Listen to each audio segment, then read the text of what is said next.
Chapter 460. In that extremely luxurious suite, at this moment, a man and a woman were sitting on the sofa respectively, seemingly chatting. The man was about 40 years old. He wasn't burly, but he was abnormally tall and straight. He had a well-sculpted face and an intellectual temperament. He looked like an iron general who had been on the battlefield for a long time and had undergone extremely strict training. He gave off a mellow, elegant, and dignified feeling of vicissitudes. A young lady sat opposite the dignified middle-aged man.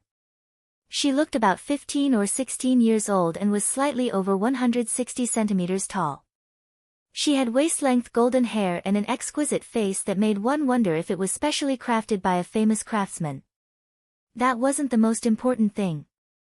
The most important thing was that this petite young lady exuded a noble and confident temperament. Her delicate face was also filled with the dignity and confidence of a queen. The instant Noah saw this young lady, he felt as though he saw Lilith. Both of them shared an unusual similarity in terms of appearance and temperament. Logically speaking, compared to a 40-year-old middle-aged man, an average male would definitely be attracted to such a temperamental young lady when entering such a room. However, apart from Noah, who paid a little attention to this young lady due to her resemblance to Lilith, both Tony and Andre shifted their attention to the middle-aged man. "Long time no see, Mr. Salbar."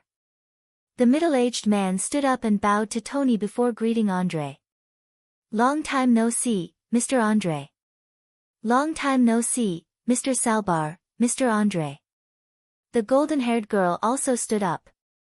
Instead of saying that she was confident, it would be more appropriate to say that she was gorgeous. However, her smile was extremely aggressive, just like that of a female lion. "It's a pleasure to see both of you as healthy as before." "Long time no see." Andre returned the greeting politely. Oh, I was wondering who arrived first." "So it's the two of you." Compared to Andre, Tony's greeting was as straightforward as if he was greeting an acquaintance. However, don't think that Tony is being polite. Ugh. Tony scratched his head at the golden-haired young lady. "You're that Browntree. Erica Browntree." The girl named Erica smiled elegantly at Tony as if she was not surprised in the slightest. "You should remember my name by now, right?" "Sorry, my memory isn't too good, which is why I can't remember any of those troublesome magic tricks. Only this thing works better." Tony patted the box on his shoulder and chuckled. "Of course, no matter how bad my memory is, I'll remember the names of people I've met 5 times. I've only met you 3 times, right? We've met 7 times, my monarch." The gorgeous smile on Erica's face finally disappeared, but her confident expression remained. "No matter what, I, Erica Browntree, am happy to see you as healthy as before." Hearing this, everyone, including Noah, except Tony, had the same thought in their minds. Erica Browntree was probably lying, right? After all, the God Slayer was an existence that could be called the Demon King. Although he could protect humans from the hands of God, at the same time, because of his overly powerful strength, he could cause all kinds of problems and cause trouble for humans. For example, Tony, who was an empty-headed guy, wouldn't mind stirring up the whole of Italy as long as he had a battle that satisfied him. He was a real troublemaker. Therefore, everyone could tell that Erica Browntree's words were insincere. "Let me introduce them to everyone."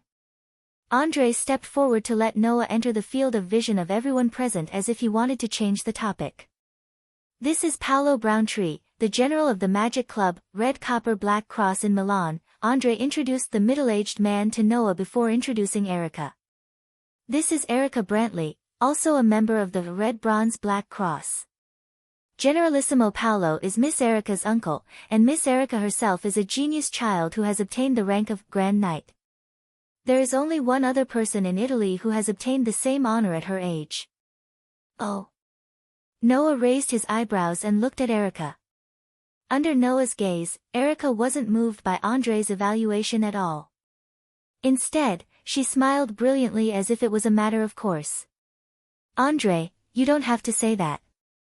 The achievements of me, Erica Browntree, are known to all of Italy." "No, The whole world. There's no need to say anything. Hearing that, Noah couldn't help but laugh. Erica immediately frowned and looked at Noah with a slightly unhappy look. Sir, are you making fun of me? You misunderstood.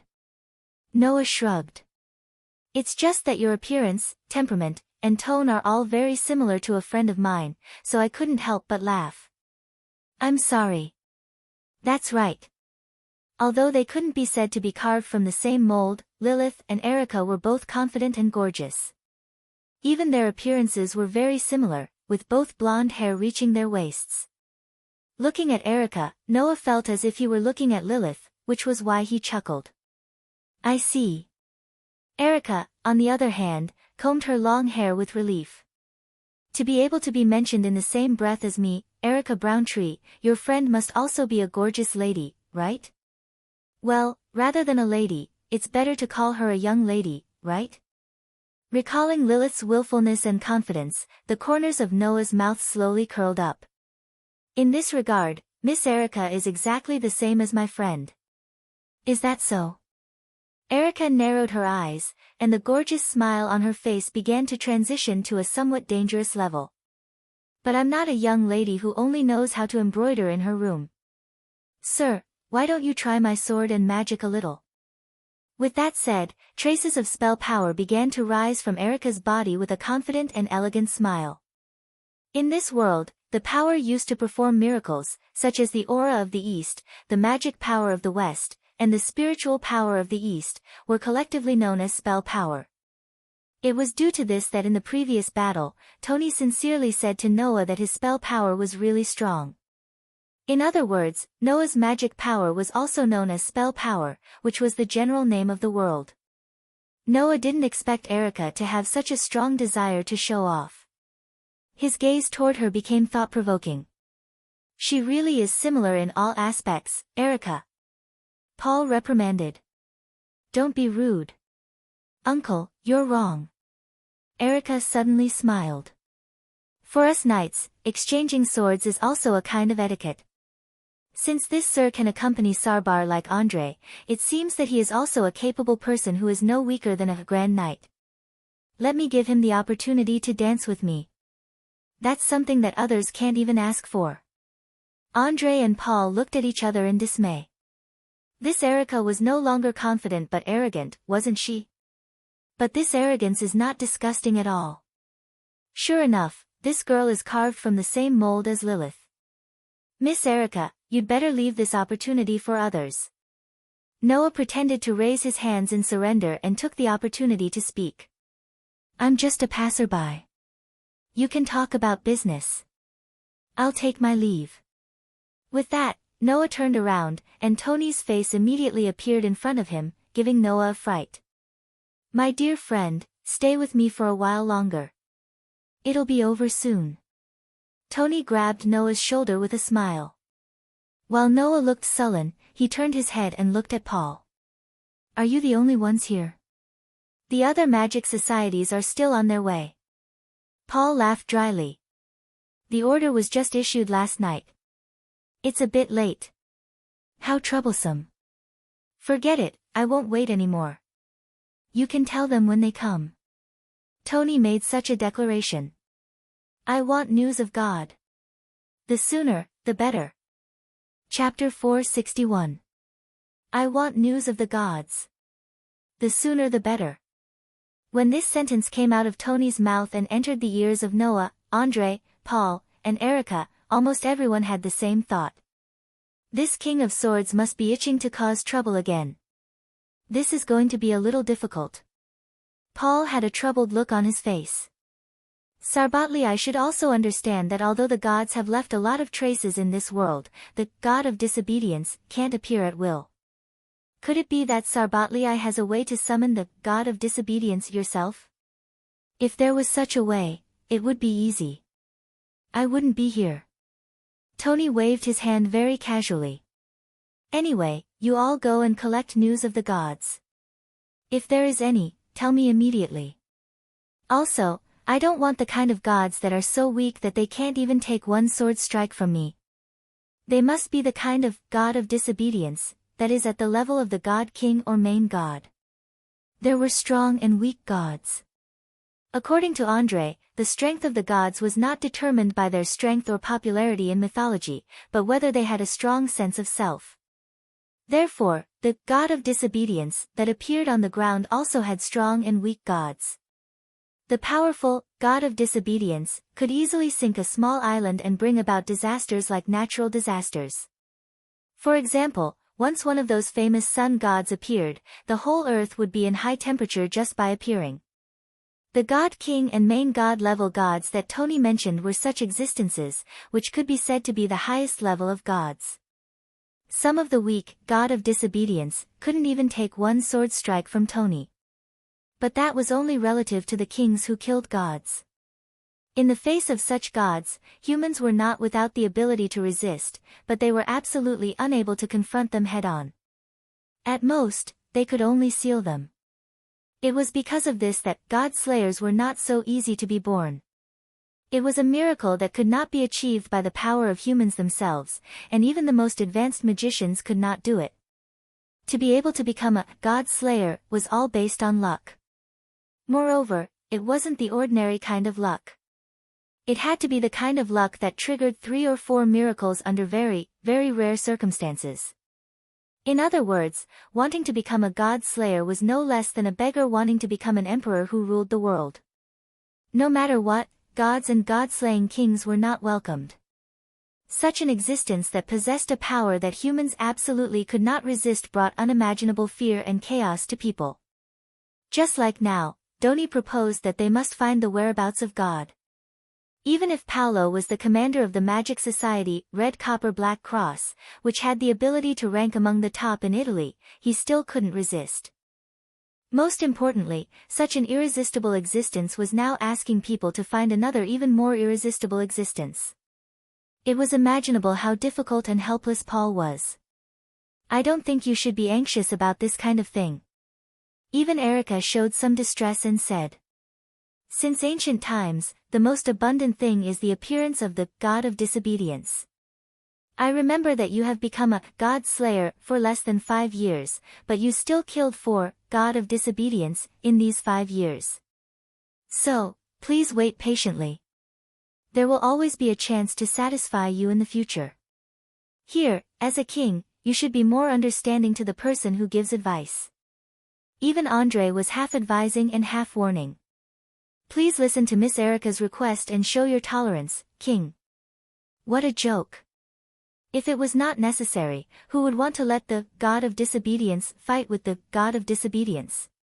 That would definitely bring trouble to the people around in the form of disasters.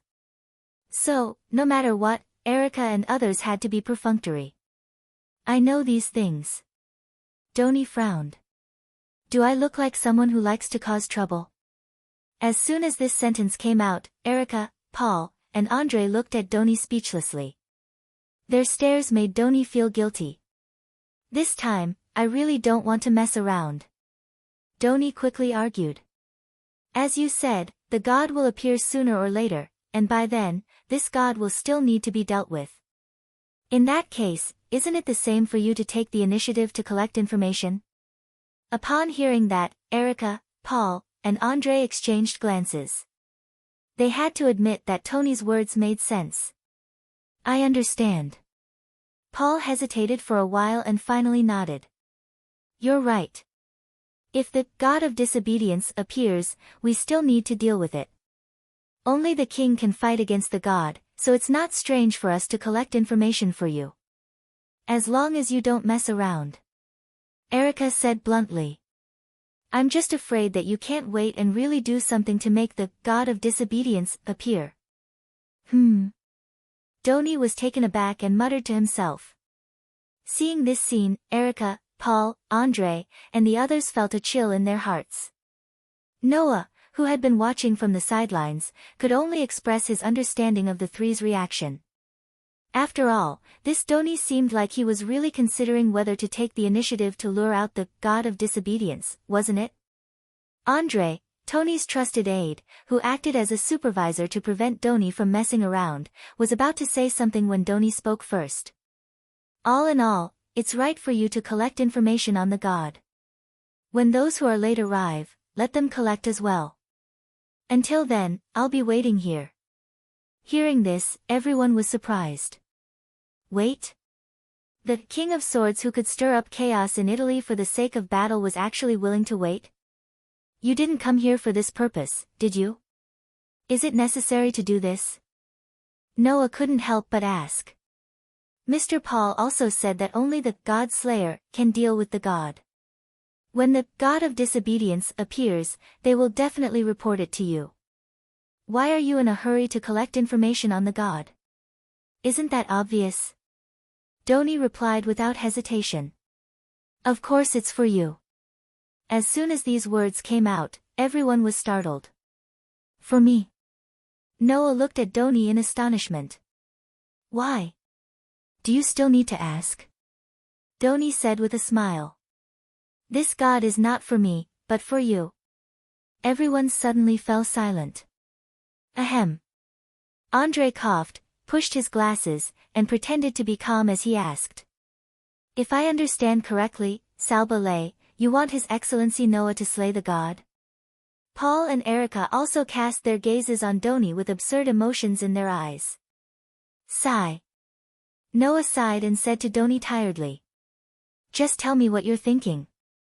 My friend, didn't I say before that I only wanted to fight with you with all my might? Doni said matter-of-factly. But my authority is a bit of a cheat. It's not fair to you at all. So? Noah had a guess in his heart that made him speechless. You brought me here because you want me to kill a god and become a god slayer like you. This way, the conditions between us will be equal, and you will be able to do your best, right? Oh. Oh. Oh. Doni cried happily. You're indeed my best friend. You really know me. Doni's so-called plan was finally exposed. He actually wanted to train a god slayer with his own hands. How preposterous. Noah, who had fallen silent, suddenly turned around and punched Doni's abdomen heavily. Bang! Doni, who did not expect Noah to suddenly attack, was hit squarely by the punch. His eyes bulged, and he squatted down while clutching his abdomen. This time, not to mention Paul and Andre, even Erica opened her mouth in shock and looked at Noah in disbelief. He had actually punched a god-slaying monarch. Sorry, I couldn't help it, Noah said expressionlessly, turned around, and walked out of the room without hesitation. Wait. Wait. My best friend. Doni clutched his abdomen and chased after Shiyen with a twisted face. In the vast and luxurious room, only Erica, Paul, and Andre were left looking at each other. Their eyes were constantly communicating, and they could not speak for a long time. However, each of them had the same thought in their mind.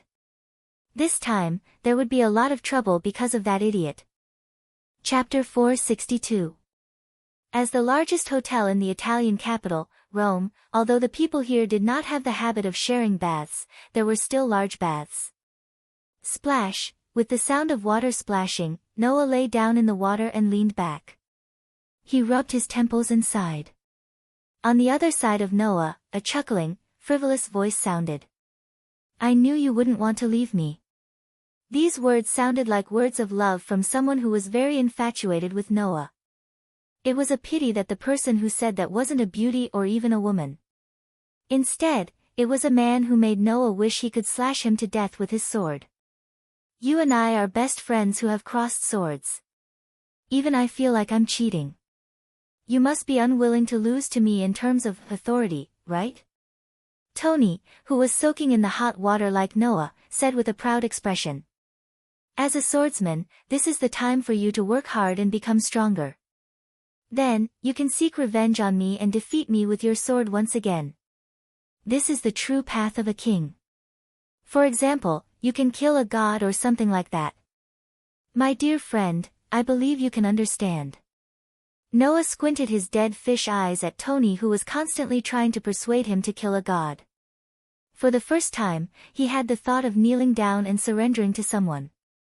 At first, Noah wanted to sneak out of the hotel and leave. Who would have thought that Tony, who couldn't find Noah, would be so anxious that he would pull out his sword and use silver hand of shredding in an attempt to cut the entire hotel in half, which scared Noah out of his hiding place. When Noah asked Tony why he pulled out his sword, Tony said this: "There are too many obstacles in this building. I don't know any magic, so it won't be easy to find someone. So if I cut down the whole hotel, it should be easier to find him." Noah almost knelt down. Just because you want to find someone, you want to destroy a hotel? Even if you have no common sense, there should be a limit, right? Or is this the only way Tony can think of? In the end, Noah came to a conclusion in both aspects. So, Noah gave up on escaping. Who knows if this idiot will cut the whole Rome in half in order to find Noah? Moreover, all the magic associations in Italy respected Doni as their leader. As long as Doni gave the order, all of Italy would begin to hunt down Noah. Noah didn't want to make such a big deal out of it. Therefore, Noah had lost because he was competing with an idiot. That was not wise at all. In short, Noah felt that dealing with Tony was more tiring than dealing with Naz. At the very least, if Naz couldn't control it, he could directly silence him with a punch. But Doni was many levels stronger than Naz. Even Noah was defeated by his authority of the God Slayer. What else could he do? I have prepared the conditions for you, my dear friend. As long as there is news of God, you can go to the battlefield to kill the enemy and become one of my kind. Tony was getting more and more excited. At that time, we will fight each other with power against power, sword against sword. Wouldn't that be wonderful? I say, you should let me go now, right? Noah felt that he might really cry, and his tone was extremely weak. Let's not talk about beautiful or not. Tony, do you really believe that I can kill God? Was God so easy to kill? If so, there would be more than 6 God Slayers in the world. At least, Noah was not as optimistic as Tony. He really thought that he could kill God. If you want to kill God, you can't just have power.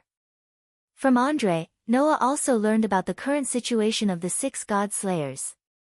According to Andre, apart from 2 to 3 people, almost half of the God Slayers were just ordinary people before they became God Slayers. It was said that before Tony became a God Slayer, he only knew how to use a sword and nothing else. Not only did he not know magic, but Tony's body could not even store curses. Killing God depended entirely on luck and miracles. Otherwise, he would have been able to seal the weakest god and not kill him. To be honest, Noah did not think that he was weaker than the weakest god, but defeating and killing were 2 completely different concepts. Therefore, even if Noah was confident in his own strength, he did not dare to say that he could definitely kill God. Compared to Noah, Tony was obviously more confident. Tony squinted his bright eyes and met Noah's gaze. What appeared in his eyes wasn't trust or suspicion. Instead, it was excitement, as though he had met his match. I believe that you will become one of my kind. Hearing this, Noah frowned. What makes you say that? Who knows? Tony shrugged irresponsibly. At the very least, I don't feel that you can't do it. My intuition tells me that you can do it. Noah fell silent at Tony's words. Although Noah did not know whether Tony was joking or not, to be honest, he did not feel that he could not do it. Noah's intuition was very accurate. Since Noah himself did not feel that he could not do it, then it was most likely that he could do it. I'm afraid that Tony also has amazing intuition, right? Noah did not know whether it was Tony's own talent or a talent he gained after becoming a God Slayer. However, since Tony had said so, only he knew whether it was ridiculous or not. In fact, Noah was not uninterested in meeting the so-called gods of this world. After coming to this world, Noah not only needed to find a world fragment, he also needed to find a way to strengthen himself. The person who slays a god can seize the divine power of the god he slays and become a God Slayer. Without a doubt, if Noah could succeed in slaying a god, then he would obtain the power called authority and become a God Slayer. Noah's strength would definitely increase by several folds. As long as Hades was as strong as Tony, he wouldn't have to be afraid of him anymore. Tony did not know if he saw Noah's wavering heart, but he laughed in a relaxed manner. I know, Noah. If you hadn't fainted that day, you would have been able to bring out an even more shocking power. Tony stretched out his hand and grasped his sword in his hand, truly demonstrating the state of a man and sword are inseparable. Even so, I don't feel like I'll lose to you. If that's the case, then I won't lose. After all, other than the authority of the demonic sword, I still have 3 other authorities that I haven't used yet. Tony said in an intoxicated tone as he gently stroked the blade of his sword. If that's the case, then you won't be able to satisfy me. You have to become stronger, or even become one of my kind. As soon as he finished speaking, Tony pointed his sword at Noah, causing Noah to feel a chill in his heart. Anyone who can become a god slayer is destined to become an excellent warrior, and I believe that you are an excellent warrior. Tony's lips curled into a sinister arc. So, my friend, do you really not have the slightest thought of seeking revenge from me? Noah sighed under Tony's piercing gaze. No. How could that be possible? Although the battle with Tony wasn't a battle to the death, Noah had to use all of his skills to barely block Tony's sword. Ever since he learned magic, Noah had never lost so miserably. Under such circumstances, even Noah wouldn't believe that he didn't want to take revenge. If possible, Noah really wanted to fight with Tony again. Fight with all his strength. Then, defeat Tony. But as Tony said, with Noah's current strength, it was impossible for him to win. Apart from the authority of the demonic sword, Tony still had 3 other authorities that he hadn't used yet. The gap between Noah and Tony was too big. At least, it wasn't just big. If he wanted to defeat Tony, there was only one way. God Slayer. Usurp the authority of a god and become a god slayer. This way, Noah would have a chance to defeat Tony. At this moment, Noah bitterly smiled. You won, Tony smiled from the bottom of his heart. It was a blessing for his kind that was about to be born. Chapter 463. Just like that, 3 days passed. On the way back to his room, Noah touched his arm while frowning and hissing in pain. If one were to look closely, they would notice that there was a tear on Noah's arm. Blood was still dripping from it, but there was no wound. No, it should be said that the original wound had already healed under Noah's regenerative ability that was strengthened countless times by the protozoan virus. All that was left were the cracks in his clothes, traces of blood, and some residual pain on his body. Of course, if it was just an ordinary injury, the degree of a cut on the arm would not be enough to make Noah show pain. The reason why he was still like this was mainly because the sword that cut Noah was not an ordinary sword. Noah gritted his teeth when he recalled the scene of Tony using the lacerating silver hand with a cheerful expression and swinging the sword at him with a sunny smile on his face. That hateful guy. Once he enters battle mode, he can't hold back at all. He doesn't know how to hold back at all. 3 days ago, under Tony's persuasion, Noah finally decided to slay a god. Since he had decided to fight against a terrifying opponent who could rival Tony, Noah naturally had to make more preparations. Instead of saying that it was preparation, in fact, Noah just asked Tony to order a gymnasium around the hotel to be reserved, and then asked Tony to accompany him for training. Noah did this not because he wanted to make a last-minute effort, but because he wanted to get used to fighting against opponents of the level of the God Slayer and the God of Disobedience. When a person stayed in a dark place for a long time, their eyes would gradually adapt to the darkness. When a person stayed in a warm place for a long time, their body would gradually adapt to the high temperature. It was the same principle. If Noah were to fight against a high-level opponent like Tony, he would be able to adapt to the battle rhythm of the God Slayer and the God of Disobedience. Thus, he would be able to better display his strength. As it turned out, this method was indeed effective. The long-distance slash that Tony used with the demon sword's authority could not be blocked, nor could it be seen with the naked eye. Although Noah's senses could detect Tony's long-range slash, Tony's slash was too fast. Even if he could detect it, Noah's body would not be able to keep up. This was also the reason why Noah had no choice but to block Tony's demon sword, even though he knew it would be terrible if he chose to block it. Instead, he relied on Bio to withstand Tony's demon sword. And now, after 3 days of training with Tony, Noah was gradually able to adapt to the speed of Tony's demonic sword and dodge it. But even so, accidents still happen sometimes.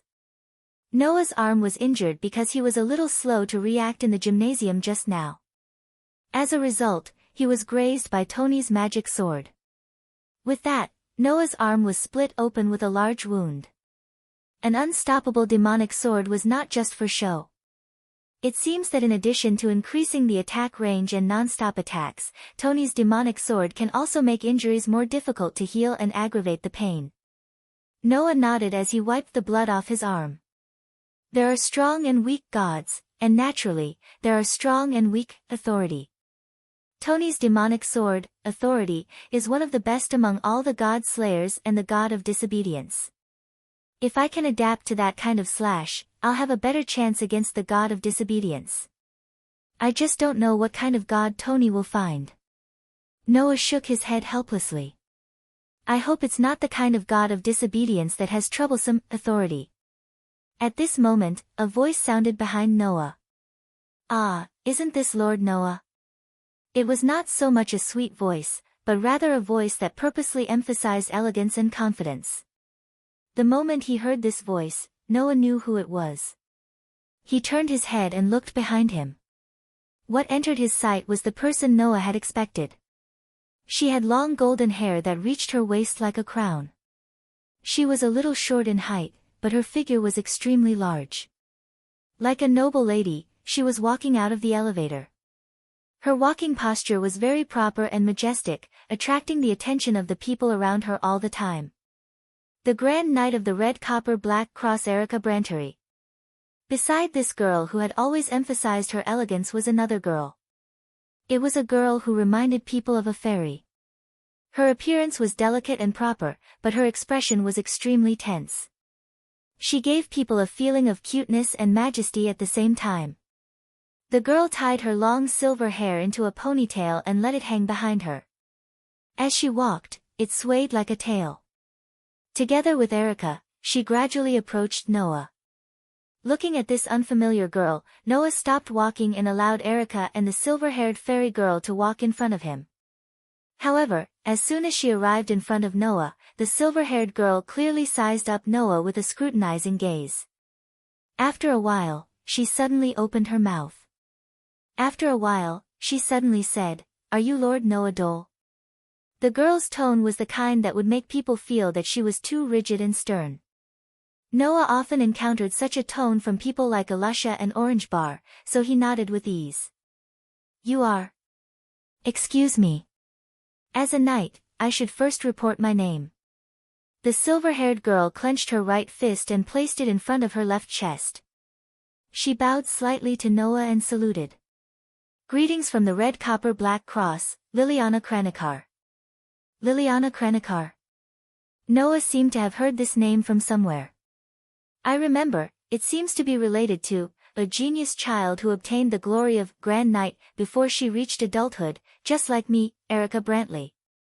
Without giving Noah a chance to recall, Erica laughed out loud. "In the whole of Italy, the only person of the same age who can make me, Erica Brantley, acknowledge is Liliana. Don't forget it." Hearing Erica's words, Noah remembered. In the past few days, Noah also learned a lot about the European magic world from André and Paul. Among them, Erica and Liliana were the focus of attention. As for why, the reason was very simple. This was because both Erica and Liliana were not yet 16 years old, but they had both obtained the rank of Grand Knight, which could only be obtained by the most outstanding elites among the knights. There were only 2 people in the whole of Italy who could achieve this at this age. Erica Brantley. Liliana Kranikar. Only these 2 girls. "I'm really surprised," Noah couldn't help but say. "You 2 are actually together?" Noah heard that the 2 magic associations, Red Bronze Black Cross and Red Bronze Black Cross, seemed to be in a hostile relationship. He didn't expect that the treasures of the two magic associations would actually be together. Liliana is my acknowledged competitor, how can I let her appear out of my sight? Erica spread out her hands and revealed an inside story. Not to mention, Liliana is my childhood sweetheart. Don't call me that intimately, you vixen. Liliana couldn't help but burst out swearing. I don't have such a good relationship with you, it's just an ill-fated relationship. Saying such a sentence, Liliana deliberately coughed to make herself serious and looked at Noah. I just want to see what kind of man is rumored to be able to withstand the magic sword of Salba Leiching. Hearing this, Noah was speechless. He didn't know when it started, but the story of Noah withstanding Tony's magic sword completely spread in the past 3 days.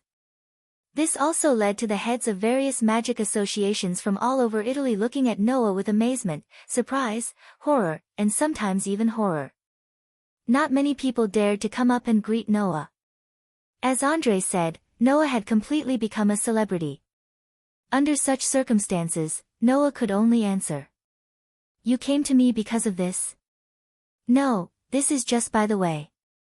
Liliana's expression became more serious. I came here to inform your excellency that there is news of God. Chapter 464. In a room on the top floor of the hotel, Tony sat cross-legged on the sofa, holding his sword and wiping it constantly. It was apparent that he was in a good mood. In front of Tony, Paul and Andre were also sitting on the sofa, but they seemed to be trying their best to persuade Tony. However, due to Tony's disregard, they seemed to be on the verge of tears. A hint of anger even appeared in Andre's eyes, and he was on the verge of exploding. But even so, Tony wasn't moved at all. He continued to wipe his sword and hummed a tune, completely ignoring Paul's and Andre's words. Katja, with the slight sound of the door opening, Noah walked into the room, instantly attracting the attention of everyone in the room. Yo, Noah, you're here. Upon sight of Noah, Tony's sloppy attitude disappeared instantly. He gazed at Noah with a smile that came from the bottom of his heart. Your prey is here. Erica and Liliana followed Noah here. At this moment, Liliana took a step forward and asked Tony in a respectful and questioning manner. Pardon me for being blunt, Salvatore. Even though I've heard about this matter, do you really intend to let an ordinary person slay a deity? Lily, I think you'd better give up, Erica said with a vexed expression, which was rare of her. How much time do you think we've spent on Salvatore in the past 3 days? But Salvatore hasn't changed her mind. This can't be described as unscrupulous anymore, right? Liliana was speechless for a moment before turning to Andre. Andre, do you think this is alright too? Just like Miss Erica said, how much effort do you think I've spent on this stupid king in the past 3 days? Andre sighed tiredly. But Salvatore has no intention of compromising at all. We have no other choice. Your Excellency Noah. Even Paul turned to Noah and asked. Do you think this is alright too? Everyone's eyes were focused on Noah. In the past 3 days, Noah's deeds had already spread throughout the magic societies in Italy. Now, as long as it was a magic association that belonged to Italy, they would definitely know that a man named Noah Doria had blocked the magic sword of the leader of Italy, the King of Swords, with his human body. To put it bluntly, even if this incident wasn't enough to be recorded in the history books, it was enough to attract the attention of the entire magic world.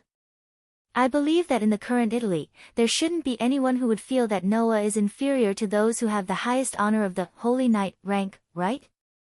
Even so, it was still too irrational to challenge a god. After all, even if it were those who could be said to be the pinnacle of humanity, if they were to challenge the gods, it would be fine to seal those weak gods, but if they wanted to kill the gods, it would only be a daydream. Unless a miracle happened. Such a miracle had only happened 6 times in the past few hundred years, resulting in the birth of 6 god-slayers. It was easy to imagine how difficult it would be. No one doubted Noah's strength. But killing a god wasn't something that could be done with strength. Therefore, almost no one thought that Noah could succeed. It all depended on whether Noah himself had such an understanding. Unfortunately, Noah had already made a decision. Everyone, you don't have to say any more. Just think of me as the kind of stupid person who overestimates himself and wants to challenge a god. Noah gave his answer tactfully. If I fail, you can just let your alliance leader step in. Well, before I became a god slayer, I was much weaker than Noah. Tony waved his hand impatiently. He's an opponent that I acknowledge. How can he lose to a mere god of disobedience? ?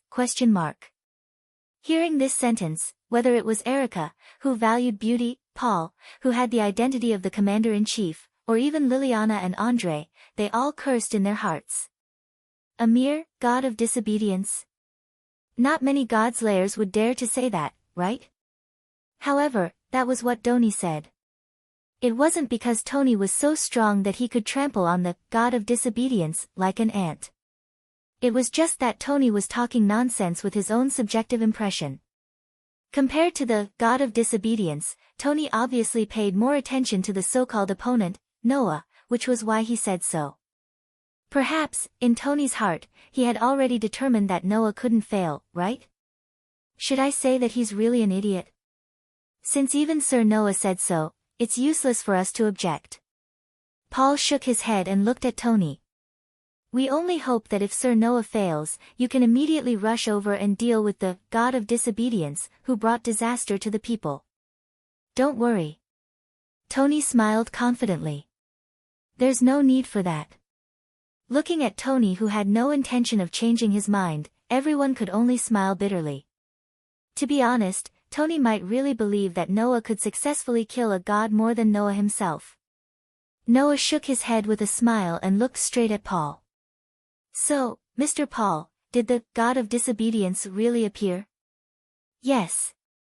Although the place where it appeared was far from Rome, we still received the report. Paul finally became serious when it came to business.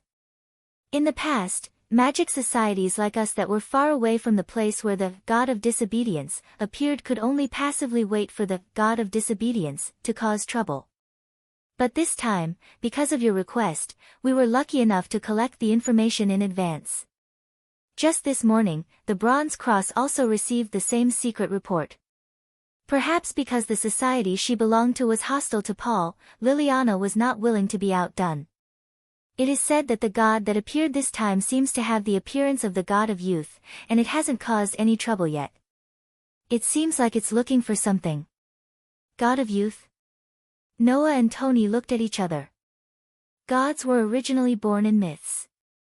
Whatever form they had in myths, they would generally be in that form. And there were many gods in myths that appeared in the form of youth. The god of youth who seems to be looking for something. Noah pondered for a while before asking. Do you know what god it is? We haven't found out its real name yet. It was Erica who answered this question. Erica looked at Noah with a curious and provocative gaze and shrugged very casually. However, there is information that someone has witnessed the god of youth turning into a gust of wind and disappearing. So, the other party should be a god related to the wind, right? Wind? Noah frowned at first, but then he relaxed his brows. Is there any other information? This god that appears in the form of a youth will only appear in some ruins and seaside. Paul sighed aloud. There hasn't been any trouble yet. It should be because this god is still looking for something, and he hasn't found it yet. If he finds it, then it won't be so peaceful anymore. In other words, is this the calm before the storm? Tony couldn't help but clench his sword. His eyes gradually became bright, but his expression was very conflicted.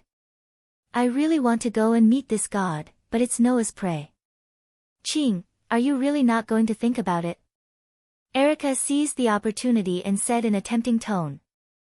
Maybe it's a very powerful god. Liliana, Paul, and Andre also looked at Tony expectantly. No one wanted to see the battle between the god slayer and the god of disobedience because every battle meant that there would be a price to pay. For example, the collapse of a building under a powerful force was a common occurrence. However, instead of letting the layman deal with the god, everyone present was obviously more willing to see Tony take action. You don't have to persuade me. Don't look at me like this. I'm very righteous. Tony curled his lips. So, where is the god of disobedience now? Sardinia. Paul said. The god that appeared is in Sardinia. As soon as this sentence came out, Noah, Tony, and Andre were all stunned. They didn't know whether to laugh or cry. They were in Sardinia 3 days ago. Chapter 465. Sardinia. Returning to this island again after 3 days, Noah actually had a feeling that things were still the same, but the people had changed. Standing on the busy street, Noah recalled that he had met a god slayer in less than an hour after coming to this world 3 days ago. He had even fought with the god slayer. Now, 3 days later, he had even decided to kill a god. Noah sighed in his heart. Who would have thought that he would encounter so many things as soon as he came to this world? Not to mention, in such a world, there were the so-called god-slayers and disobedient gods.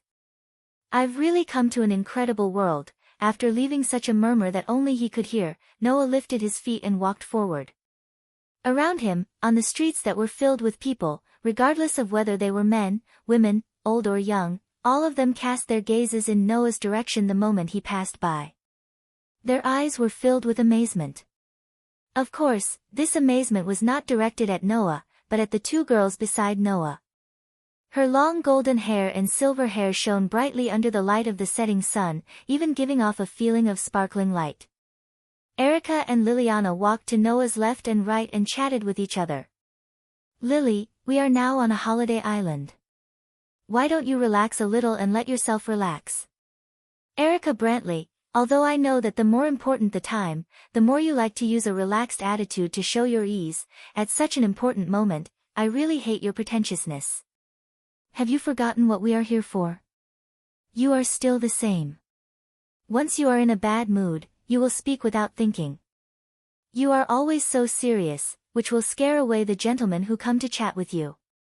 I'll say it again, we are not here for a holiday, Erica. If you like to play, then play by yourself. I hope you will not disturb me. Alas, you are so rigid that you have become a poor woman who likes to fantasize about some incredible plots. I am not that kind of person. Ha, your attitude explains everything, Lily. Tisk. You vixen. You like to play with me since I was a child. You won't let me go until now. Because Lily's reaction is really interesting, isn't it? One day, I will definitely kill you. Erica and Liliana never stopped talking like this from leaving Rome to taking the plane, from getting off the plane to entering the street. The 2 young ladies, who were like the sun and the moon, had dazzling golden hair and soft silver hair respectively. They accompanied Noah as if it was only natural for them to do so. The surrounding people's gazes were all focused on the 2 young ladies. The golden and silver young ladies seemed to have gotten used to it. They didn't mind it at all and continued to bicker while following Noah closely. Noah couldn't help but let out a long sigh. Why did you 2 come with me?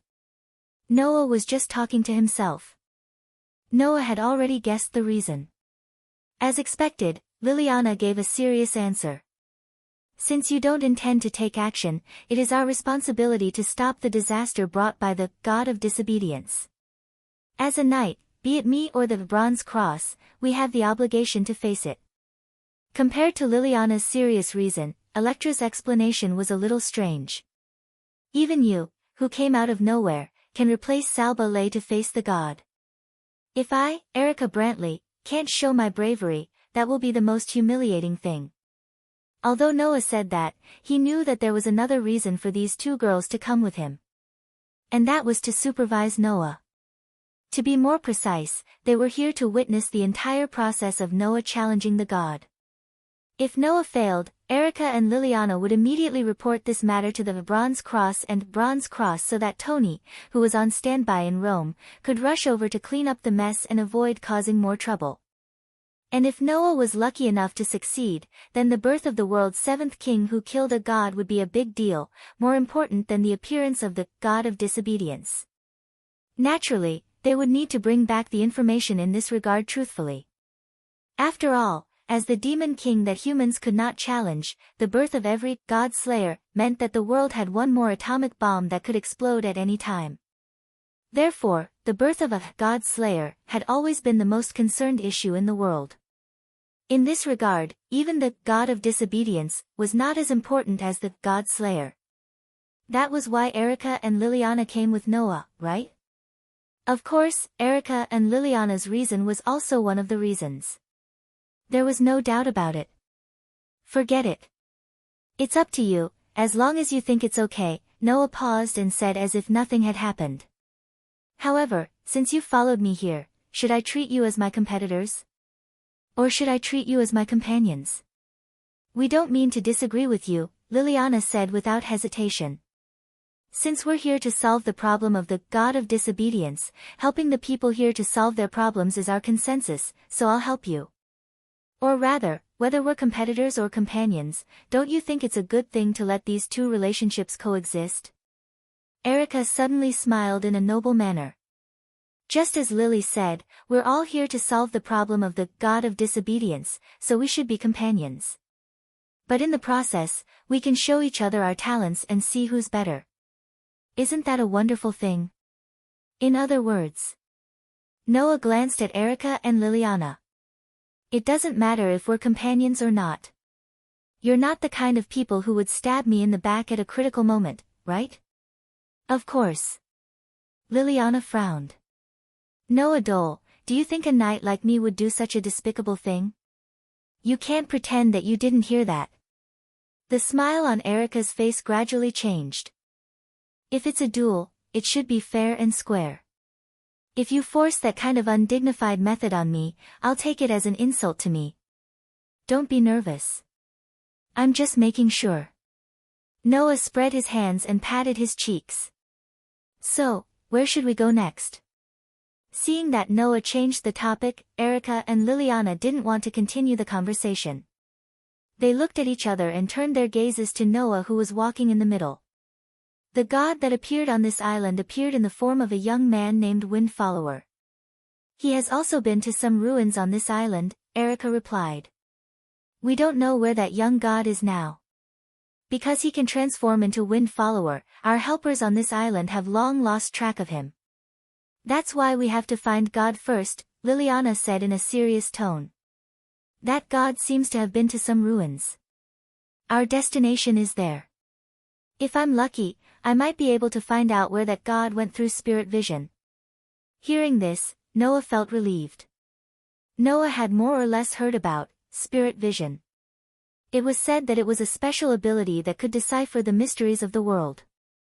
Sometimes, it could even more or less see the future. There was no doubt that this ability had a lot of limitations. First of all, it had to be possessed by someone with a special constitution. Secondly, spirit vision wasn't something that could be activated at will. There was a certain probability of it happening. Therefore, if someone with the ability of spirit vision wanted to decipher any mystery, they would generally try their best to come into contact with this mystery. This could increase the probability of triggering spirit vision. Of course, there was another point.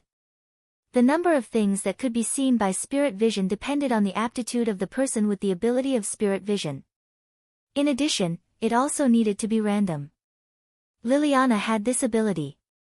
If Liliana went to the place where the god had been before, it was still possible for her to see the god's whereabouts. Thinking of this, Noah made a decision. Then, let's go. Chapter 466. Not long after, night came to Sardinia. For the resort island, night was also a lively time. Therefore, the streets were still crowded.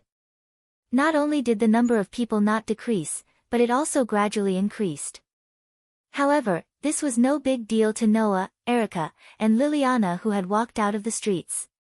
Perhaps it was because they had been to Sardinia before, or because they had made all the necessary preparations before departure. Erica and Liliana took Noah in a straightforward manner. They took a car and walked. Finally, when it was dark, they arrived in front of a ruin. This was a very dilapidated ruin. Whether it was the walls, stone pillars, or the ground, they all had an ancient aura and a dilapidated appearance. For example, although some walls were carved with many strange patterns, only half of them were left. For example, the stone pillar was directly broken at the waist, and the other half was horizontal between the ground and the stone pillar. Another example was that the ground was also cracked, as if something had broken out of the ground. There was no value in keeping such a ruin. However, the residents of Sardinia seemed to think that it would be bad to tear it down, so they left it here, unused. The god that appeared on this island seems to be looking for something. Erica repeated this sentence that she had heard countless times as she looked around. But, would the thing that the god is looking for be in a place like this? The older a place is, the more secrets it must hide. The cleansing of history is not just a saying. Noah came to a broken stone pillar, reached out his hand, and gently stroked the rough surface of the pillar. However, that god obviously didn't find what he was looking for, which is why he's still wandering. He hasn't caused any trouble, right? To humans, the god of disobedience was like a ferocious beast running into the streets. There was no need to mention the danger. After all, the god of disobedience was a god of the opposite path. This kind of god generally had two characteristics. 1. Paranoia. Because they did not have desires like humans, the god of disobedience would carry out their instincts and duties in an extremely paranoid and crazy way. For example, if a god of war became the god of disobedience, then in order to be able to fight, he would do anything at all costs, including destroying all of humanity. And if the god of disobedience that appeared was the kind of divinity that spread death and plague, then the other party would take this responsibility as the meaning of life and would not hesitate to turn all the places he passed into hell and death. 2. Unscrupulous. To gods, human lives were like beasts. Even if they killed them, they would not feel any guilt. Just like how humans killed birds, if necessary, the god of disobedience would not hesitate because of human lives. If a hornet's nest in a person's home, he would do his best to get rid of it. Gods were the same. Once God thought that humans were in his way, he would not hesitate to eradicate all humans in his sight. Even if they looked similar, gods and humans, they were. Therefore, just as humans could slaughter chickens, ducks, and geese without any guilt, human lives were no different from chickens, ducks, and geese to God. Therefore, once the god of disobedience with such values appeared, it would definitely cause trouble. For this reason, the magic societies in all corners of the world had the obligation to treat the god of disobedience as an enemy in order to protect themselves and others. Not to mention, the existence of gods would also cause all kinds of trouble, which would indirectly affect the world. Now, the god who could turn into a youth and wind had not caused any trouble for the time being because he was looking for something. However, once he found what he wanted, he would not be able to remain calm. Like Noah and Erica, Liliana was also in the ruins. The girl swayed her silver ponytail, constantly wandering around the ruins and doing all kinds of things. Sometimes she touched the stone wall. Sometimes she put her face on the stone pillar. Sometimes she just lay on the ground and closed her eyes. Sometimes she seemed to be absent-minded, as if she was being pulled by invisible strings, walking back and forth. Seeing Liliana like this, Noah and Erica both kept their mouths shut and did not disturb her. Under such circumstances, Liliana arrived in front of a stone wall at an unknown time. Her pupils suddenly lost focus, but her eyes lit up with a dim light. Youth. Wind. Guardian of the crown. Sun. At the sight of this, Noah and Erica's spirits were lifted at the same time. They quietly came to Liliana's back and watched her silently. Walk, to seek victory, and also to seek defeat, Liliana kept murmuring as if in a dream. After a while, the light in her eyes began to dissipate. Her slackened pupils gradually condensed, and her expression became relatively bright. Oh. Erica smiled elegantly. It seems that Lily has discovered something. How is it? Noah asked directly. Did you see anything? Liliana nodded heavily, but her expression became a little distressed. But that's not good news. Hearing this, Noah and Erica looked at each other and nodded. Let's find a hotel first. Noah made a decision decisively. Anyway, it's impossible to find that god today. Let's rest while sorting out the information we got. Liliana hesitated for a moment but did not object. She nodded in agreement. Just like that, a man and two women walked out of the ruins. On a holiday island like Sardinia, not only were there small stalls and canteens, but there were also high-end restaurants. Noah had only been in this world for less than 4 to 5 days. During these 4 to 5 days, he had been dragged around by Donnie. Naturally, he did not have the money of this world. However, as prodigies of the Copper Black Cross and the Bronze Black Cross, one of the most famous magic societies in Italy, Erica and Liliana were not short of money. Therefore, under Erica's suggestion, the three chose a hotel with a high-end restaurant. They first ordered food, then listened to Liliana's explanation while filling their stomachs. My spirit vision did see that great existence. Liliana began to explain with a serious expression. That's a god of war for victory. No, it should be said that he himself represents victory and the guardian of the king and the people, the trusted aid of the sun, the undefeated ancient Persian god of war. The god of victory? Or the guardian of the king and the people? The trusted aid of the sun and the ancient Persian god of war? Erica was stunned when she heard Liliana say such words. Hey, Lily, could that god be? It should be what you think. Liliana sighed. I only saw some fragments, but it's not difficult to guess that person's identity. That's true. Erica frowned and became distressed. After all, that god is very famous. What are you talking about? Noah said unhappily. Unlike you magicians who have learned about gods since young in order to deal with gods, I don't know much about gods. Who are you talking about? We're talking about the ancient Persian god of war, the guardian of the god of light, Mitra. Since Mitra is the incarnation of the sun, this god also has a deep relationship with the sun, Liliana explained. He's the invincible god of war with 10 incarnations. In West Asia, he's known as the guardian of light. He has the same origin as India's Thunder Emperor Indra. Not only is he a god of victory, but he's also the guardian of the king and the people. Velislana. Erica finally said the name of that god. Because he's the Persian god of war, you might not know much about him, but this god of victory is no ordinary god. In the myths, he's an undefeated god. Hearing this, Noah frowned. A god of victory?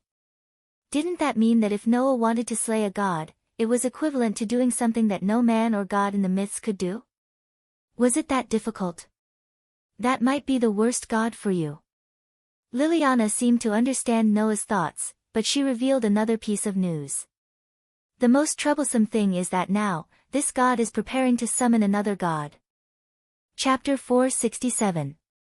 Summoning another god. Noah and Erica were both stunned and surprised. My spirit vision did capture it. The ancient Persian god of war is looking for the god sleeping on this island. Liliana's tone was a little heavy. It is precisely because he wants to wake up the god sleeping on this island that the god of war has been wandering around the various ruins of Sardinia. Because he wants to wake up the god, he also left his own curse power in those ruins. That's why I was able to successfully trigger spirit vision. In other words, the reason why the god hasn't made a fuss until now is not because he doesn't want to, but because he wants to make a fuss? Noah said in surprise. Is there no way for humans to satisfy him at this level? If you think about it carefully, it might be possible. Erica frowned deeply. The ancient Persian god of war is known to be invincible. Now that he has become a rebellious god of disobedience, it's not strange that he wants to find an opponent who can fight with him. Fortunately, Sarbatrem, who stayed on this island not long ago, has already left. Otherwise, Velislana's target wouldn't be the god sleeping on this island, but the deicide, Liliana said with a troubled expression on her face. One god is troublesome enough. If Velislana wakes up another god, it will be really bad. Hey, Lily. Erica seemed to have thought of something and suddenly changed the topic. You said that Velislana is trying to awaken the god sleeping on this island, but in the myths, there is only one god who can rival the god of victory and has a deep relationship with this island, isn't there only one God? Although I don't want to admit it, my thoughts are the same as yours. Liliana sighed. To be able to catch the eye of the god of war and have a deep relationship with this island, if I'm not wrong, it should be Mekl. As soon as this was said, the man and two women, including Noah, fell silent. Noah was not very familiar with Welslana, the god of war from ancient Persia. However, Noah had heard of Mekl's words before. Or rather, he had read about it in a book. He was the hero god in Canaan mythology. He was the god of the city in the Phoenician port city of Tyre. He was equivalent to Hercules and the patron god of the voyagers, Maricourts. Tyre was a city built by the Phoenicians. It was also the home port of the Phoenicians, the tyrants of the ancient Mediterranean. However, the Phoenicians were once the rulers of Sardinia. Therefore, the god that the Phoenicians believed in, Mekl, became the god that had a deep affinity with Sardinia. Mekl was a god-king who possessed the attributes of wind, lightning, sky, and so on. There were also gods like Zeus and Odin, who were well known as the highest gods. There was no doubt that they were the highest gods. Now, the invincible war god of ancient Persia was planning to awaken the divine king who could rival him in battle. That would be a disaster for humans. Noah, Erica, and Liliana did not doubt that if the two famous gods were to fight, it was absolutely possible that the entire Sardinia would be affected and sunk. The invincible war god and the highest divine king. Noah felt his head start to hurt. Do we have to make it so difficult? No, it's too early to make a conclusion. Erica shook her head. Welslana hasn't awakened Mekl yet. Things haven't reached the worst point yet. We still have a way to stop it. The problem is that if we want to stop the war god, there is no doubt that we will have to clash head-on with him. Liliana confirmed with Noah worriedly. Are you sure you can do it? Without Tony's help, Erica and Liliana could only rely on Noah. After all, Noah was the one who really had to deal with the god of disobedience. However, the gods that appeared this time were not ordinary. One of them was the undefeated war god, and the other one had yet to appear, but once he did, he would be at the highest level. He was definitely not below Welslana, the god king. Dealing with these two gods, even if Tony, the god slayer, came, there was a high chance that he would be defeated. And Noah was just an ordinary person. No, it was a bit too much to say that he was an ordinary person. Noah could withstand Tony's magical sword unscathed, and he was stronger than many of the so-called paladins who stood at the peak of humans in this world. But he was still human after all. Want to fight with the gods? It was not impossible, but it was a matter of whether he could do it in the end. Under Erica and Liliana's gazes, Noah curled his lips into a smile. You know what? A man can't say no. Without giving Erica and Liliana a chance to react, Noah turned his head and asked Liliana. Do you know where Welslana is now? As for the specific location, I don't know now. Liliana was startled at first, but then she answered reflexively. However, the war god's purpose is to awaken the divine king, Mekl. As long as he moves, he will definitely emit fluctuations of spell power. I have already used spirit vision to capture Welslana once in that ruin, so as long as he gathers his spell power again, I will sense it. Then there's no problem. Noah's expression relaxed. Let's find Welslana first, and then we'll act according to the situation. With that, Noah stood up and said to Erica and Liliana, who were still in a daze, don't worry. It's getting late, and it's time to rest. Tomorrow will be very busy. After saying this, Noah went straight to the counter. Wait. Wait.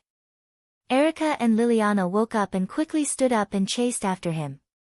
The next day, early morning, today, Noah woke up early in the morning. He got up when the sun had just risen.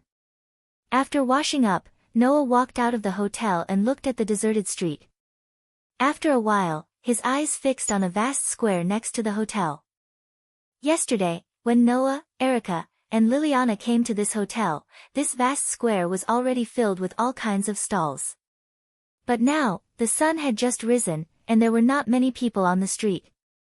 Naturally, there would not be any stalls in this square. And this square just happened to be Noah's target. Coming to this square, Noah closed his eyes and took a deep breath of fresh air. Then, he suddenly opened his eyes. Boom! Surging blue flames centered on the star pattern that suddenly appeared on Noah's chest. It suddenly burned and turned into a pitch-black knight's sword, falling into Noah's hand.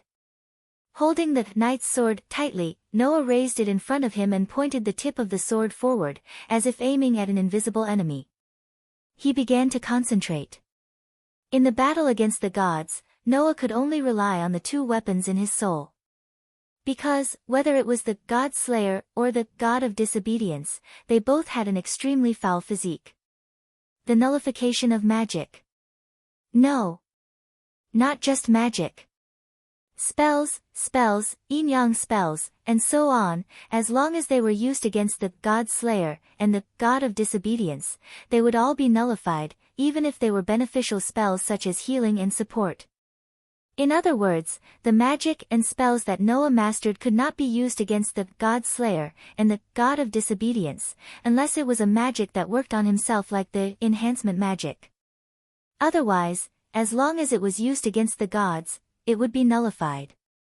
In this way, Noah's strength was equivalent to wasting more than half, and he could only rely on the two weapons in his soul and his own skills. This was quite a disadvantageous situation, and it also made Noah realize how foul the God Slayer and the God of Disobedience were. However, there was no turning back.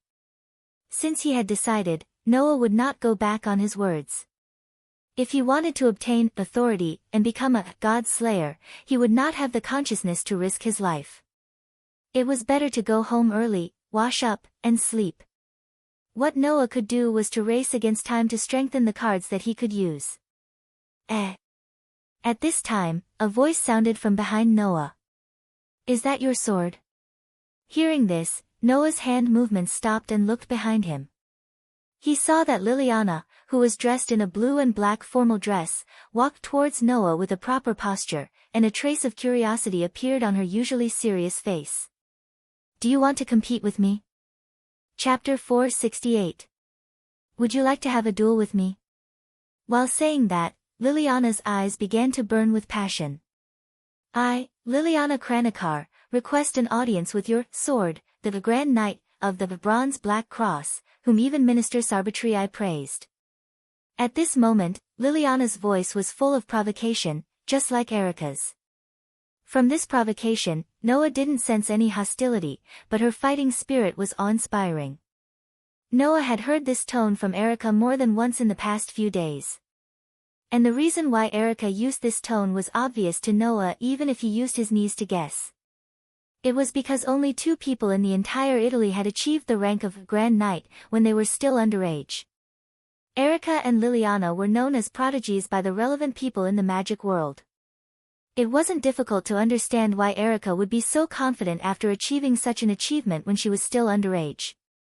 For such a talented prodigy, how could she easily admit that others were better than her? However, Noah's excellence was beyond doubt. Because he, as an ordinary human, blocked the power of a God-slayer. If Noah were an old man in his 70s or 80s, Erica and Liliana would definitely not mind Noah who had achieved such an achievement. Unfortunately, Noah was only a young man who wasn't even 20 years old. In terms of age, Noah was only 3 to 4 years older than Erica and Liliana. However, a person who was only 3 to 4 years older than them had achieved something that even the holy knights, who had the highest honor and rank, couldn't do, which stimulated Erica's and Liliana's self-confidence. Under such circumstances, it was only natural that Erica would constantly use a provocative tone to talk to Noah in an attempt to prove herself. At first, Noah thought that Liliana didn't care about this, but now it seemed that Liliana was just not as unscrupulous as Erica. She also had the intention to challenge Noah. In this regard, Noah just stared at Liliana's eyes that were full of fighting spirit. After a while, the corners of his mouth curled up. Well, it's not a bad idea to treat it as a morning exercise. Then I won't stand on ceremony. Liliana's eyes flashed and she stretched out her hand in the direction of Noah. My wings, the steel that forms the phantom blades. Silver Master Alchemist, bestow me strength. When such an incantation sounded, a glimmer of light emerged on Liliana's slender body and turned into a weapon that fell into her hand. It was a silver-white saber. Whoosh! With a sudden swing of the saber in her hand, Liliana assumed an attacking posture while her eyes were fixed on Noah. Nice to meet you. Likewise. Compared to Liliana's extremely ornamental posture, Noah just lightly raised the knight's sword in his hand and pointed it at Liliana. Come on. You can attack at will. This sentence sounded like he was looking down on his opponent, but Liliana did not feel angry at all. Instead, her expression was solemn. It was not the first time that Liliana saw such a casual posture without tensing up his body.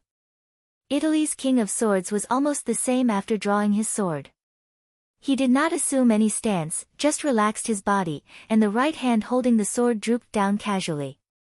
Anyone who had seen Salbar Doni's swordsmanship would know how frightening that seemingly unprofessional and belittling stance was.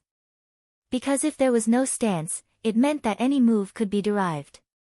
Doni did not need any offensive or defensive stance. His swordsmanship had already been completely integrated with his body. Even if he had lost all his memories, once he fought, that amazing swordsmanship could still be performed by relying on his body's memory. Therefore, Doni's stance was useful even when fighting against an extraordinary enemy like God.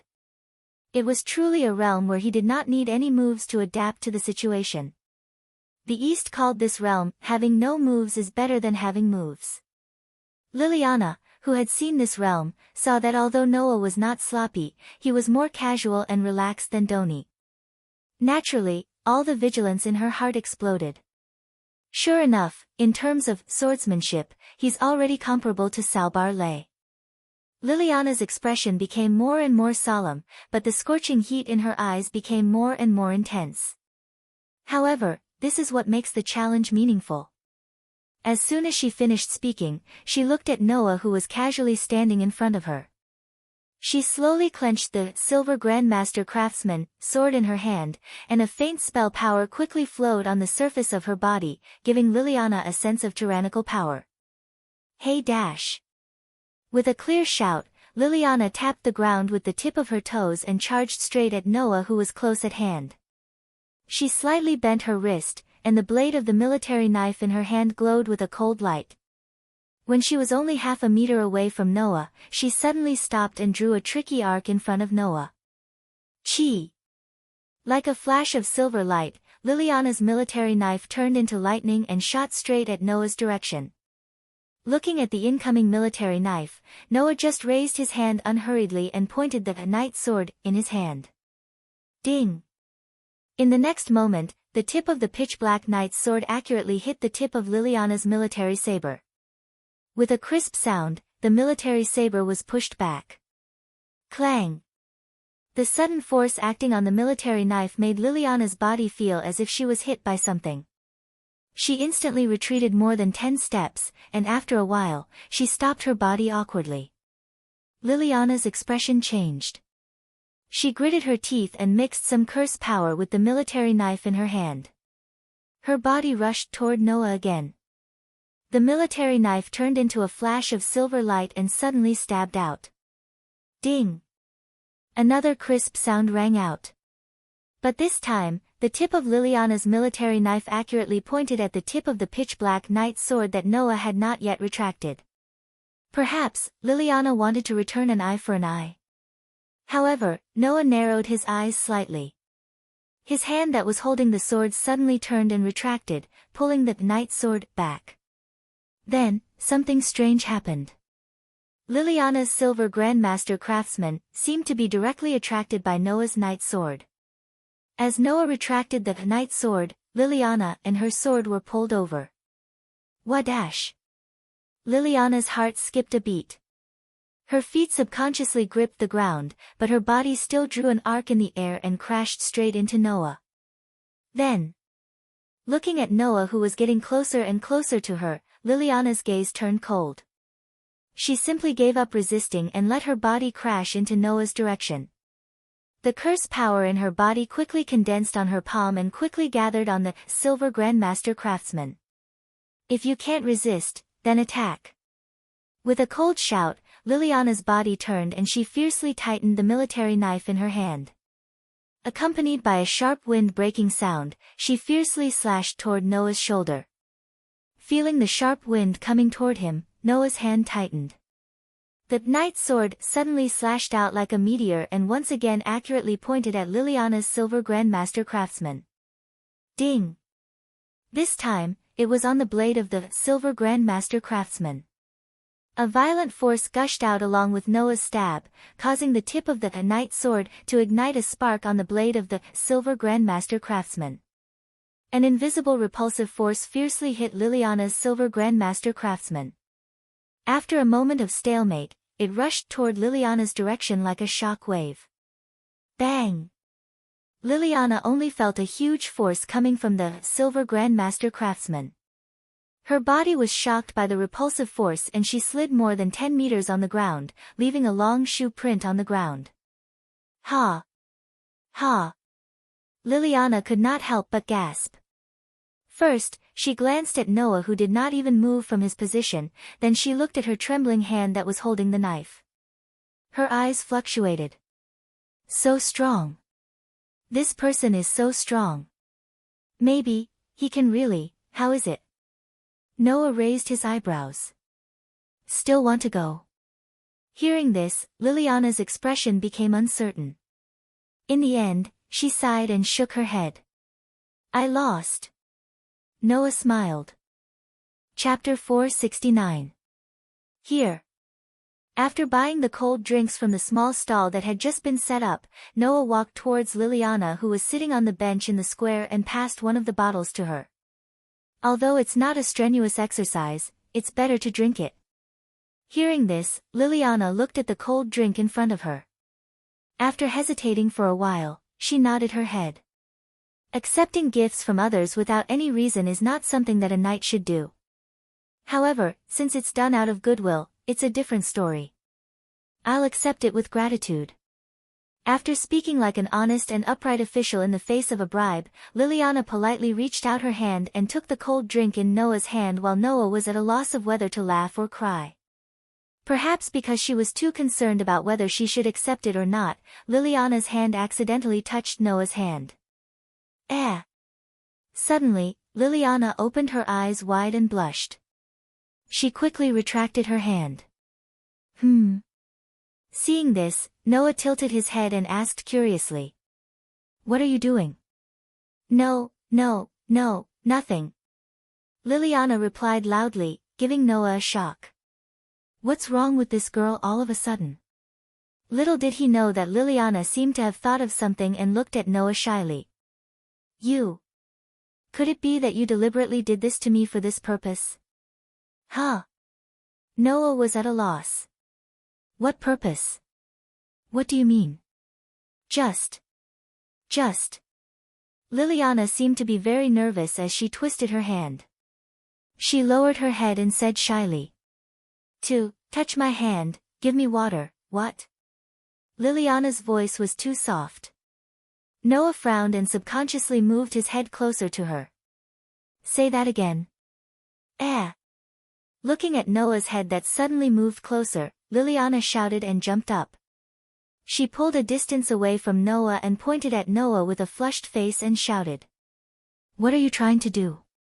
The corner of Noah's mouth twitched as he looked at Liliana, whose beautiful face was flushed and her eyes were moist. However, she was looking at him warily. It was said that geniuses were generally weird. Could it be that Liliana was a typical example? If Noah knew that Liliana had such a series of reactions because she touched Noah's hand, he would be even more speechless. Was there a need to have such a strong reaction? Was it better to be pure? Or was it better to be too sensitive? Of course, Noah would never have imagined that Liliana would have such a reaction. It was all because she was too delusional. Although I don't know what's wrong with you, Noah rolled his eyes speechlessly. But, if you don't want to interact with me, then I'll go back. No, It's not like that. Liliana finally calmed down. While feeling ashamed of her excessive behavior just now, she pretended to be calm. I'm sorry, there was an accident just now. Please don't mind. After saying that, Liliana returned to her seat on the bench and sat down. She stared at the cold drink in Noah's hand and immediately reached out her hand to snatch the cold drink from him at lightning speed. I will accept your kindness. That's good. Noah really didn't know what to say. What was certain was that Liliana didn't seem to be as rigid as she looked on the surface. Instead, there was a very strange part of her. With a new understanding of Liliana, Noah sat down next to Liliana. Looking at the bustling street ahead, he asked very casually. You're up so early. Where's Miss Erica? Don't compare me with her. Liliana, who was still in the state of a young girl a second ago, was suddenly stimulated. She regained her usual solemn and awe-inspiring manner and even declared. Unlike those who lays in bed every day, as a knight, I have strict requirements for my work and rest schedule. Under normal circumstances, I won't change my work and rest schedule at will. I didn't know that Miss Erica would lays in bed. Noah curled his lips. Sometimes, I really feel that you two are indeed childhood sweethearts. His words made Liliana frown very obviously. She said in a very resistant manner. That's right. I don't understand why you think so. Isn't it? Noah replied. Both of you are known as prodigies in the magic world. But as knights, one is obviously willful and casual while the other is obviously strict and inflexible. From an extreme perspective, don't you feel that you two are compatible? Liliana's face instantly turned gloomy. If your childhood sweetheart invites you to watch a horror movie when you want to watch a movie, or happily eats desserts in front of you when you want to lose weight, you won't think so. He felt that the topic had become heavy all of a sudden. To what extent was this seductive female knight persecuted by that willful Miss Erica? At the thought of this, Noah could not help but feel pity for Liliana. He quickly laughed and drank his cold drink. Oh yeah, what was that sword move just now? Liliana seemed to have the intention to change the topic. Her expression became serious. That sword move that attracted my Grandmaster Silver Craftsman and pulled me over, was it some kind of magic? That's not magic. It's just a simple technique. Noah shrugged. The trick is in the control of strength. This is the application of using softness to overcome hardness and leveraging strength to counter strength. You should be able to understand. That sword move contains such a great mystery. Liliana looked at Noah blankly. After a while, she sighed. It seems that I still underestimated your ability. I've seen a sword skill that even Ching Ching is inferior to. Noah Doria, you are indeed a person who is more talented than Ching Ching in swordsmanship. Italy's King of Swords was a rare genius who did not know anything other than swordsmanship. This was something that everyone knew. This king didn't know anything about magic, spells, or anything like that, but he had an extraordinary obsession with swords. If it was just a competition of swords, even if one didn't take into account power, it was impossible to find a match for him in the whole of Italy. In this aspect, being able to be comparable to the King of Swords meant that Noah's swordsmanship was unparalleled in the entire Italy and even the entire world. But if you want to kill a god, you can't do it with just strength. Liliana changed the topic. She looked straight at the gradually bustling street in front of her and said solemnly without looking back. Even if you can surpass Qing in swordsmanship, the second King of Swords is not so easy to be born. What's more, the god that appeared this time is the god of war who represents victory. It is also very likely that the King of Gods of the Mediterranean Sea will be involved. Liliana turned her head and looked straight at Noah. Even so, you still think that you can succeed? Noah drank the cold drink silently. After drinking all the drink in the bottle, he threw it away casually. The empty bottle drew a perfect parabola in the air and fell accurately into a trash can. Perhaps, in your eyes, a guy like me who takes the initiative to challenge a god and even wants to kill a god is like an idiot who overestimates himself, right? Noah smiled indifferently. But, such an idiot, didn't the 6 god-slayers whom you respect as kings used to be like that in the past? Liliana was speechless. Since it's not something that's absolutely impossible, it's still too early to make such a judgment. Noah turned his head and met Liliana's gaze. His dark and deep eyes were shining brightly. It's just like how you know that I'm stronger than you, but you still challenge me. I'm just exaggerating the same thing by a few levels. Regardless of whether I succeed or fail in the end, at least I have the confidence to keep my life. Since that's the case, why don't I challenge you once? Noah's dark and deep eyes stared at Noah closely. Looking at his face that was close at hand and listening to his somewhat handsome speech, Liliana felt her heart beating a little faster. Her pretty face blushed again. Rumble. At this moment, a shocking thunder suddenly sounded in the sky, startling Noah, Liliana, and everyone on the street. The originally clear sky was suddenly covered by a thick layer of clouds, becoming incomparably dark. Dazzling flashes of lightning flashed within, and the sound of thunder constantly rang out. Chapter 470. Rumble. The shocking sound of thunder continued to reverberate in the thick clouds. Thick bolts of lightning were like meteors colliding with each other. They flashed in the thick dark clouds and rolled back and forth, causing the sky to become extremely oppressive. The residents and tourists on the streets who thought that it was going to rain began to rush in the direction of their homes or hotels.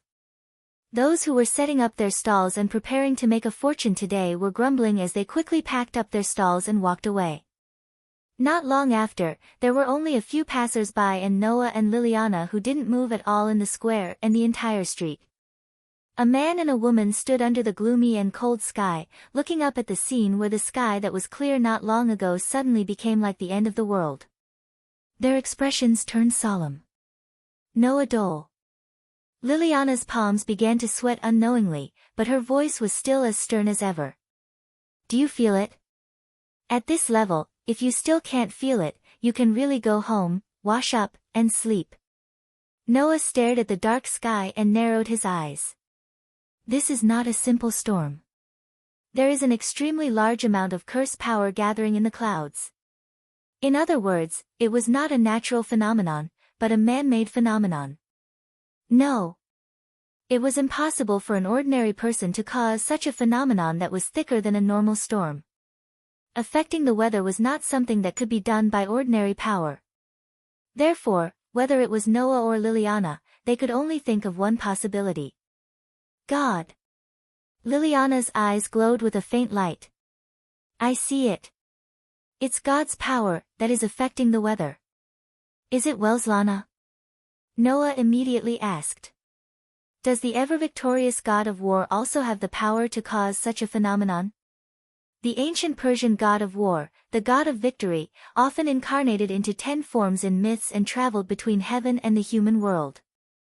Perhaps because the wind was getting stronger, Liliana began to raise her voice. Strong wind, bull, white horse, camel, mountain boar, young man, phoenix, shepherd, goat, and human warrior with a golden sword. There are a total of 10 incarnations, and each incarnation has a different power. Among these 10 incarnations, the goat incarnation can summon lightning and thunder. If this phenomenon was caused by Welslana, then now, the god of war should be using the goat incarnation.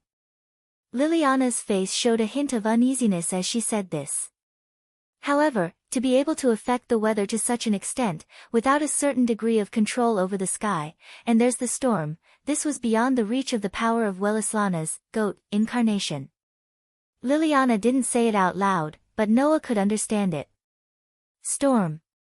Sky. Lightning. Noah said in a monotonous voice. It seems that we have to prepare for the appearance of another god. The moment he finished speaking, a surge of power that was more powerful than the power gathered in the sky rose from the direction of the seaside. Over there. Liliana pointed in the direction of the huge surge of curse power and shouted. God is there. Even without Liliana's reminder, Noah could guess it. Noah had only seen such a large amount of power from himself and Tony. He had never seen a third person who could gather such a large amount of power. This level of curse power could only be possessed by the god that appeared on this island. There was no other possibility for this level of curse power. Lily. At this moment, a voice came from the direction of the hotel. Electra, who was dressed in a red and black outfit that was not far off from Liliana's, walked toward Noah and Liliana with a smile as fierce as a lion's on her face. It's time for the duel. Against the storm, Noah and Liliana were flying in the sky. They turned into two streams of light and flew toward the seaside. Noah used the death feather form of the magician. What Liliana used was a witch spell called flight. Erica, who could not use the witch spell, was in Liliana's arms. Unlike magic, witches were magic that could only be used by pure witches. While Liliana Kranikar was a knight, she was also a witch. In the world of magic, the title of witch had great significance. Erica was also a witch in a broad sense. To be more precise, she was a female magician who used magic. There was a difference between a pure magician and a witch. Erica was only a magician who could use magic, while Liliana was the last descendant of those witches and priestesses who became saintesses in the beginning of the era. Just like Aoizi and Yuju, one could only use magic, while the other had the bloodline of a witch. The difference naturally arose. The witch spell referred to the magic that only pure-blooded witches could use. The knowledge and magic that belonged to witches were passed down orally by Liliana from the previous generation of witches. Only Liliana, the last descendant of a witch, could use the spells. Under such circumstances, the three of them flew in the direction of the sea, braving the strong winds. In the next second, Noah, Erica, and Liliana saw it. They saw a giant. It was a giant with messy, fluffy hair and a beard that covered the lower half of his face. He looked rather wild and unruly, and was more than 20 meters tall. On the giant's body, muscles bulged constantly. Just by looking at him, one would feel that he was very bold. He wore rough clothes. His clothes were made of dirty rags and leather. However, not only did this appearance not give people a disheveled and dirty feeling, on the contrary, it could make people involuntarily feel a sense of majesty. Just looking at it would make people want to lower their heads and retreat in an extremely oppressive manner. On the other side of the giant, a 14 or 15-year-old boy, who was even smaller than an average adult, hovered in midair and confronted the giant fearlessly. The young man's clothes were not so much the clothes of this harbor street, but more like the clothes he wore in the oasis in the desert. He was dressed in ancient Roman attire. His jet black hair reached his shoulders, and his skin was ivory. The young man was very good-looking, and his facial features were very regular. There was even a bit of a neutral feeling. He was a beautiful young man who couldn't be picked out at all. However, not only did this beautiful young man violate Newton's law and hover in midair, but his cloak also fluttered in the strong wind. His body also surged with an aura that wasn't any weaker than that of the giant. This told others that he wasn't an ordinary person who couldn't even truss up a chicken. The two figures, one big and one small, confronted each other in the ocean. The aura that gushed out of their bodies like a storm not only covered the entire ocean and sky, but also swept in all directions, shrouding Noah, Erica, and Liliana who were flying over. Almost at the same time, Noah, Erica, and Liliana came to a sudden halt and froze in midair. Under the shroud of the terrifying aura, Erica and Liliana were completely immobilized. Not only were their eyes and faces full of horror, but even their foreheads were dripping with cold sweat. These two prodigies didn't seem to have any experience facing the gods. Now that they had encountered the two gods of the highest level, the aura that leaked out was enough to awe the two genius girls on the spot. Noah was the only one who maintained his composure, but his expression was still solemn. He glanced at Erica and Liliana, took a deep breath, and suddenly spoke. "If you want to retreat, this is your last chance." Upon hearing that, Erica's and Liliana's pretty faces changed drastically. Humiliation, powerlessness, and anger at themselves. All kinds of emotions made these two talented girls bite their teeth and lips hard. Immediately, Erica said loudly, I'm Erica Brantary. Liliana also spoke with a determined expression. As a knight, I'm absolutely not allowed to abandon my companions and retreat. Is that so? Noah closed his eyes and suddenly opened them after a while. Then, let's begin. To slay the gods. Chapter 471. Crackle, crackle. In the dark clouds, the sound of lightning and thunder continued to reverberate. Walala. No one knew when it started, but the violent winds and torrential rain had also affected Sardinia, bringing about a weather phenomenon no less than a level 10 typhoon. Under such a vile environment, the tall giant and the young man floating in the air continued to face each other with calm expressions. They did not care about the vile weather and torrential rain at all. They were as unmoving as a mountain, and the aura emitted from their bodies was even more frightening than the torrential rain. Mekr, one of the strongest gods in the Mediterranean Sea, the king of the gods, the great warrior, the strongest dragon slayer, we finally meet. In the violent winds, the young man faced the giant that covered the sky. Not only did he not show the slightest trace of fear, but he also showed an extremely joyful and unruly look. I am Welslana, I am the victor. Victory is always in my hands. This is my essence. No matter what battle I encounter, no matter what enemy I face, my victory will not change and cannot be shaken. That is why I have not experienced the taste of defeat until now, because no one can defeat me. With such an arrogant declaration that seemed to be able to shake the heavens and earth, the god of victory named Welslana laughed, his face full of arrogance. God King Mekr. Can you grant me a defeat? As soon as the words came out, the tall giant immediately lowered his head and looked at Welslana, who was floating in the air not far from him. He let out a cold snort that could cause the sea to churn. Welslana, the guardian of Mitra, as the god of light who used to protect the royal power, you actually dare to challenge me, the king. You deserve to die 10,000 times. Indeed, I used to be the guardian of the people and the royal power, but now I am only the god of disobedience. What remains in this body is only the will to fight and win. Welslana smiled calmly, but his expression was still full of arrogance. Mekr. Satisfy me. Give me a fight that can calm the will to fight in my body. Ha ha ha ha. Mekr couldn't help but laugh out loud. His laughter was deafening, and the sound waves even blew away the surrounding storm. Speaking of which, this old man is now Bodeo's god of disobedience. Although I'm a king, I'm also a warrior. I'm a dragon slayer, the god of victory. Let my staff smash your arrogant face. As soon as he finished speaking, a pair of crude clubs appeared in Mekl's hands. They were a pair of sticks that appeared amidst the storm and lightning. Although its appearance was extremely crude, the wind and lightning flashing back and forth on it brought about waves of fluctuations, causing the space to tremble. Ha ha ha ha. Welslana also laughed out loud because of his excessive excitement.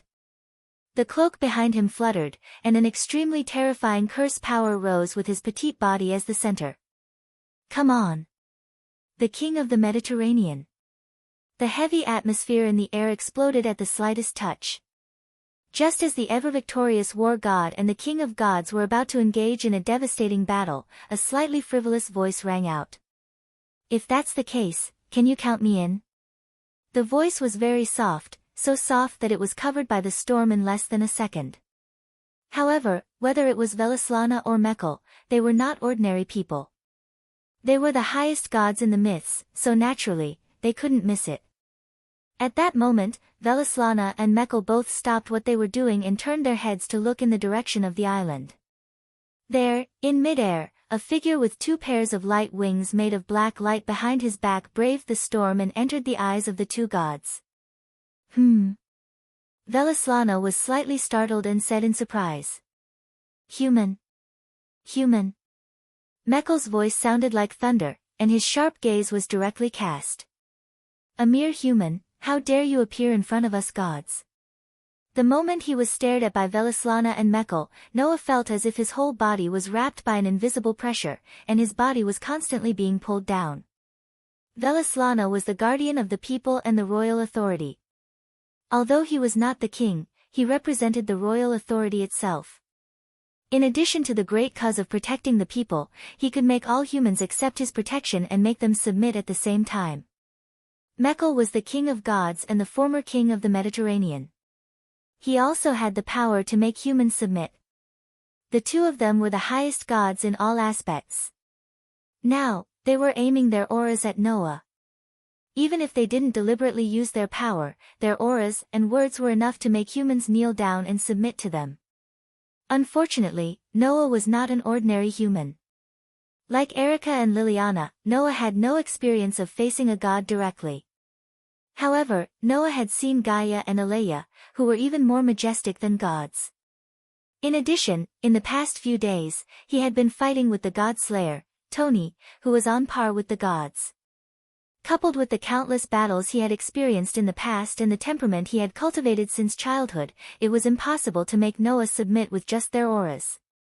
Therefore, under the monstrous auras of the two gods, Noah only felt his shoulders sink. After circulating the magic in his body, he recovered. He was not affected at all. Oh. Velislana raised an eyebrow, and his tone began to have a hint of curiosity. What an amazing dochi. You seem to be a brave warrior as well. So, I'm here to challenge you. It was unknown when Noah had grasped a completely black knight's sword in his hand. He raised it and pointed it in the direction of the two gods, declaring loudly. The two of you, do you want to fight with me? The whole place was suddenly silent. A heavy pressure spread out in the space, covering the entire world in an instant. You actually pointed your sword at me, the king of the gods. Mekhl's voice had a hint of majesty and anger. Human, are you ready to atone for your sins with your death? You have the courage to challenge a god, but you should consider your own strength, boy. Velislana glanced at Noah and smirked. In front of you is the god of victory, who is always victorious. Human, you should back down. Seeing that the two gods treated his actions as an offense instead of a challenge, Noah felt helpless even though he had expected it. Since you are a god who represents victory, then you should know what causes defeat on the battlefield, right? Noah looked directly at Velislana and said with a hint of provocation. I am indeed just a human, but I have power. Since I have power, then I have the qualifications to fight. I did not come here to compete with you in terms of status, nor to compete with you in terms of strength. I only have one goal, and that is to win. Aren't you the god of victory? Aren't you looking for defeat? Noah's voice kept echoing. It penetrated the storm and drilled into Velislana's ears. Then let's fight. I will use any means necessary. I will let you taste the taste of defeat. Hearing this, Velislana widened his eyes slightly and looked at Noah, who was stirring up a large amount of magic. He suddenly laughed, and laughed very happily. Good. I didn't expect a human to know the true meaning of victory. As the god of war who is always victorious, I can't ignore the challenge of a warrior who pursues victory. Come with me. Knowing that his provocation was successful, Noah controlled the magician behind him and his body turned into a stream of light and swept in another direction. My strength is weaker than yours, so I will choose a terrain that is advantageous to me to fight with you. Everything is for victory. If you are afraid, you can choose not to come. With that, Noah's body quickly disappeared into the storm. Velislana's face was filled with joy. His body suddenly turned into a tornado and swept in the direction where Noah disappeared. Human. God of war. Are you trying to abandon me, the king? Mekhl shouted angrily. Unforgivable. As soon as he finished speaking, Mekhl's huge body turned into a flash of lightning and swept into the sky and disappeared. It was only then that Liliana, who was carrying Erica, leaped from the direction of the beach. This way, no matter how fierce the battle is, at least nothing will happen to this island. Liliana looked at Erica. What should we do next? Follow him. Erica answered without hesitation. We must witness this battle. Liliana nodded heavily and flew into the sky. Chapter 472. Whoosh. Accompanied by a sharp sound, Noah turned into a stream of light under the push of the magician in the form of Death Feather. He flashed through space and shot toward the endless sea. Noah didn't look behind him, nor did he check if his target was following him. Noah flew forward as fast as he could while in the Death Feather form. At the same time, he activated his sensing ability to scan the surrounding sea surface. Not long after, Noah opened his eyes and looked at a small island in front of him. It was an uninhabited island. If gods like Welslana and Mekhl went all out, sinking an island wouldn't be a difficult task. Although Noah didn't think that the two highest-level gods would go all out against him, other than being provoked by him, they were also each other's opponents. It was too dangerous for two gods to fight head-on. Therefore, Noah used a trick to lure Welslana and Mekhl over. As for the uninhabited island, it was the perfect place to fight with the gods. At that moment, Noah made up his mind. The tip of the magician's wings in the form of Death Feather spurted out a large amount of black light, making the wings of light bigger and more solid. It pushed Noah and shot toward the uninhabited island. After a while, Noah came to the sky above the uninhabited island. He swooped down and landed heavily on the beach. Bang!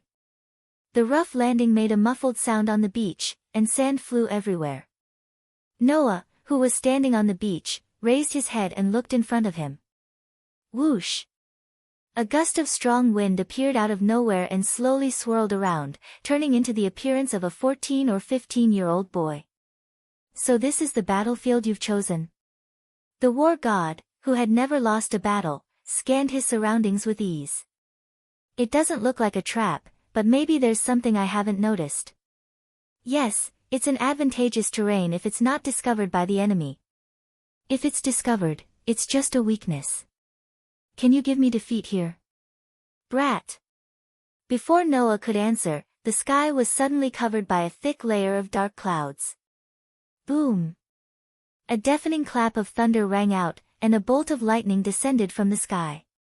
It landed on the sea beside Noah and Welslana, and while it stirred up huge waves, it slowly turned into a tall giant. Human. War god. The divine king with the crude staff let out a thunderous roar. Making a fool out of me as a king is a crime. You will pay with your lives. Ha ha ha ha. As if he was delighted by the upcoming battle, Welslana laughed out loud. Against the warrior who pursues victory and the king of the gods. Interesting. Interesting. I can finally feel my blood boiling. After saying that, Welslana's eyes stared at Noah, and his smile became ferocious because of his excessive enthusiasm for battle. On the battlefield, it's common sense to eliminate the weak in advance. Kid, let's start with you. As soon as the words fell, Welslana turned into a gust of wind and rushed in the direction of Noah. Noah's eyes narrowed, and the light wings behind him shook. His body forcibly twisted, and just as he was about to retreat, the gust of wind surged out in an extremely strange manner. Like an invisible rope, it wrapped around Noah like lightning. Welslana has 10 incarnations. Among them, the incarnation of strong wind can cause tornadoes. The speed of the gust of wind was extremely fast, and it caught up with Noah in the blink of an eye. Like a silkworm cocoon, it wrapped Noah in it. Poof! However, in the next second, a slight sound echoed.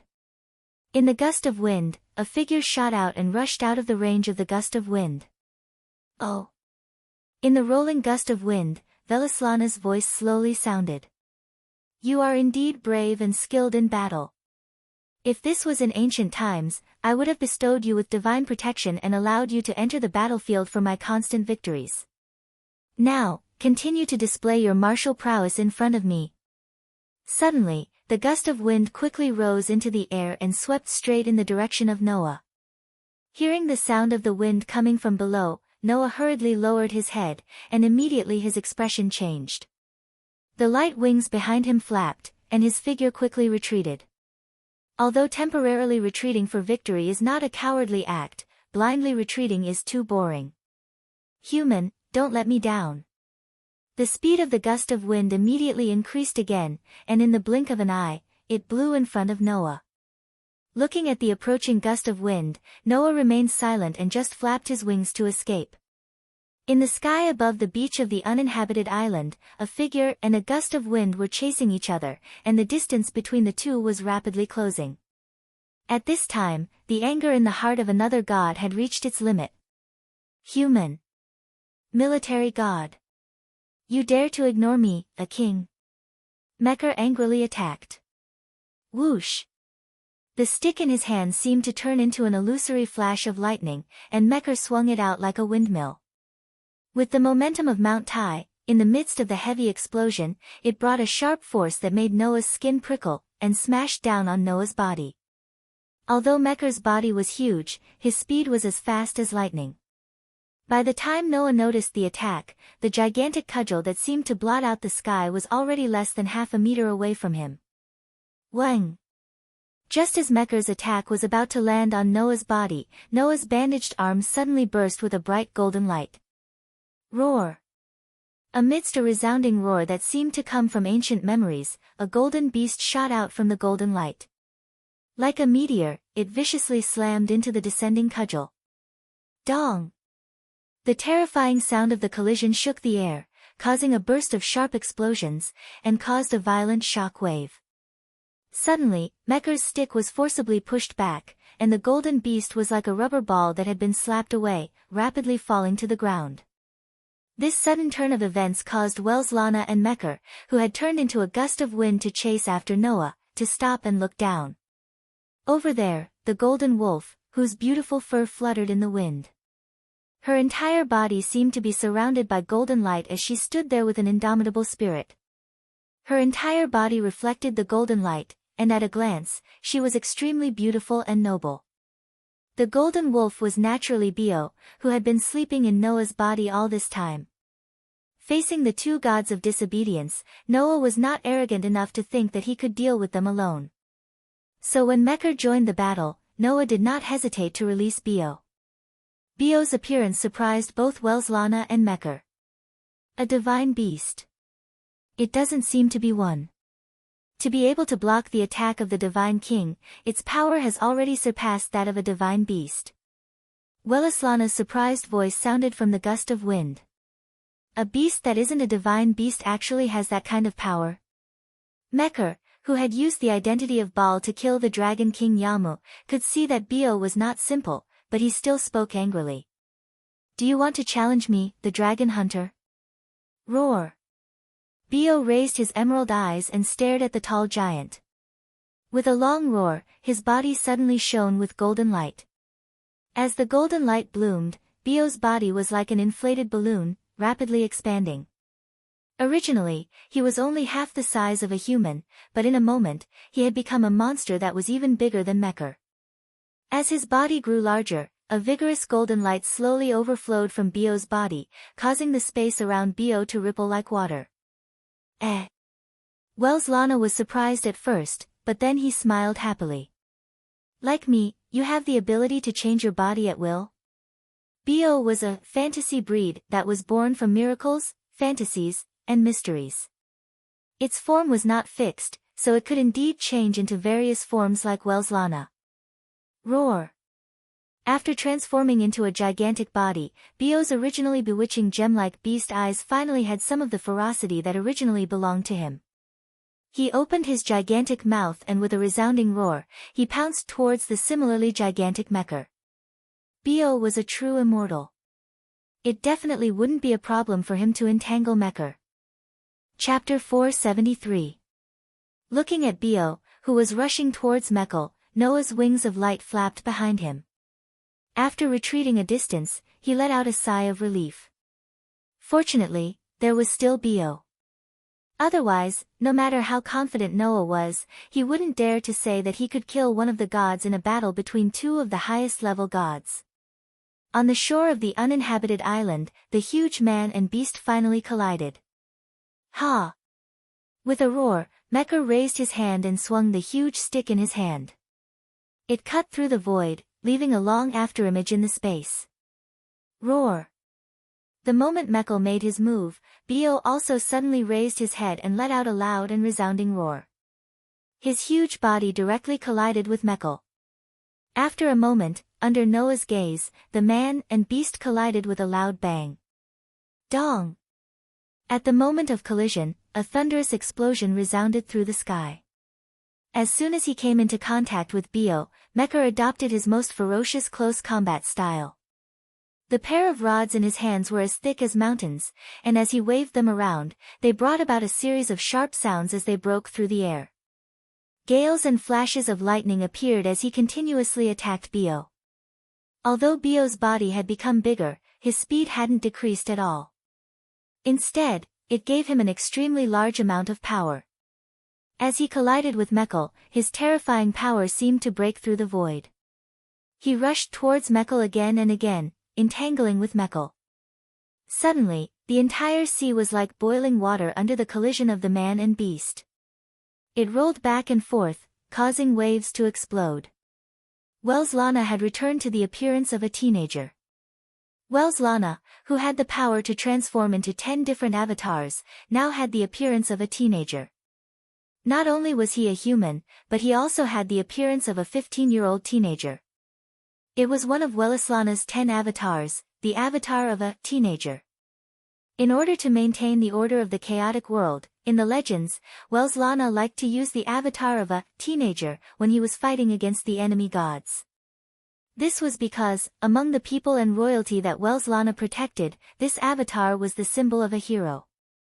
Under this incarnation, Welslana could obtain the power of protection and domination. Thus, when the huge waves stirred up by the fierce battle between Mekhl and Bio surged in his direction, Welslana shouted softly, "Back off!" The word spirit of blessing and domination was the incarnation of the hero, the power of the youth.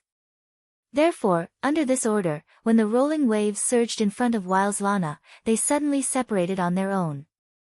It was as if there was an invisible barrier separating the seawater, so that the space within 2 meters of Welslana was like a vacuum, not being submerged by the seawater. "So you have such a guardian beast?" Welslana looked strangely at Bio, who was entangled with Mekhl. It seemed that the fight between Bio and Mekhl had ignited his desire to fight. He looked at Noah with burning eyes. "Then, should we begin?" Hearing this, Noah, who was floating in the air, silently lowered his body and pointed the knight's sword at Welslana. "Unlike Bio, I don't have the ability to transform. Let me use the sword in my hand to challenge you, the god of victory." "Sword?" Welslana suddenly smiled. "Although I, who have 10 incarnations, rely on the power of transformation to be able to grasp victory in any battle, but no matter what, I once had the title of a hero. As the god of war, and the protector of the people, if you challenge me with a sword, how can I not show you my skills?" After saying that, Welslana reached out his hand, as if he was holding something, and stretched it straight to his side. "Sword! Come to my hand." Under the word spirit of domination, on the beach, a burst of sand suddenly rose up, and gradually condensed into a sand sword in Welslana's hand. Holding the sand sword in his hand, an extremely domineering aura suddenly erupted from Welslana's body. This aura was so strong that it made Noah feel a little suffocated. With the huge amount of curse power that belonged to God gushing out from Welslana's body, the sand sword made of sand seemed to become more solid. It also burst out like a flash of cold light on the edge of the sword, which made Noah's heart tighten. Although he didn't directly face the sand sword, Noah didn't doubt that even if his knight's sword hit it with full force, there wouldn't be a single crack on the sand sword. Under the support of the word spirit of domination and the huge amount of curse power from Welslana's incarnation, the sand sword became a true divine weapon in the sense of the word. This kind of skill could be called a divine skill. Sure enough, this was something that only God could do. "Ha, no need to be polite." Welslana calmly smiled. "Show your bravery in front of me." Hearing this, the magic power that flowed in Noah's body like a surging lake also rolled up, making Noah's arm tremble.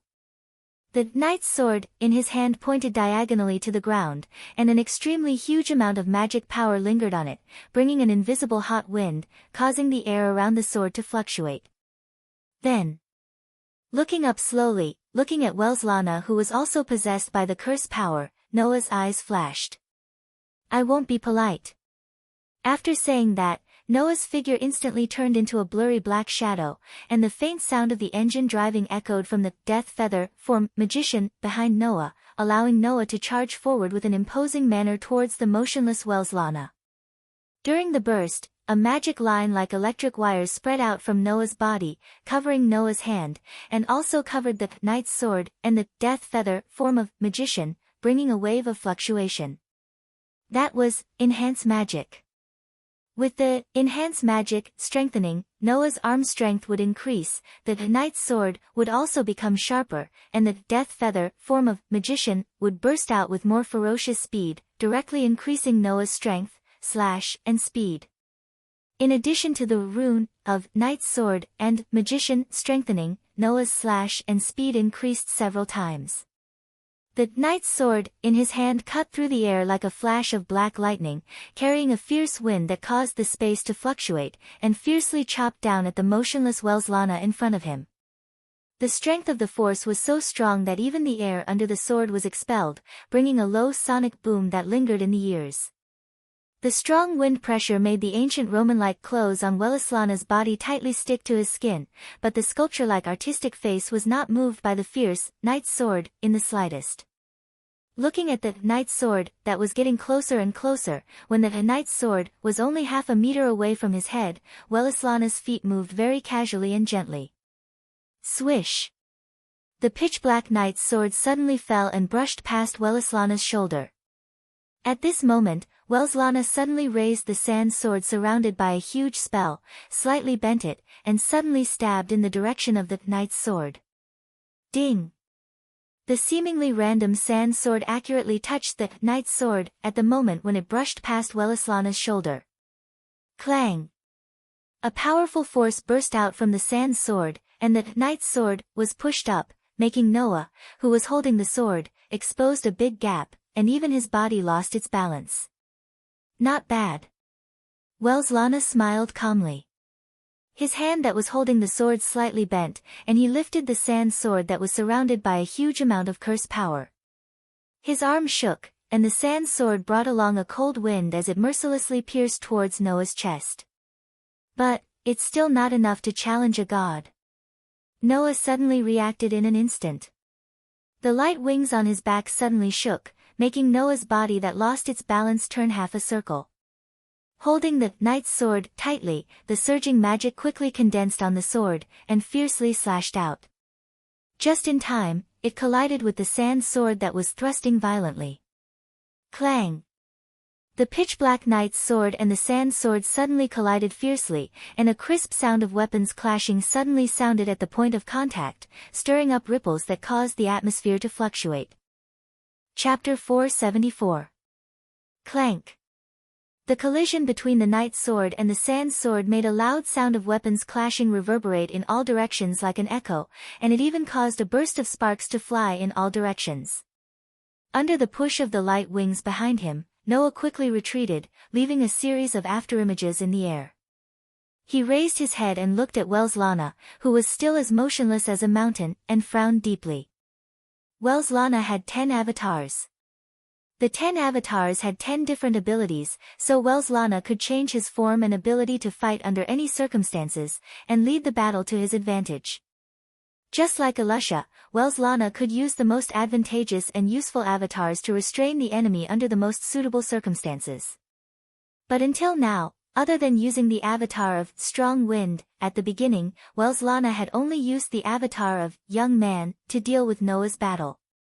Even so, in a head-on collision, Welslana's strength still firmly suppressed Noah's. The battle situation was indeed quite unfavorable for Noah. However, Welslana seemed to still be observing Noah until now, as if he wanted to know how far Noah could go if he tried his best. In other words, Welslana was not serious at all.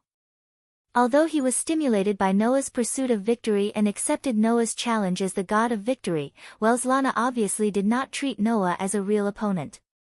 He did not use the avatar's power, nor was he serious.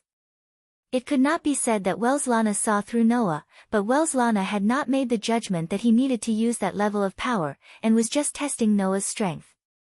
This is good. The more careless you are with me, in the end, the more smoothly my plan can be carried out. Taking a deep breath of the slightly cool air, Noah stared at Welslana, who looked calm, and held the knight's sword in his hand. The magician, in the form of Death Feather, behind Noah's magician, and the rune magic runes lit up at the same time. Pang!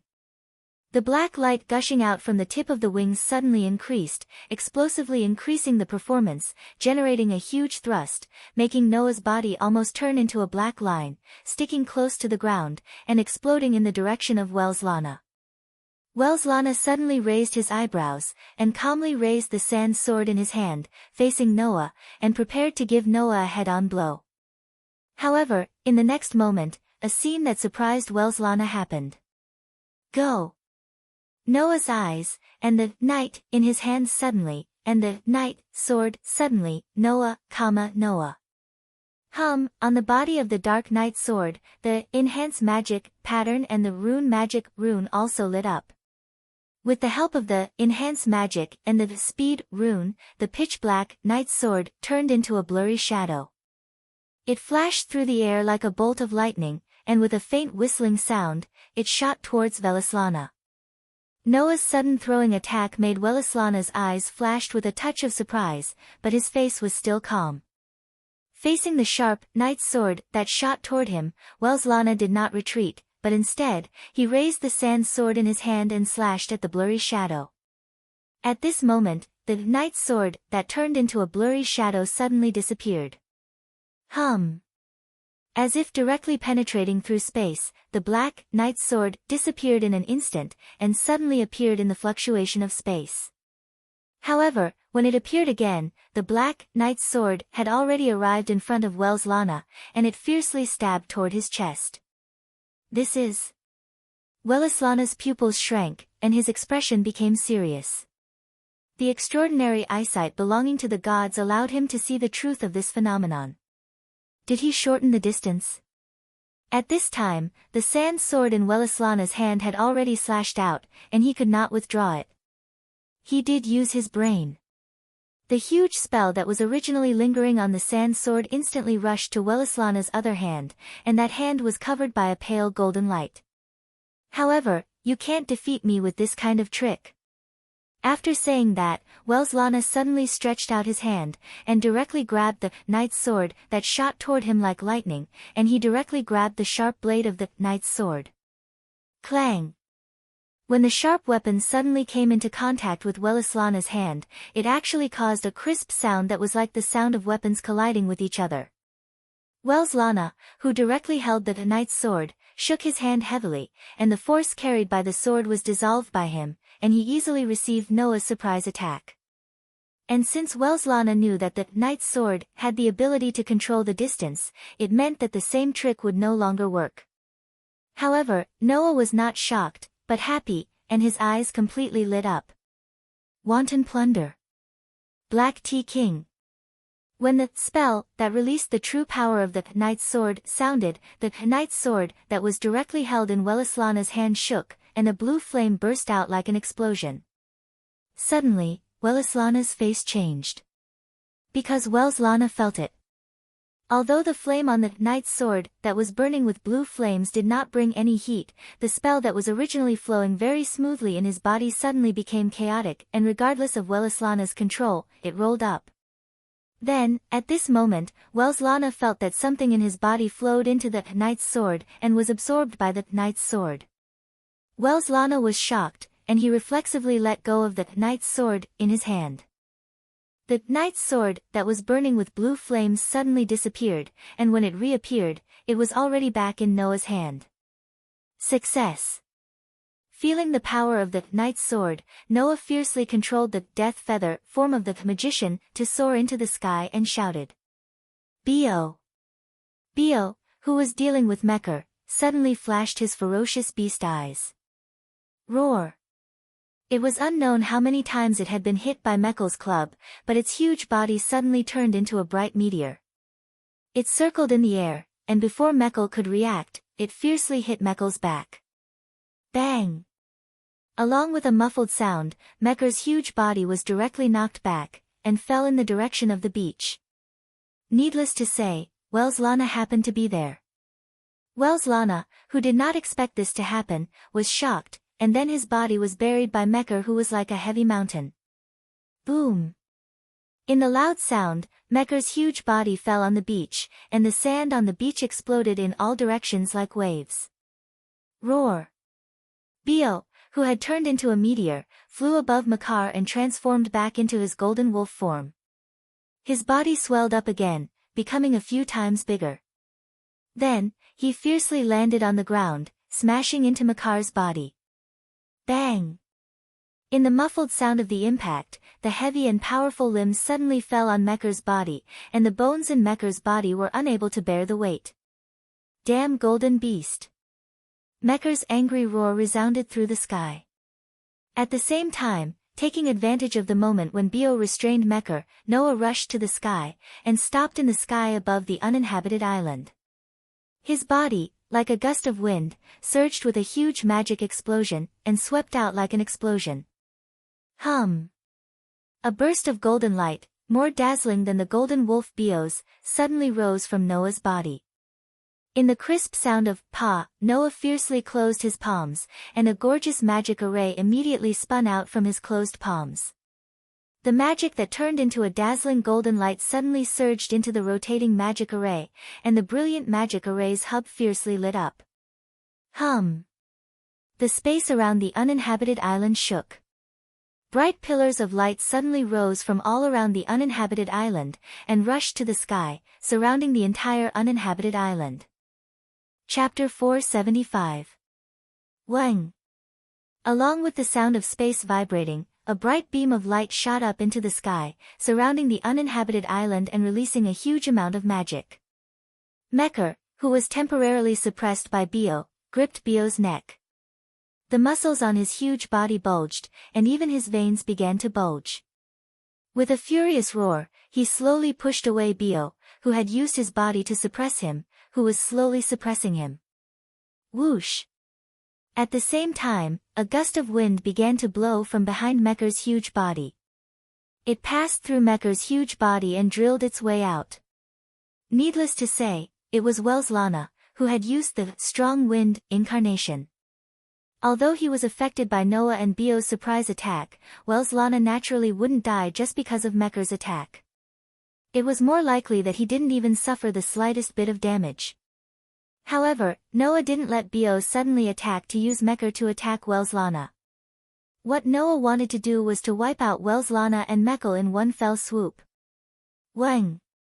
Rich golden light bloomed from Noah's palms and the beautiful magic formation rotating in front of his palms, illuminating the sky of the uninhabited island. Noah yelled as he mobilized most of the magic power in his body and let it flow into the magic array like a flood that had been opened from a dam. Fairy Sphere. Activate. The pillars of light surrounding the uninhabited island suddenly bloomed with a strong light. In the next instant, with the uninhabited island as the center, the pillars of light that rose into the sky suddenly scattered, turning into a layer of halo, forming a huge bright transparent sphere that surrounded the entire uninhabited island. Taking a closer look, the surface of this huge sphere had the image of a fairy with its wings spread out. What is this? The sudden change made Mecker, who was still wrestling with Bio, stunned. Is this the method you prepared for victory? Lana, who had turned into a gust of wind and gradually drilled out of Mecker's huge body, let out a joyful shout. But, warrior, unless it's an ancient god-killing spell, spells won't work on us. Ah! I know. Of course I know. Noah, who was floating in the air, suddenly swooped down. Therefore, this fairy sphere is not used to deal with you directly. It is only used to confine everything that happens next within it. Saying this, Noah swooped down in front of the huge sphere and put his hand on it. Fairy Sphere and Fairy Tale were the last super spells of the three great spells, and were known as the absolute defense spell. It could condense the thoughts of all the guild members of Fairy Tale into powerful magic and create an invincible protective sphere. It had the ability to protect everything within its effective range, and could even freeze time within the effective range of the magic. In this world, there was naturally no such thing as a fairy tale guild members yearning to condense a powerful magic power. So, Noah used his own vast magic as a medium to replace the thoughts of the guild members of fairy tale, and activated the fairy sphere. But this way, the ability to freeze time would not be effective. Activating this magic, Noah did not use it to protect Wells, Lana and Mekar, but to restrict everything that happened next to the sphere. This way, Noah could unscrupulously use a killing move that could even affect him. Bang! Without hesitation, Noah used all the magic in his body, and like a gust of wind, it exploded in all directions. Magic full release. Enduring the pain brought to his body after mobilizing the inhumanly huge magic power, Noah gritted his teeth and let out a low growl. Everything. Shatter for me. At this moment, all the violent and vast magic belonging to Noah turned into a gorgeous white light, flowing into the huge sphere through Noah's hand. Of course, Noah did not use the shatter magic to shatter the huge sphere. Under Noah's control, the brilliant white light that was injected into the giant sphere not only did not affect the giant sphere itself, but also dyed the entire giant sphere pure white. Wang! In the next instant, the entire interior of the huge sphere was covered by a dazzling white light that soared up like a tide. Under the cover of that gorgeous white light, the space of the entire uninhabited island began to tremble. Clang! The rich light flickered and made a vibrating sound. The entire uninhabited island, which was covered by the brilliant white light, was suddenly completely split into pieces of extremely orderly cubes. Including the trees, ground, mountains, and rivers on the uninhabited island. Immediately after, the entire uninhabited island suddenly exploded. Dong! Amidst the earth-shattering sound, the space inside the huge sphere underwent earth-shattering changes. The uninhabited island exploded and turned into fragments, instantly disappearing in the long river of history. Bang! Relying on his huge body to temporarily suppress Mekar, Beowulf's entire body was shattered under the full power of the shatter. Kacha kacha! Even the space within the huge sphere started to crack. Under the effect of Noah's shatter, using all of his magic power, it was as if the space within the sphere was shattering like glass, shattering piece by piece. In other words, except for Wales, Lana and Mekar, who were immune to all spells, as the highest level gods, everything inside the huge sphere was shattered. Boom! The space that exploded directly turned into a bottomless black abyss, bringing with it gusts of turbulence that swept across the entire huge sphere. That was no ordinary atmospheric turbulence, but spatial turbulence. If an ordinary person were to touch it, they would be annihilated immediately. This spatial turbulence swept out like a storm, and when it came into contact with the huge sphere, it caused the huge sphere to tremble. Crack, crack. The entire huge sphere also began to crack under the sweeping of the spatial turbulence. Seeing this, Noah's expression changed and a hint of ruthlessness flashed in his eyes. He frantically poured the magic in his body into the huge sphere, desperately trying to maintain the existence of the fairy sphere. If it weren't for the huge sphere, Noah would definitely have died once he was swept out by the spatial turbulence. Oh, oh, oh, oh. Ah, ah. Ah! Within the range of the huge sphere, in the pitch-black space where everything had been destroyed, Velislana and Mekar let out a loud cry at the same time. Their bodies were directly swept into the turbulent space and dragged into the pitch-black space crack. Should it be said that they were indeed gods in myths? The spatial turbulence that ordinary people would be destroyed with a touch swept over the bodies of these two highest-level gods, but it did not bring them any harm. It only made them unable to control their bodies as they were swept into the depths of the spatial crack. If this continued, even if these two gods did not die, they would be directly exiled into the depths of the infinite space and wander endlessly. But, was it that easy? You want to deal with me, the king of the gods, with this level of power? Mekar roared. Don't be delusional. Human. After saying that, Mekar's huge body directly turned into a bolt of lightning, rushing out against the spatial turbulence. Ha ha ha ha. Whale's Lana also laughed loudly. This is the power you prepared for victory. A power that can even shatter space is indeed amazing. But this is not enough for me to taste the taste of defeat. After saying that, Whale's Lana's body turned into a gust of wind, colliding with the surrounding spatial turbulence and slowly blowing outwards. Seeing that Whale's Lana and Mekar were using their magical powers to break through the spatial turbulence and break out, Noah's heart was filled with shock. Can't this deal with them? Should I say, as expected of a god? Chapter 476. Whoosh. Violent spatial turbulence continued to engulf the area of effect of the fairy sphere. Rumble. In the dark world where even space was annihilated, waves of destructive waves rolled back and forth, attacking in all directions. Kacha.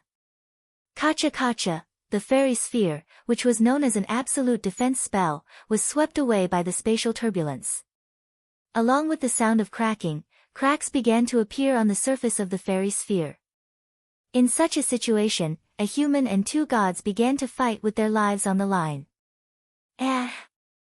Noah frantically poured the magic in his body into the fairy sphere, maintaining the existence of the fairy sphere so that the spatial turbulence would not affect him. Oh!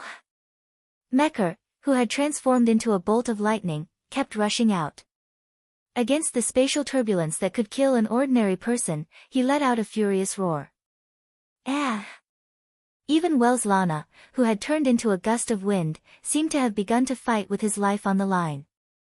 He carried an extremely terrifying curse power, attacking the surrounding spatial turbulence and attacking outside. In a sense, this human and two gods were challenging their own limits, just to survive in this chaotic battle. Seeing Whale's Lana, who had transformed into a gust of wind, and Mekar, who had transformed into a bolt of lightning, unwaveringly attacking this side under the sweeping of the spatial turbulence, Noah's eyes also showed a look of madness. Soon, they would be able to break free from the sweeping of the spatial turbulence and break through the fairy sphere that was riddled with holes in one breath. They would be out of danger, and a look of madness appeared in Noah's eyes. Although directly shattering the space and exiling Whale's Lana and Mekar into the spatial turbulence, as long as the plan went smoothly, it should be able to bury any opponent. But if the opponent was a god, Noah had not thought of the possibility of failure. In order to deal with this, Noah had previously prepared another method, which was to let Bo deal with Mekar, while he himself faced Whale's Lana. At that moment, Noah fiercely raised the knight's sword in his other hand, and with a stab, the knight's sword pierced through one of the cracks in the fairy sphere. Bang! In the next moment, the surging flames on the knight's sword soared. Release for me. Noah's low voice resounded through the sky. Black Tea King. As soon as the voice fell, the pitch-black knight's sword suddenly turned golden, and even the flames on the sword turned into golden flames, crazily rising. What? Seeing this scene, Whale's Lana, who had turned into a gust of wind, was shocked. Could that be? As the god of victory, Whale's Lana had 10 incarnations. Strong wind, bull, white horse, camel, mountain boar, boy, phoenix, herding sheep, goat, and finally, human warrior with a golden sword. There were a total of 10 incarnations, and each incarnation had a different power. After learning from Liliana what kind of power Whale's Lana's 10 incarnations had, Noah planned to use the Black Tea King to steal the power of one of the incarnations. The most powerful of Whale's Lana's 10 incarnations was the white horse. In mythology and ancient times, the existence of the horse had a close relationship with the sun from the beginning. In almost all myths, the sun god who represented the sun sat in a carriage, carried by horses, and traveled from east to west. This was commonly passed down in many civilizations. East, India, Northern Europe, China, Babylon. Without exception. Even the Greek Apollo was like this. Just like Apollo, in Persian mythology, the god of light, Mitra, who represented the light, also praised the same myth. Whale's Lana was the undefeated military god who served Mitra, the incarnation of the sun. Therefore, Whale's Lana, who served Mitra, could transform into a white horse, carry the sun, and drive the flames from the sun. While dealing with Welslana, Noah took advantage of Welslana's carelessness and used the Black Tea King to steal Welslana's incarnation of the White Horse. Now, it was time to release the incarnation of the White Horse. Burn it all up for me. Gods! When Noah burst out such a roar, the expanding golden flames burning on the knight's sword suddenly stagnated, and then suddenly burst out. Nay! A horse's cry echoed in the dark space turbulence. The flames from the sun turned into a majestic white horse shining with golden light. Amidst the horse's neigh, it carried the overwhelming golden flames and fell like a meteor from the sky, rubbing against the spatial turbulence that swept up and abruptly landing on the gale and lightning that were charging outwards. Bang! The surging flames of the sun burst out like an explosion, covering every corner of the space turbulence with a sea of golden flames. The scorching heat caused the space turbulence to become even more violent, and rushed in all directions of the pitch-black world. Ah! The wind that was directly covered by the sun's flames returned to the form when Welslana used the incarnation of the youth, and Mekhl, who turned into lightning, also returned to the tall giant form in the flames. Under the burning of the flames, both of them let out painful screams. If they were in their peak state, then it would not be difficult for Welslana and Mekhl to block the power of the incarnation of Welslana. However, under the sweeping of the space turbulence, Welslana and Mekhl could not protect themselves, and in order to rush out of the space turbulence, they used a lot of curse power, and did not have any power left to block the power of the White Horse.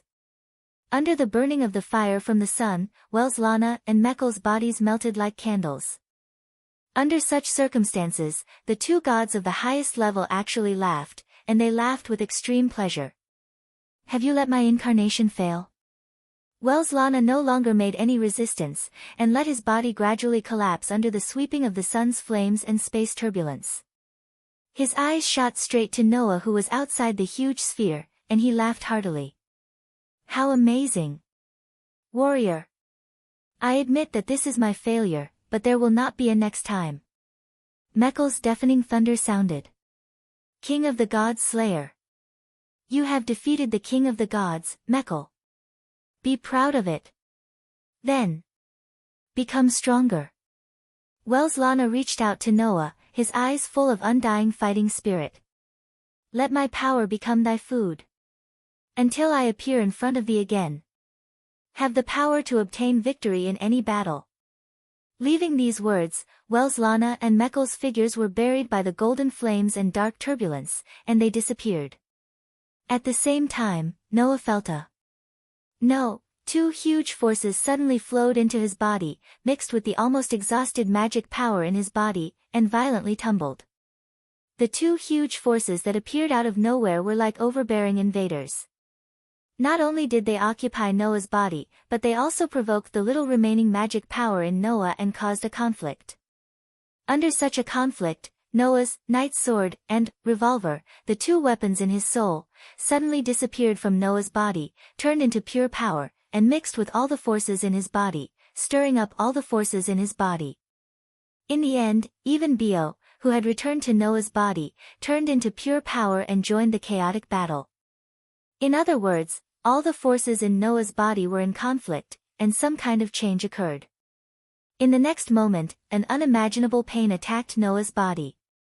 Noah did not even have time to cry out in pain, his consciousness shook under the impact of the unimaginable pain, and began to dissipate. Because the revolver also turned into pure power and joined Noah's body in the chaotic battle, the death feather form of magician behind Noah naturally disappeared, and let the suspended Noah fall to the sea. The moment before he completely lost consciousness, Noah felt it. Two soft and delicate bodies wrapped around him. Chapter 477. In a daze, Noah felt that there was a slender palm stroking back and forth on his body, as if it was very curious about his body. This feeling did not bring any unpleasantness to Noah. Because the palm was very slender, and the touch was very good, so no one would doubt that the owner of the palm was a man. In other words, the palm that was curiously stroking back and forth on Noah's body was a woman's hand. Under this feeling, Noah's consciousness gradually recovered, and he opened his eyes. Oh! You're awake. This was a very light, crisp and sweet voice. The moment the voice sounded, Noah also opened his eyes, and then, a delicate girl's pretty face was imprinted into Noah's eyes. Good morning. The human world seems to use this way to greet people who have just woken up. The girl said with a sweet smile. So, child, I can also greet you like this, right? Noah finally reacted when he heard this. His eyes widened as he looked at the pretty face that was just inches away from him. Immediately, he abruptly leaped up and distanced himself from the young lady. Only then did Noah realize that he was in a space that he didn't know where it was. There was nothing around, everything in sight was gray, even to the end of the horizon, except for gray, there was nothing else. The only exception was Noah himself, and the girl who just knelt beside Noah lying on the ground. Judging from her appearance, she was at most a 14 or 15-year-old girl. The girl had an extremely upright and cute appearance. Her figure was extremely slender, and she looked very young and tender. However, she had a very seductive temperament that made people feel that she had a seductive temperament. Unconsciously, they were immersed in this feeling. Therefore, rather than using the word beautiful to describe this girl, it was better to say that she had a young face and body, long golden hair, and wearing a thin white dress. The girl was really quite cute. Noah had never seen this girl before. Therefore, Noah was sure that he did not know this person at all. Why did he appear here? Who was this girl? One question after another made Noah speak hesitantly. You are Pandora. The girl replied in a cute tone that could have been added to the end of the sentence. The goddess who gives all disasters and a glimmer of hope, that's me. Pandora. Noah was stunned. He pointed at the girl who called herself Pandora with a dumbfounded expression. Are you Pandora? It was impossible for Noah not to have heard of the name Pandora. It would not be an exaggeration to use the word most famous to describe the goddess. However, undoubtedly, this goddess was the most charming and beautiful in the myths. Although this young lady who called herself Pandora also had an indescribable charm, her figure and appearance didn't seem like the goddess of calamity at all. Pandora suddenly blinked and stared at Noah. I feel like you're thinking about something very rude. Noah was shocked and quickly laughed dryly. No, how could it be? What a naughty child. Pandora puffed up her cheeks. She looked so cute that it completely destroyed the image of the goddess Pandora in Noah's heart. You can't be so rude to your mother. Ma. Mother? Noah's mouth twitched. Pandora was the third person who claimed to be Noah's mother. The first two, Gaia and Aleia, looked like they were only 10 years old. Not to mention being a mother, they might even be suitable to be Noah's daughter. Now, this person in front of him, who looked younger than him, claimed to be his mother. At this moment, Noah cursed his birth from the bottom of his heart. I feel like you're thinking about something rude again. Pandora angrily stared at Noah. I'm the goddess who manages the reincarnation ceremony of the god slayer. Since you've reincarnated as a god slayer, you're my child, and I'm your mother. Is there anything wrong with that? God slayer? Noah was shocked. He finally remembered everything that happened before he fainted. Yes. I killed whales Lana and Mekl. I saw that battle too. It was very exciting. Pandora's anger turned into joy. She was like a child. She got angry quickly, but her anger disappeared quickly. Among all my children, you performed the best in the battle of reincarnating as a god slayer. Even I didn't think that you would actually shatter the space, and banish the invincible god of war and the god king into the space turbulence. Finally, you gave them a fatal blow and killed two gods at the same time. This has never happened before. It made me want to get out of here and give you a big hug as a reward. With that, Pandora got up, rushed forward, and hugged Noah, who was stunned there. You're Noah, right? You did very well. Noah awkwardly hugged Pandora, who couldn't even touch the ground after hugging his neck because of her height. After a while, he sighed. In other words, I've really become a god slayer? Of course it's true. Pandora raised her head from Noah's arms and suddenly smiled. With the reincarnation spell left behind by Epimetheus and myself, and with the gods as the sacrifice, I have indeed transferred the power of the Welslana war god and the god king Mekar to you through a secret ritual, making you the new god slayer. After saying that, Pandora narrowed her eyes, and her expression became a little flirtatious.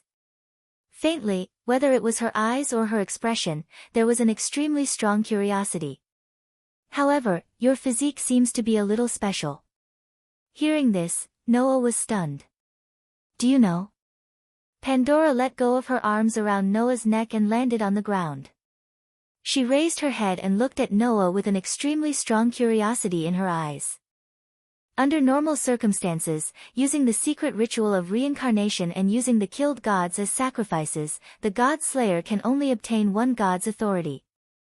However, when the secret ritual transferred the power of Welslana and Mekar into your body actually absorbed all the power of the two gods and mixed it with your own power, resulting in a great change. Noah was stunned at first, and then he was speechless. If such a thing really happened, then it was indeed Noah's physique that caused trouble.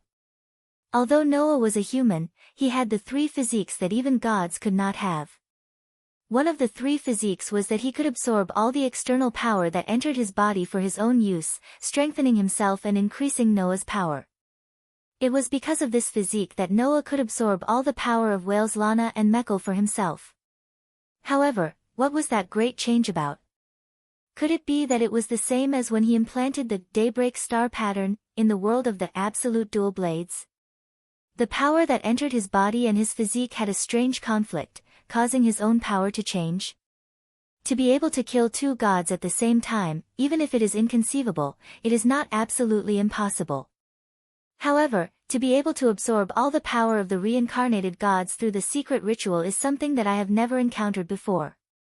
Pandora moved her head closer to Noah's face. Are you hiding something? You can't lie to your mother. Looking at Pandora's extremely curious expression, as if she wanted to dissect him, Noah could only turn his head away and avoid her gaze. You are such a naughty child. Pandora's cheeks puffed up, but after a while, it returned to a cute smile. Forget it. Although I don't know what kind of changes the power of the god of war and Mekar have caused in your body, it must be good for you, right? Hearing this, Noah was about to nod, but his head suddenly felt dizzy, and his vision blurred. Looks like it's time. Pandora said with a smile. Originally, you should have forgotten everything that happened here when you returned to your original world, but I don't know why this world actually accepted your existence. After you return, you shouldn't forget anything, so don't forget your mother.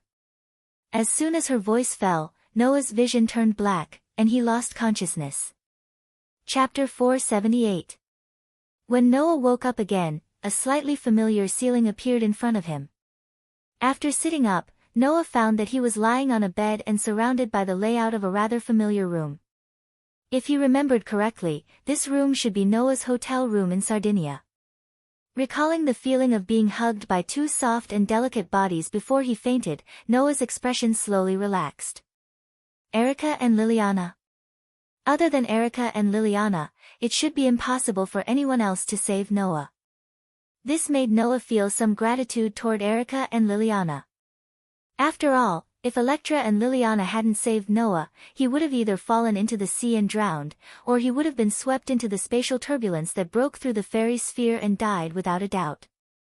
Thinking of all the arrangements and plans he had made for that battle but almost died in the end, Noah could not help but sigh.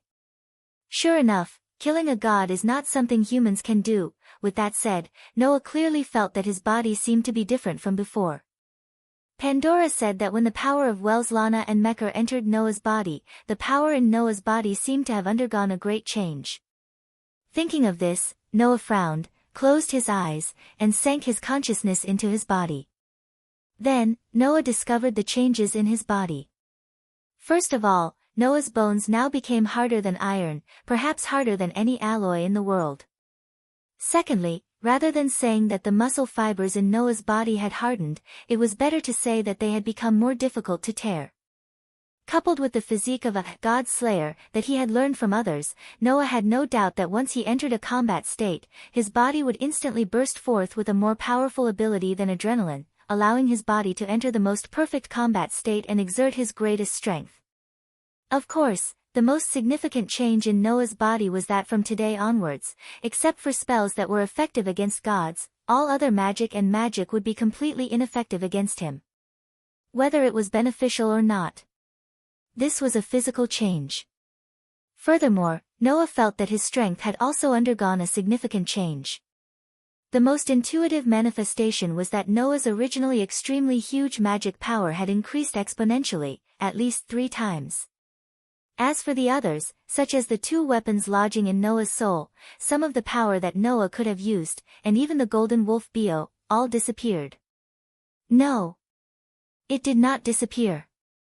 Instead, it completely fused with a power sleeping in Noah's body. It was a power called authority. The power in Noah's body that originally belonged to Welslana, Mekhl, and a part of his own power had all fused together, forming an authority. Like Welslana, it could change into 10 avatars of authority.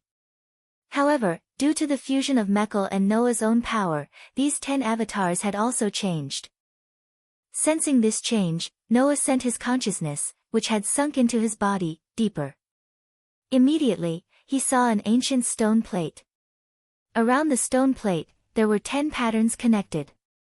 That was the new authority that was born after the fusion of Noah, Welslana, and Mekhl's power. Sinking his consciousness into the stone plate, a large amount of memories poured into Noah's mind, allowing Noah to instantly obtain the information of the 10 avatars. Storm, an avatar formed by the fusion of Welslana's strong wind avatar and Mekhl's storm. It could cause a strong storm, and to a certain extent, it could dominate the sky and summon a storm. Giant, an avatar formed by the fusion of Welslana's bull avatar and Mekhl's appearance. When using this avatar, one could obtain a strange power that far exceeded the limits, and its power was enough to split mountains and rivers. White Horse, an avatar from Welslana, able to summon the white horse that carried the sun and exorcise the flames from the sun. Dragon Man, an avatar formed by the fusion of Welslana's camel avatar and Mekhl's dragon slayer avatar. When using this avatar, not only could one obtain a close combat ability that surpassed wild instincts and intuition, but could also transform one's body into a dragon's physique, obtaining a body that was comparable to a giant dragon's. To a certain extent, it could restrain dragon-type creatures and cause great damage to dragon-type creatures. Golden Wolf, an avatar formed by the fusion of Welslana's mountain boar avatar and the crush magic. It could summon the golden wolf bio. Under this avatar, the golden wolf bio not only had his own original transformation ability, but also had the powerful charging ability of the mountain boar avatar. It could create a shockwave that could crush everything. When using this avatar, the user could also obtain the ability to crush everything. Priest, an avatar formed by the fusion of Welslana's youth avatar and Noah's rune magic. When using this avatar, one could obtain the ability to protect and dominate, shelter and make humans obey. Only when using this avatar, the user could use the rune magic. Combined with the authority itself, not only did the rune magic increase the power of the rune magic, but it also became independent. It no longer needed to be in contact with the magic base to use magic of the authority level. Phoenix, an authority that came from Welslana, able to obtain speed that surpassed everything. Elf, an avatar formed by the fusion of Welslana's shepherd avatar and Noah's regenerative ability strengthened by the protozoan virus. No matter how serious the injury was, as long as it caused damage to the body, it could be expelled in a very short period of time, allowing the user to recover to their original state. Thunder, an avatar formed by combining Welslana's goat avatar and Mekhl's lightning authority. It could summon thunderclouds that formed lightning, and it could also turn the user into lightning, gaining the ability to control lightning. Warrior, an avatar from Welslana, a fusion of Noah's knight's sword and revolver. When the avatar has sufficient knowledge of the opponent, the avatar can weave spirits and form a golden sword to attack. If the avatar is used as an opponent, the avatar must have sufficient knowledge of the god's own divinity. If the avatar is used as an opponent, the avatar must have sufficient knowledge of the god's own divinity. If the avatar is used as an opponent, the avatar must have sufficient knowledge of the god's own divinity. If the avatar is used as an opponent, the avatar must have sufficient knowledge of the god's own divinity. If the avatar is used as an opponent, the avatar must have sufficient knowledge of the god's own divinity. If the avatar is used as an opponent, the avatar must have sufficient knowledge of the god's own divinity. If the avatar is used as an opponent, the avatar must have sufficient knowledge of the god's own divinity. If the avatar is used as an opponent, the avatar must have sufficient knowledge of the god's own divinity. In addition, Mekl seemed to have other powers, but those powers were too complex, so they were all directly turned into pure curse power, which was used to enhance Noah's magic. To put it bluntly, Noah's current magic, curse power, was definitely stronger than other god slayers. And a lot stronger. As for the 10 avatars' powers, although strictly speaking, it could only be regarded as one power, it could be used as 10 powers. Originally, this kind of power that could use multiple powers must have very strict restrictions, but these restrictions seem to have been eliminated because Noah had absorbed all the powers of Welslana and Mekl. Including the ability to limit, it had been completely integrated into Noah's power. When Noah did not use his power, he could enter a state of self-enhancement. Simply put, Noah's power had been redistributed. Now, without using power, Noah could only use magic bullet, strengthening magic, and the 3 major spells. The rest could only be used after using the corresponding power. For example, crush. Even if Noah still knew how to use it, there was no way to use it without using the avatar of the golden wolf. Because it had already broken away from the category of magic, it had become an ability of power. All these changes made Noah's frown deeper and deeper. Overall, my strength must have increased greatly, but there are pros and cons. It seems that I have to use some time to explore new powers. Chapter 479. After fully understanding the changes in all aspects of his body, Noah opened his eyes, looked at his hands, and smiled bitterly. Although it's not the first time, my physique is really cheating. Pandora said that generally, when a god-slayer worked hard to kill a god, they could only get one authority. Noah killed Welslana and Mekl at the same time. Logically speaking, he should have been able to get 2 authorities, but because of the inexplicable changes in his physique and strength and the power of God that flowed into his body, Noah finally only got 1 authority.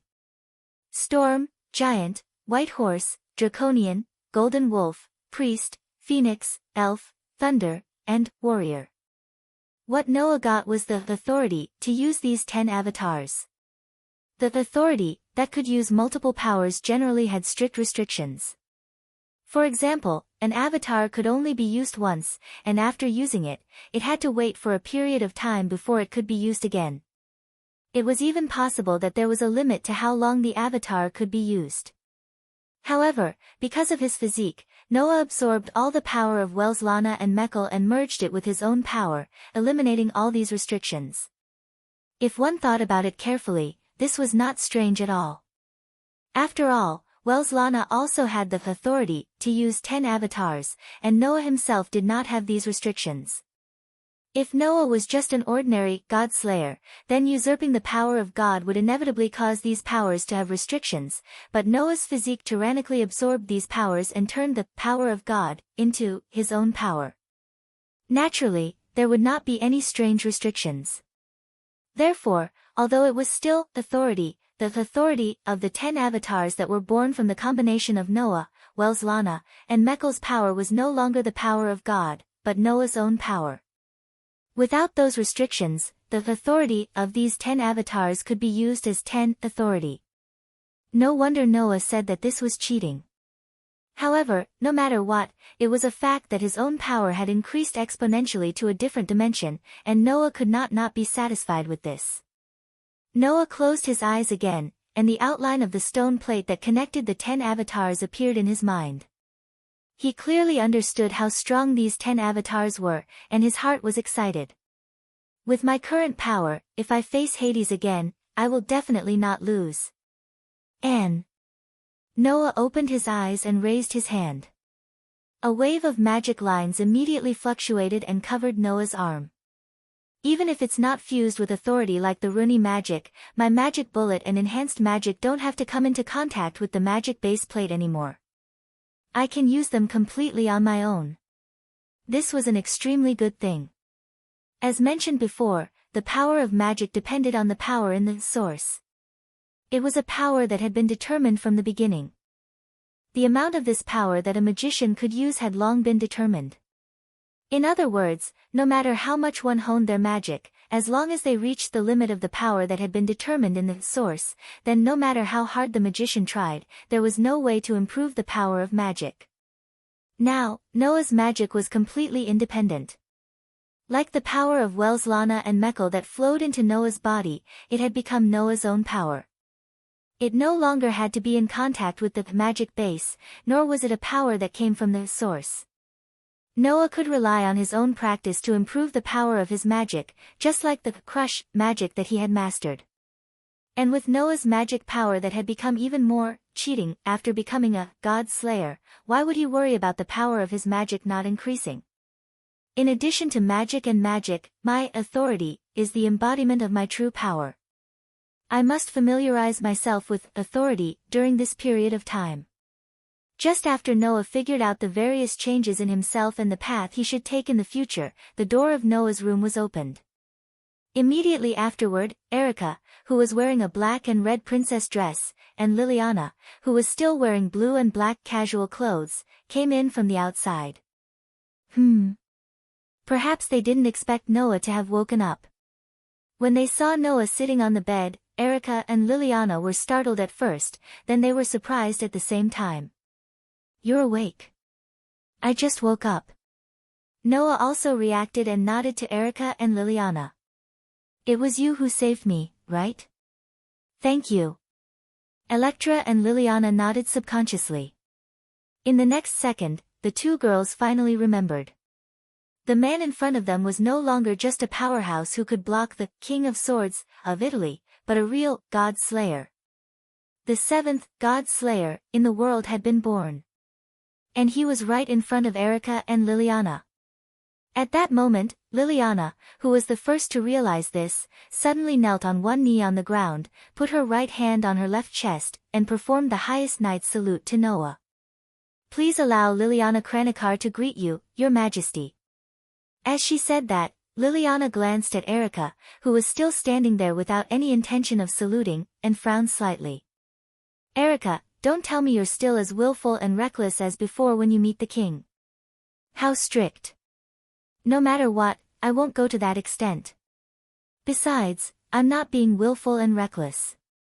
Knowing how to pay attention to beauty is what a noble lady should have, Lily."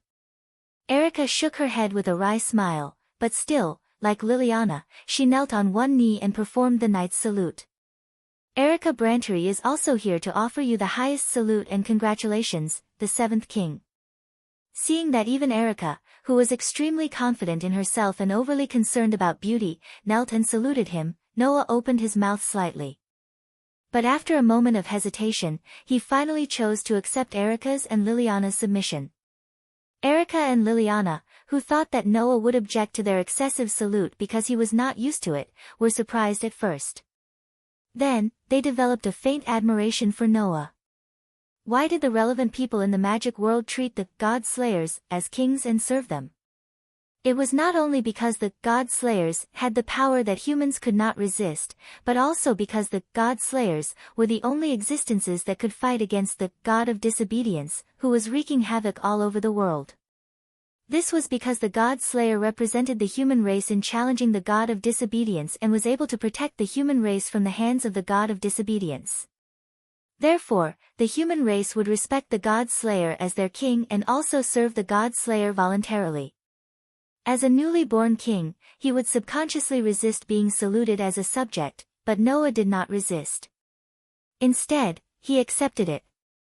It was not because Noah really regarded himself as the king of all humans after becoming a God Slayer, but because Noah clearly knew that this identity not only represented status, but also responsibility.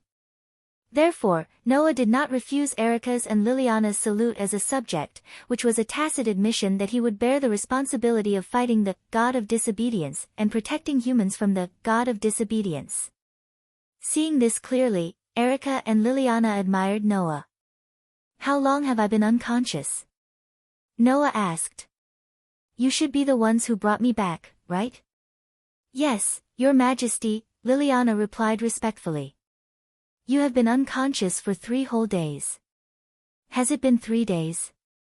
Noah rubbed his eyebrows and sighed. "I'm sorry for letting you take care of me for so long." "No, this is the duty of a knight." Although Erica saluted as a subject, the smile on her face was still as fierce as a female lion's.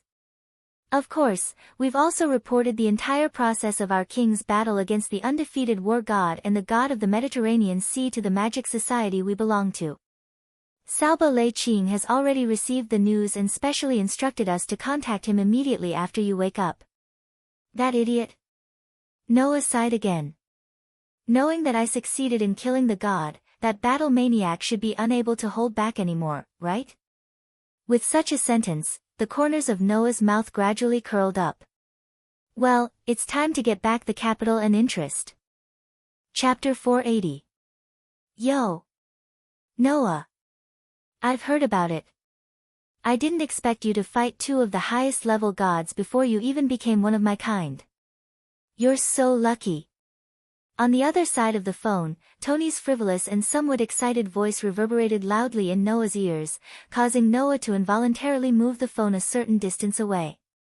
Noah narrowed his eyes and said to Tony on the other end of the phone in an extremely annoyed tone.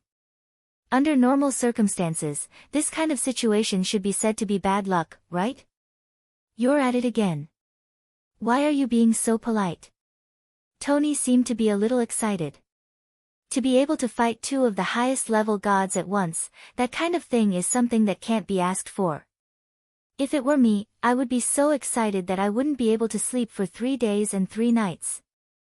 You said it was you. Sorry, I'm definitely not the same as you in this regard, Noah retorted without holding back. Also, if this kind of situation happened after becoming a god slayer, it would be fine. But I met those 2 before I became a god slayer. If it weren't for my good luck, I would have died a long time ago. To be able to successfully kill a god and become a god slayer, it was basically luck. Noah didn't know how many times he had heard this sentence in the past few days since he came to this world. But when Noah really killed a god and recalled the whole process, he finally understood how accurate this sentence was. For example, Noah was able to successfully use the Black Tea King to steal Welislana's white horse because of Welislana's carelessness, underestimation, and luck. Another example was that he was able to perfectly buy the time to activate the fairy sphere. It was also because Mekl did not want to be outdone and wrestled with Bio. He even pressed Welislana under him.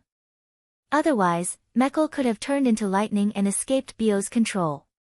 Then, under the attack of the spatial turbulence, the fairy sphere was able to survive and protect Noah from being affected by the spatial turbulence. At the same time, luck played a part in it. In the end, if Erica and Liliana hadn't arrived at the scene in time, Noah would have fallen into the sea and drowned. Wasn't this luck? With all these factors added together, Noah was finally able to kill 2 of the highest level gods at the same time. Although Noah's own strength and planning played a key role in this, the element of luck couldn't be ignored. Now that he thought about it, Noah felt like he was being watched over by the world. Tony must have felt it, but his tone was still indifferent. But you still succeeded in the end. It's fine as long as you succeed. Tony's voice on the other end of the phone became a little more excited. Then, you've successfully obtained authority, and 2 at that, right? Hearing that, Noah really wanted to tell Tony that he had only obtained 1 authority, the 10 avatars. However, he could use them as 10 authorities to give this idiot a good beating. But on second thought, if Noah were to really reveal this information, not only would he not be able to explain how he obtained such a cheat-like authority, but if the target was Tony, that battle maniac, he would definitely not be affected. Instead, he would be even happier, right? Do you want to know? Noah gave such an answer. Then why don't you come and try? You're right. Tony's voice became more cheerful. Then I'll wait here for you. Don't let me wait too long. After saying that, Tony hung up the phone, causing a busy tone to come from Noah's phone. That idiot. Noah pursed his lips and passed the phone to Liliana, who was standing beside him. Thank you. Liliana took the phone in silence. Her red lips parted slightly as if she wanted to say something. However, Erica beat her to it. Forgive me for being blunt, Your Majesty. Erica looked straight at Noah. Do you really intend to fight Sarbatriking? Looking at Erica's thoughtful eyes, Noah shrugged as if he had seen through what Erica was thinking. I can't help it. After all, we agreed on this beforehand, didn't we? This isn't a wise decision. Liliana took a step forward and looked at Noah with a serious expression. You're the king of Godslayers. You should consider the people around you. I think a battle between two kings of Godslayers will bring great harm to the people around you. I implore you to reconsider, Your Majesty. On the side, although Erica didn't say anything more, it was obvious that she had the same concerns as Liliana. Otherwise, she wouldn't have asked such a question. Both Erica and Liliana knew that Noah and Tony had an agreement to fight after Noah became a Godslayer. However, Erica and Liliana didn't take it seriously before. Was it that easy to become a Godslayer? Compared to Noah successfully killing a god, Erica and Liliana were more inclined to believe that Noah would fail to challenge a god.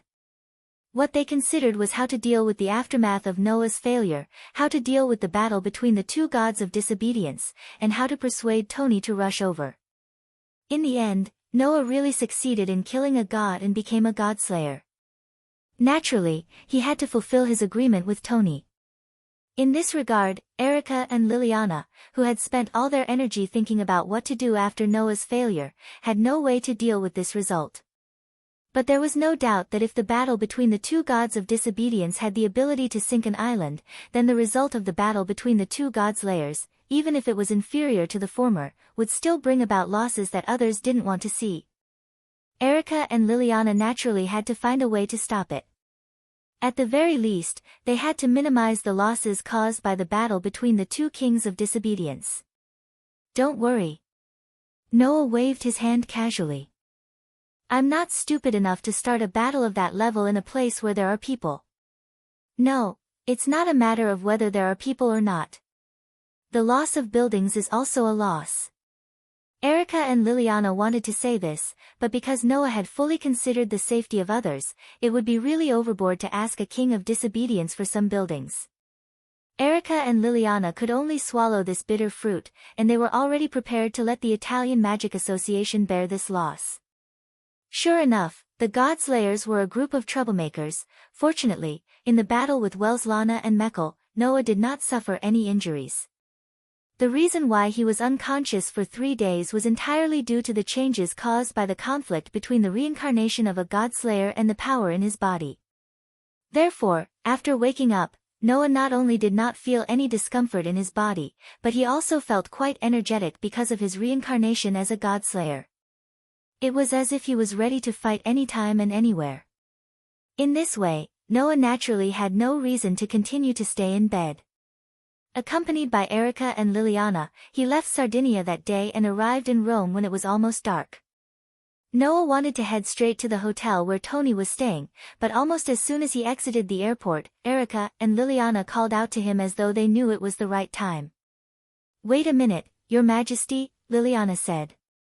Before meeting you, there is a lord who wants to see you first. Noah suddenly stopped in his tracks. Erica looked at Noah and smiled unhurriedly. You should have heard of the Sage Council, right? The full name of the Sage Council was the Sage Council of Greenwich. Noah heard from Andre that this council seemed to collect information about the Godslayers from all over the world and study the power of the Godsslayer. They would also name the power of the God Slayer. To put it simply, rather than calling it an organization, it was more like an intelligence center and research facility that specialized in collecting information. However, the objects of the intelligence and research of this sage council were not ordinary people, but focused on the God Slayers and the god of disobedience. Since Erica mentioned the Sage Council, most of the people who wanted to see Noah were from the Sage Council. When Noah thought of this, Erica also confirmed Noah's guess. The former president of the council wants to see you. Chapter 481.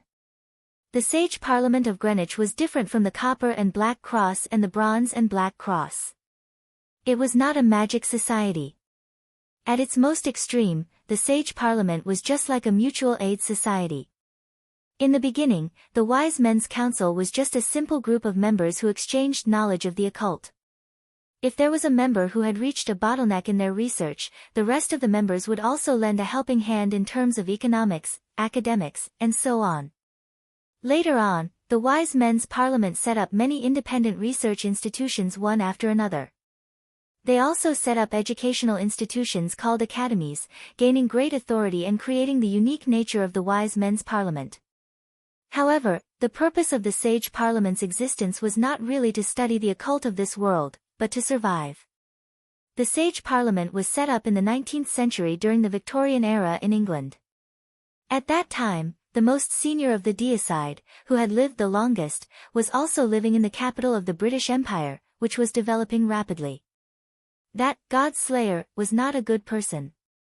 He was even more ridiculous than Tony, who was a battle maniac. He would treat gods as prey to satisfy his own interests. He would also kill at will because of his mood. He treated human life as a joke and was unscrupulous. It was said that such an existence visited Queen Victoria with a playful attitude at that time. In order to protect England and the Queen of England from the threat of the dangerous deicide, the Wise Men's Parliament was officially established to study the deicide. Thus, the nature of the Wise Men's Council continued, creating the existence of the Wise Men's Council that would study the God Slayer. Although the Sage Council was not a magic society, in order to research the God Slayer, the Council of Sages had gathered many people with sufficient power and ability. Among them, the most outstanding was the special advisor of the Sage Parliament, the former speaker with the title of Princess. It was said that the former speaker was an outstanding student, known as Princess. She was the daughter of Duke Goding. Not only was she a witch with enough spiritual power to brag about, but she was also recommended to be the Speaker of the Sage Parliament when she was only 16 years old. She was extremely knowledgeable. However, later on, for some unknown reason, this person who was known as the Princess stepped down from the position of the chairman and went into seclusion behind the scenes. On the surface, this princess only held the position of special advisor in the Sage Parliament, but in reality, she was still the person with the highest authority in the Sage Parliament.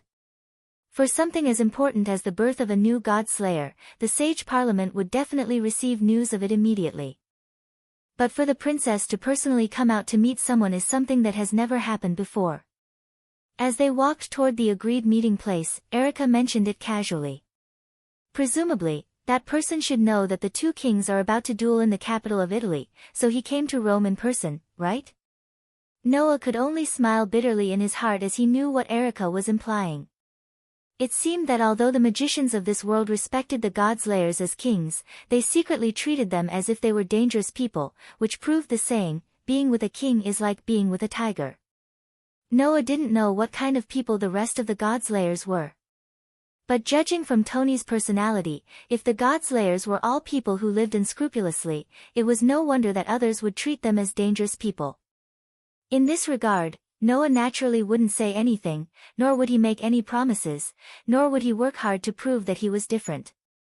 He shook his head, ignored Erica's profound remarks, and Liliana, who nodded repeatedly, and walked forward. This also made Erica and Liliana give up persuading him. They were completely silent as they led Noah to the agreed meeting place. Not long after, the three of them arrived at a hotel.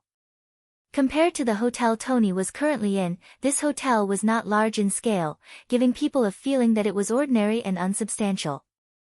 However, as soon as Noah, Erica, and Liliana entered the hotel, a person dressed as a waiter immediately came out and respectfully led the three of them into a room in the hotel. There, a person had already arrived and was quietly waiting for Noah's arrival. "I've been waiting for a long time, Your Majesty." The one who said this was a dignified young lady sitting on a sofa. She looked like a dignified lady. The young lady was wearing a high-class white coat. Underneath the coat was a knitted dress and panties. She wore black boots on her feet. Her bright platinum hair hung softly on her back and slender shoulders. Her entire body exuded an extremely noble temperament. Her temperament was even above Erica's. "I'm Alice Louise of Nafar." The noble young lady stood up. Her every movement had a sense of elegance, but her tone was quite relaxed, giving people the feeling that she was speaking from the bottom of her heart, without any pretense. "Your Majesty, you can just call me Alice."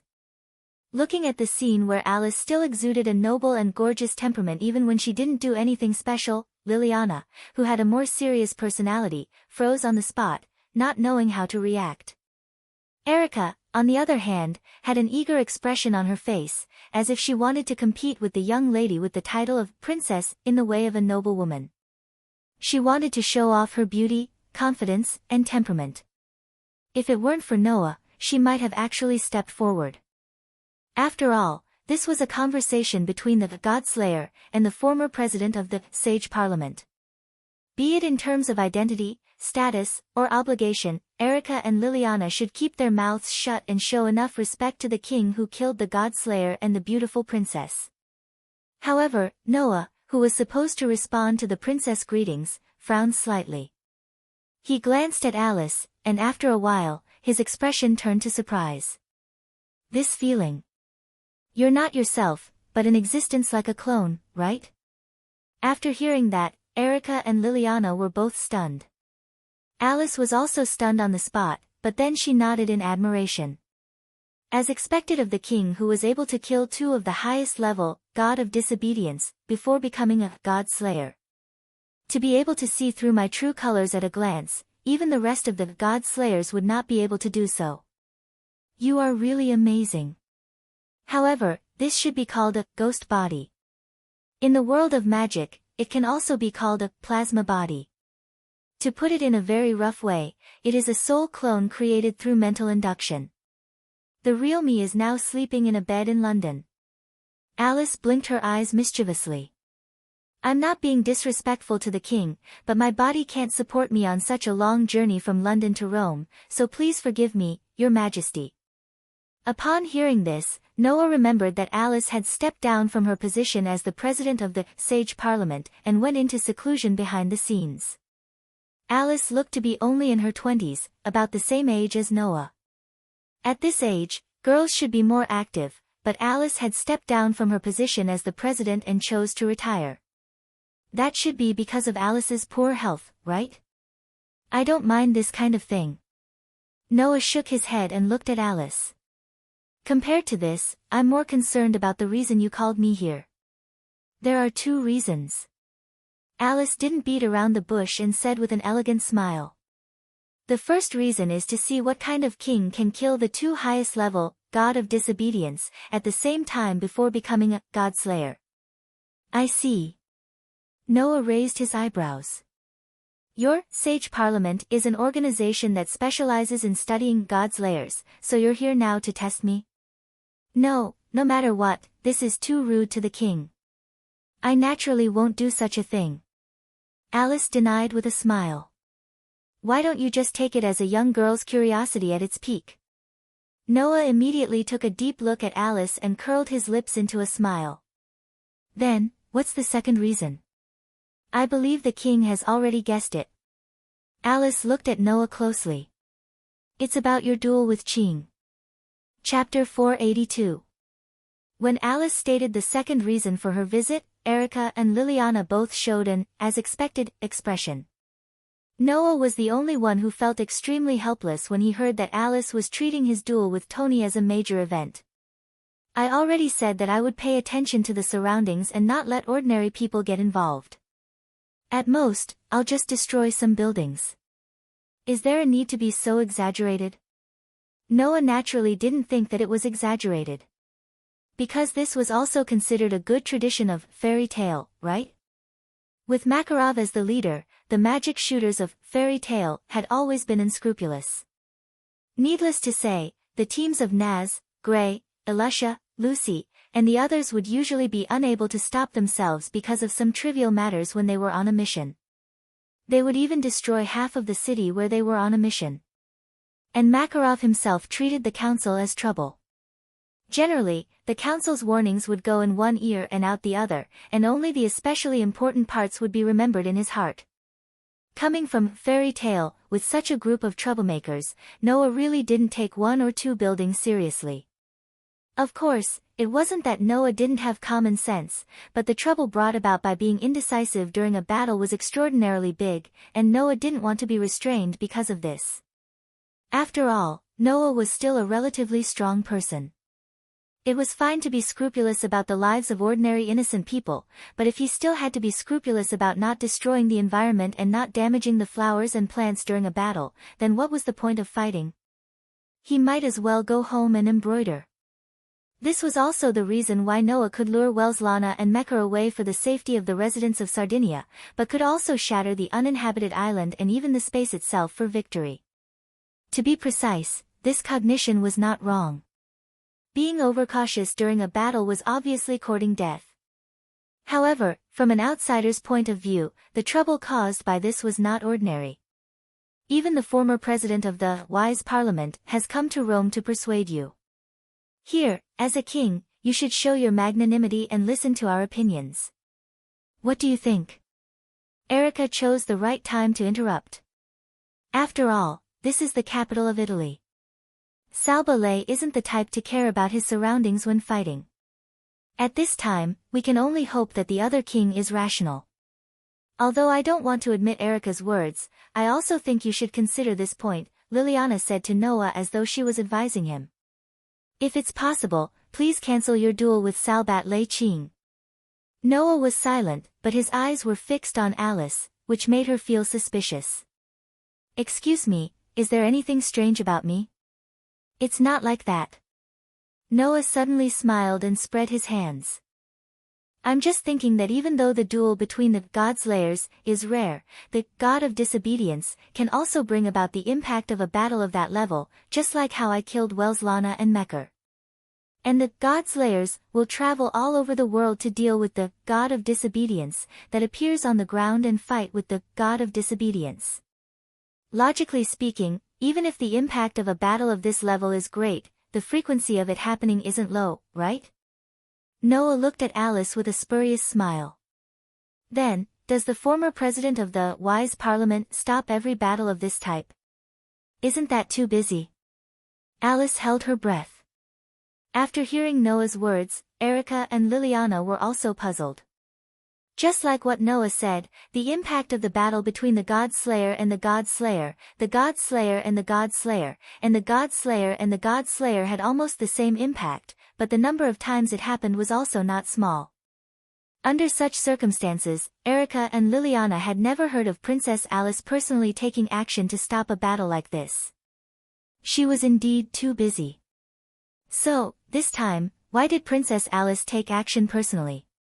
Was it because one of the God-slayers was just born? And killed two of the highest level gods at the same time? Why did she have to come and test the waters? In that case, there was no need to specially create a soul clone when she felt so unwell that she needed to abdicate, right? Alright, Your Highness, you'd better state your purpose. Noah curled his lips. If you want to rely on such flawed persuasion to make me do as you wish, that won't work. This. Alice couldn't help but be at a loss for words and let out a bitter laugh. It seems like the king born this time isn't just an outstanding warrior, but also an incredible tactician. You're overpraising me. I'm not a tactician, but that doesn't mean that I don't know how to use my brain, Noah said with a smile. So, it won't work if you think you can fool me with some petty tricks. You're a princess. Don't tell me you want me to threaten you like a villain before you tell me the truth, right? That feeling of being naughty isn't bad either. It might tempt me a little. Alice's voice became brisk again. Her beautiful eyes met Noah's eyes directly. Actually, Your Majesty's outstanding battle record has attracted some unfriendly people. I heard that you're about to have a duel with Minister Sarbaret, and he seems to have come to Rome, Italy. Not a very friendly person. Noah raised his eyebrows. Princess Alice, Erica took a step forward, and asked. Are you saying that someone wants to harm Your Majesty during the duel between the two kings? Isn't that too stupid? Liliana frowned. They actually want to harm Your Majesty. Could it be an evil organization of magicians? If that's all, I wouldn't have to come here to remind you. Alice shook her head, her gaze still fixed on Noah. I wonder if Your Majesty has heard of the godly ancestor. Godly ancestor? Noah pondered for a moment. After making sure that he had never heard of this term, he looked at Alice. What's that? It's an existence that was born through reincarnation after the death of Gaia under certain special circumstances. Alice glanced at Liliana. The ancestors of witches and witches like me and Miss Liliana used to serve Gaia. The godly ancestor is the reincarnation of Gaia. It can be said that the witches and witches of modern times can be considered as the distant descendants of the godly ancestor. You mean? Noah asked Alice in an uncertain tone. The person who's secretly watching me is the godly ancestor. I don't know if he's watching Your Majesty, but I did receive news that he came to Rome after Your Majesty became the God Slayer, Alice said worriedly. Although I don't know if he's watching Your Majesty, if he's planning something, he'll definitely do something bad during the duel between you and Sarbaret. That was why Alice appeared and wanted to stop the duel between Noah and Tony. The godly ancestor. Noah touched his chin. Is he very strong? No, but in terms of strength, the godly ancestor is only at the same level as the mythical beasts. If we use the human level to classify them, they're at the level of the Holy Knight. Even if they're above the Holy Knight level, the difference isn't that great, Alice said. That may be the highest level of enemies for humans, but for a king who kills gods, with a sweep of his authority, even 100 enemies of that level would die in an instant, right? However, the godly ancestor used to be the Gaia of Gaia. There's a seal in her body that allows her to regain the strength and appearance of the Gaia in a short period of time at the cost of her life. She can then transform into the god of disobedience, Alice reminded him. Even Your Majesty shouldn't underestimate the godly ancestor. I understand what you mean, Noah's eyes flashed, and he said calmly. However, since we can't confirm the purpose of the other party, it's not appropriate to change the schedule suddenly, right? We'll cross that bridge when we get there. Noah stopped Alice, who seemed to want to say something else, and smiled. That smile was slightly cold. No matter what, if you want to do something to me, then be prepared to be bitten in the back. Chapter 483. In the end, the meeting between Noah and Alice ended with an inconclusive result. The content of the meeting was equivalent to telling Noah that there was an arrogant person hiding in the dark in Ramali, Italy, who would target the deicide. It was very likely that this person would take the opportunity to do something when Noah and Tony were dueling. Because of this, Alice specially made a trip to Rome, Italy, to persuade Noah to give up the duel with Doni. However, Noah had no intention of giving up the duel with Doni. The agreement was one thing, and whether it would cause damage to the surroundings was another. Most importantly, given Doni's character, if he gave up the duel for such a reason, the idiot who would do anything to satisfy his desire for battle would definitely stir up the whole of Italy. Be it Alice, Erica, or Liliana, there was no way they wouldn't understand this. Therefore, after some hesitation, Alice had no choice but to give up and stay in Italy. It seemed that she was not going to leave before the duel between Noah and Doni ended. Before leaving, Alice also left Noah such a sentence. The god ancestor also has some connections with the Black Prince. If he knows that the god ancestor has come to Italy, then the Black Prince is very likely to come here as well. Although I don't want to admit it, that man is a dangerous person who will even plot against his own kind when necessary. Please be careful. After leaving this sentence, Alice left the hotel. Looking at Alice's disappearing figure, Noah fell into deep thought. Alexander Gascoigne, known as Yerek, was a noble man known as the Black Prince. Needless to say, the person who was specially mentioned by Alice was a god-slayer like Noah and Doni. Noah also heard the basic information about the god-slayers who were still alive in the world from Paul and André. Among them, the Black Prince Yerek was also mentioned. It was said that he was different from the other god-slayers. He was full of intelligence, good at scheming, and did not like to fight head-on. He was used to devising strategies to counterattack his enemies. The Black Prince Yerek's most famous power was the ability to allow him to enter a state of incredible speed, lightning spark. Once he used lightning sparks, Yerek's speed would increase to the true meaning of Godspeed. If it was more accurate to describe it, it would be the so-called lightning speed. Therefore, Yerek was also known as the Prince of Godly Speed. This power was almost exactly the same as the power of the phoenix in Noah's 10 incarnations. In addition, the other party was also good at strategizing. That was why Alice specifically mentioned it, telling Noah to be careful of this fellow who was very likely to come to Italy. We've just dealt with the invincible military god and the divine king of the Mediterranean Sea. Now, not only do we have to deal with that idiot Tony, but we also have to deal with the so-called god ancestor and his kind? Noah sighed heavily. In this world, I really can't stay idle. The Black Prince leads a magic association called the Royal Factory, which is hostile to the Sage Parliament, which was once led by Princess Alice, Erica said proudly, intentionally or unintentionally, with her chest out. In order to fight against the Black Prince, Princess Alice once joined forces with my uncle to fight against the Black Prince. Fight against the God Slayers. Noah looked at Liliana in astonishment. The princess and Mr. Paul joined forces to fight against the God Slayers? If it's a head-on confrontation in terms of strength, then it's impossible.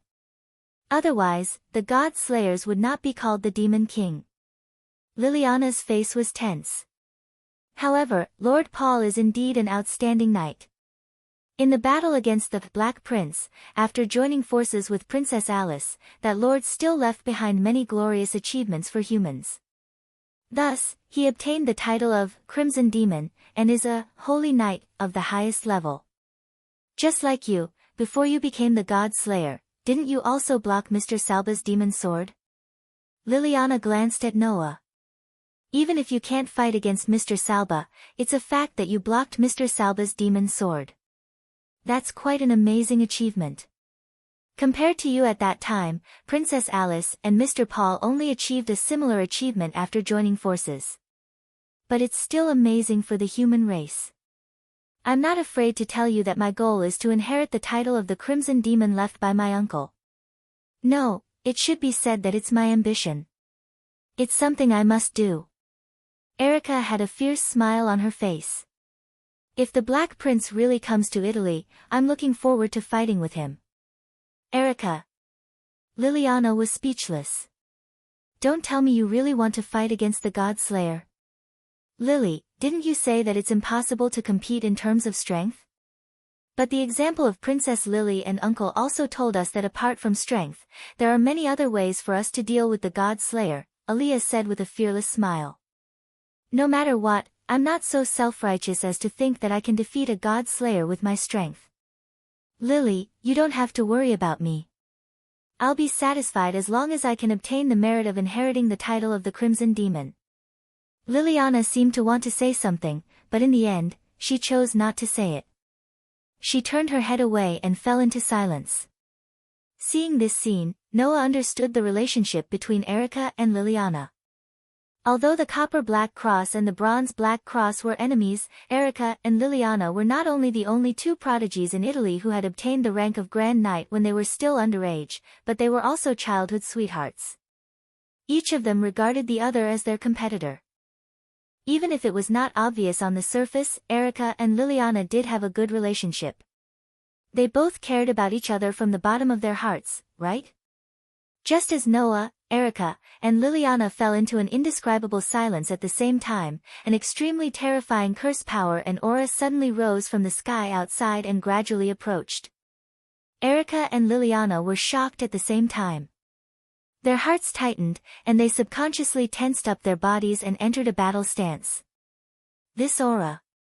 Noah's eyes suddenly narrowed, but a smile appeared on his face. That's right. He heard that I've returned to Italy, but I didn't go directly to him. That idiot will definitely rush over because he can't wait, right? With that, Noah lifted his feet and walked out of the hotel. Could it be that the owner of this curse power is? Erica seemed to understand something and hurriedly said to Liliana. Quick! Lily! Let's evacuate the surrounding crowd. Liliana also seemed to understand Erica's thoughts and rushed out with Erica without saying a word. As Noah walked out of the hotel, a figure surrounded by terrifying curse power and aura came into his sight. The person was holding a long box in his hand. As he walked in the direction of Noah, he took out a crude knight's sword from the long box and stared at Noah. His eyes shone with an unprecedented bright light. I swear here that I will not allow anything that I can't cut to exist. This sword can cut through everything on the ground. It's an invincible blade. When the invincible words slowly came out of Tony's mouth, the massive curse power on his body flowed into his hand, turning the hand holding the sword into a silver steel arm. Seeing this, a glint appeared in Noah's eyes as he slowly walked forward. I am the strongest, and I hold all victory in my hands. Be it human or demon, I am the one who destroys the hostility of all enemies. I will destroy any enemy that stands in my way. Noah's authority was based on Welslana, fusing Noah's own power with Mecker's power to create 10 clones. Therefore, the words Noah chanted were also Welslana's holy words. These words could make the curse power and power in Noah's body active and boil, allowing him to exert more than 120% of his power. There was no need for words or pleasantries. The next moment, two massive waves of curse power collided. Chapter 484. He would use a period of time to explore his new power, and then come back to fight Tony. This was the first thought that came to Noah when he first reincarnated as a god slayer and realized that his power system had undergone a great change. But after that, Noah found that this idea was a big mistake. Because it was a complete waste of time. The great ritual left behind by Epimetheus and Pandora to reincarnate a human as a god slayer, perhaps because it was too messy, there were many strange problems. On the surface, the god slayer was only similar to human beings, but its nature was actually more similar to that of wild beasts, magical beasts, mythical beasts, and even gods. Naturally, even the rest of its body would be very similar to that of humans. And just like how a beast would not work hard to learn how to bite its prey, it was completely impossible for a god slayer to learn how to do it on the ground. Therefore, the god slayer's authority could only be honed on the battlefield and in actual combat. In other words, as long as he continued to fight, Noah's authority would become stronger and stronger, and the authority would become more and more familiar to him, and naturally, he would be able to practice it. Of course, unlike other god slayers, Noah could not only make his authority stronger and stronger in battle, but also because the ability to limit was integrated into his authority. As long as Noah did not use his authority would enter a state of self-enhancement.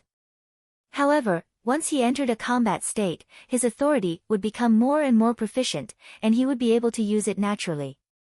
This was a fact that was true.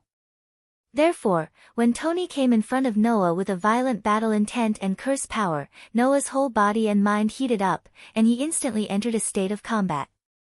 It was at this time that the spirit of language, which made the curse power and power boil, and allowed him to exert more than 120% of his power, suddenly appeared in Noah's mind, and was chanted by Noah. Immediately after that, the methods of using the authority of the 10 avatars of Storm, Giant, White Horse, Draconian, Golden Wolf, Priest, Phoenix, Elf, Thunder, and Warrior emerged from the depths of Noah's memory, including a deeper level of application and ability. Noah did not know that even if he entered a state of combat, it was very illegal to obtain such an exaggerated level of proficiency and use of the authority at the beginning. Logically speaking, when he first became a god slayer, Noah's first battle would at most obtain 2 or 3 avatars to use. It would be too exaggerated to be proficient in all of them at once.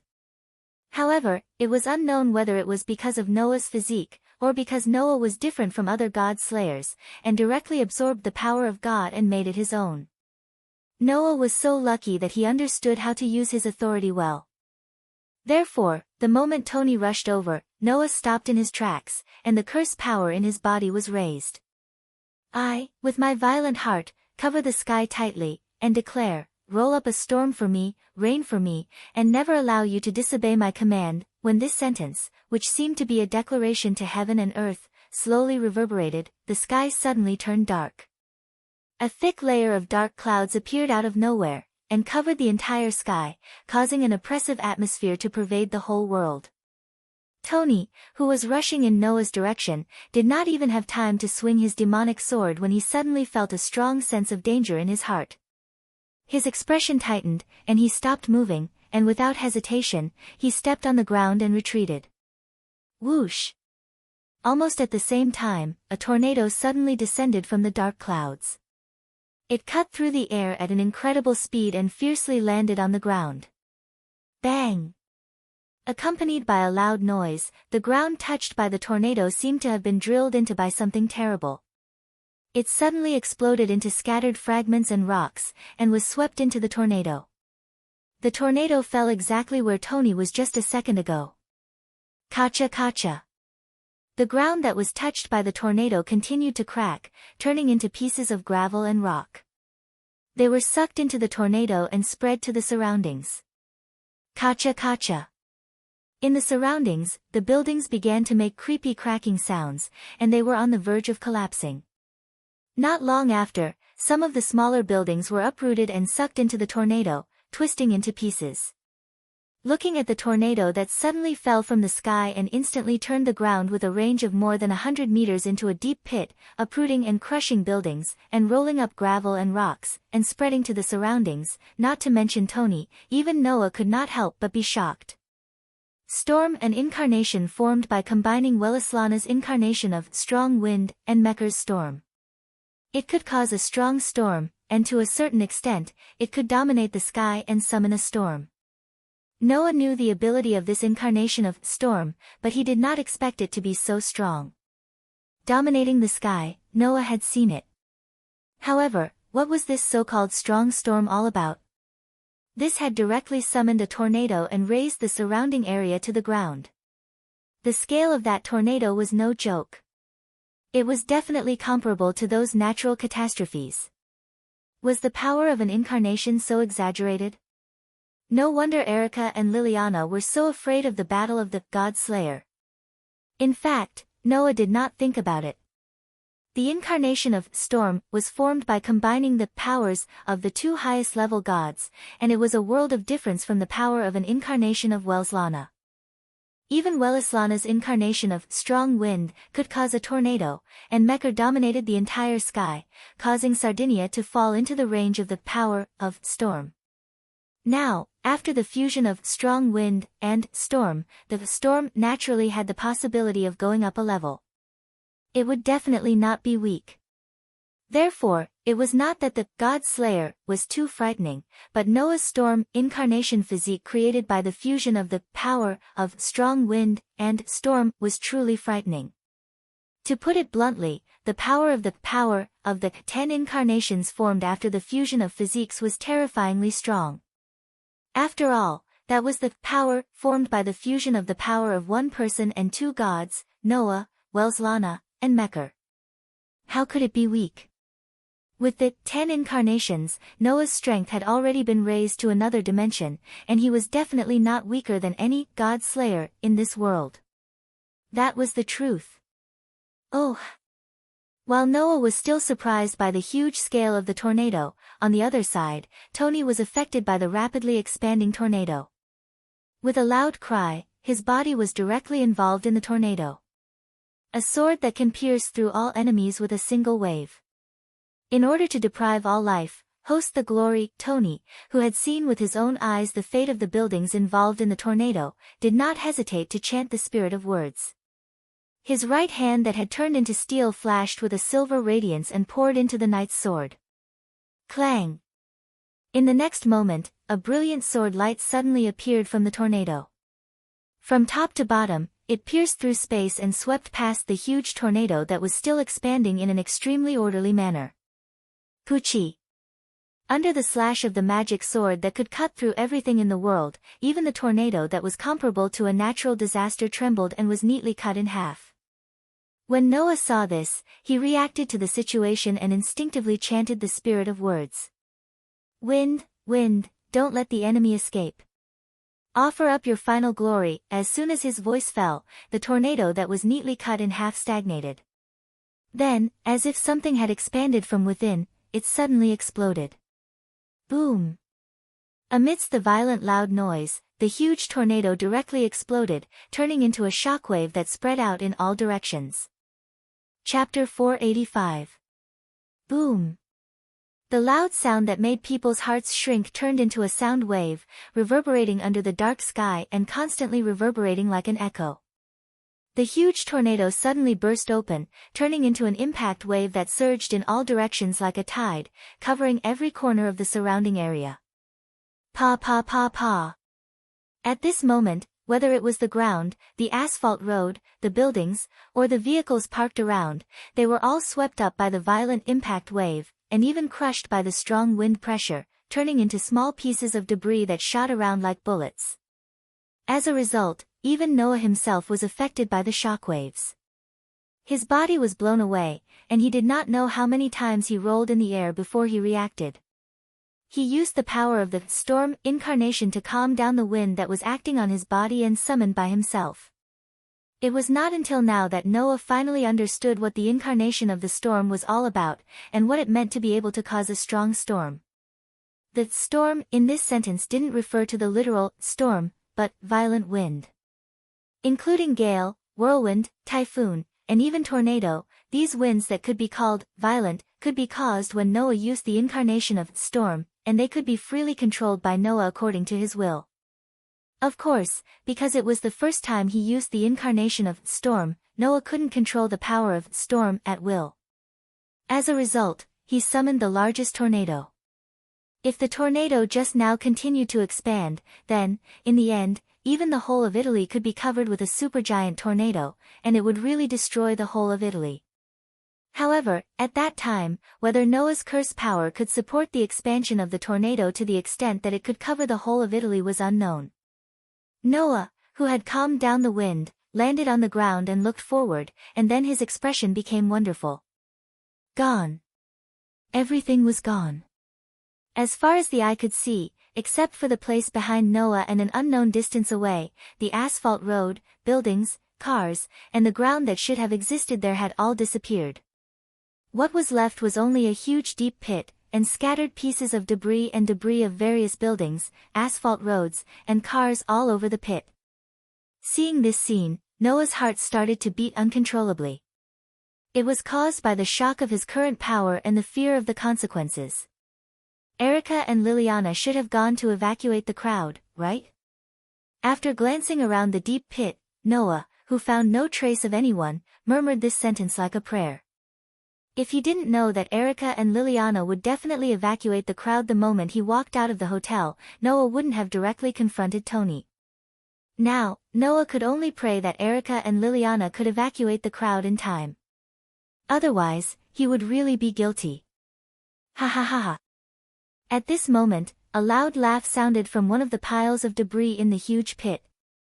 You're indeed worthy of being my opponent. You've just become my kind, and you already have such a degree of power. I was right about you. Tony, who was laughing joyfully, pushed away the debris piled on top of him and stood up with a bang. Taking a closer look, Tony was not injured at all in the impact that seemed to be able to destroy the world.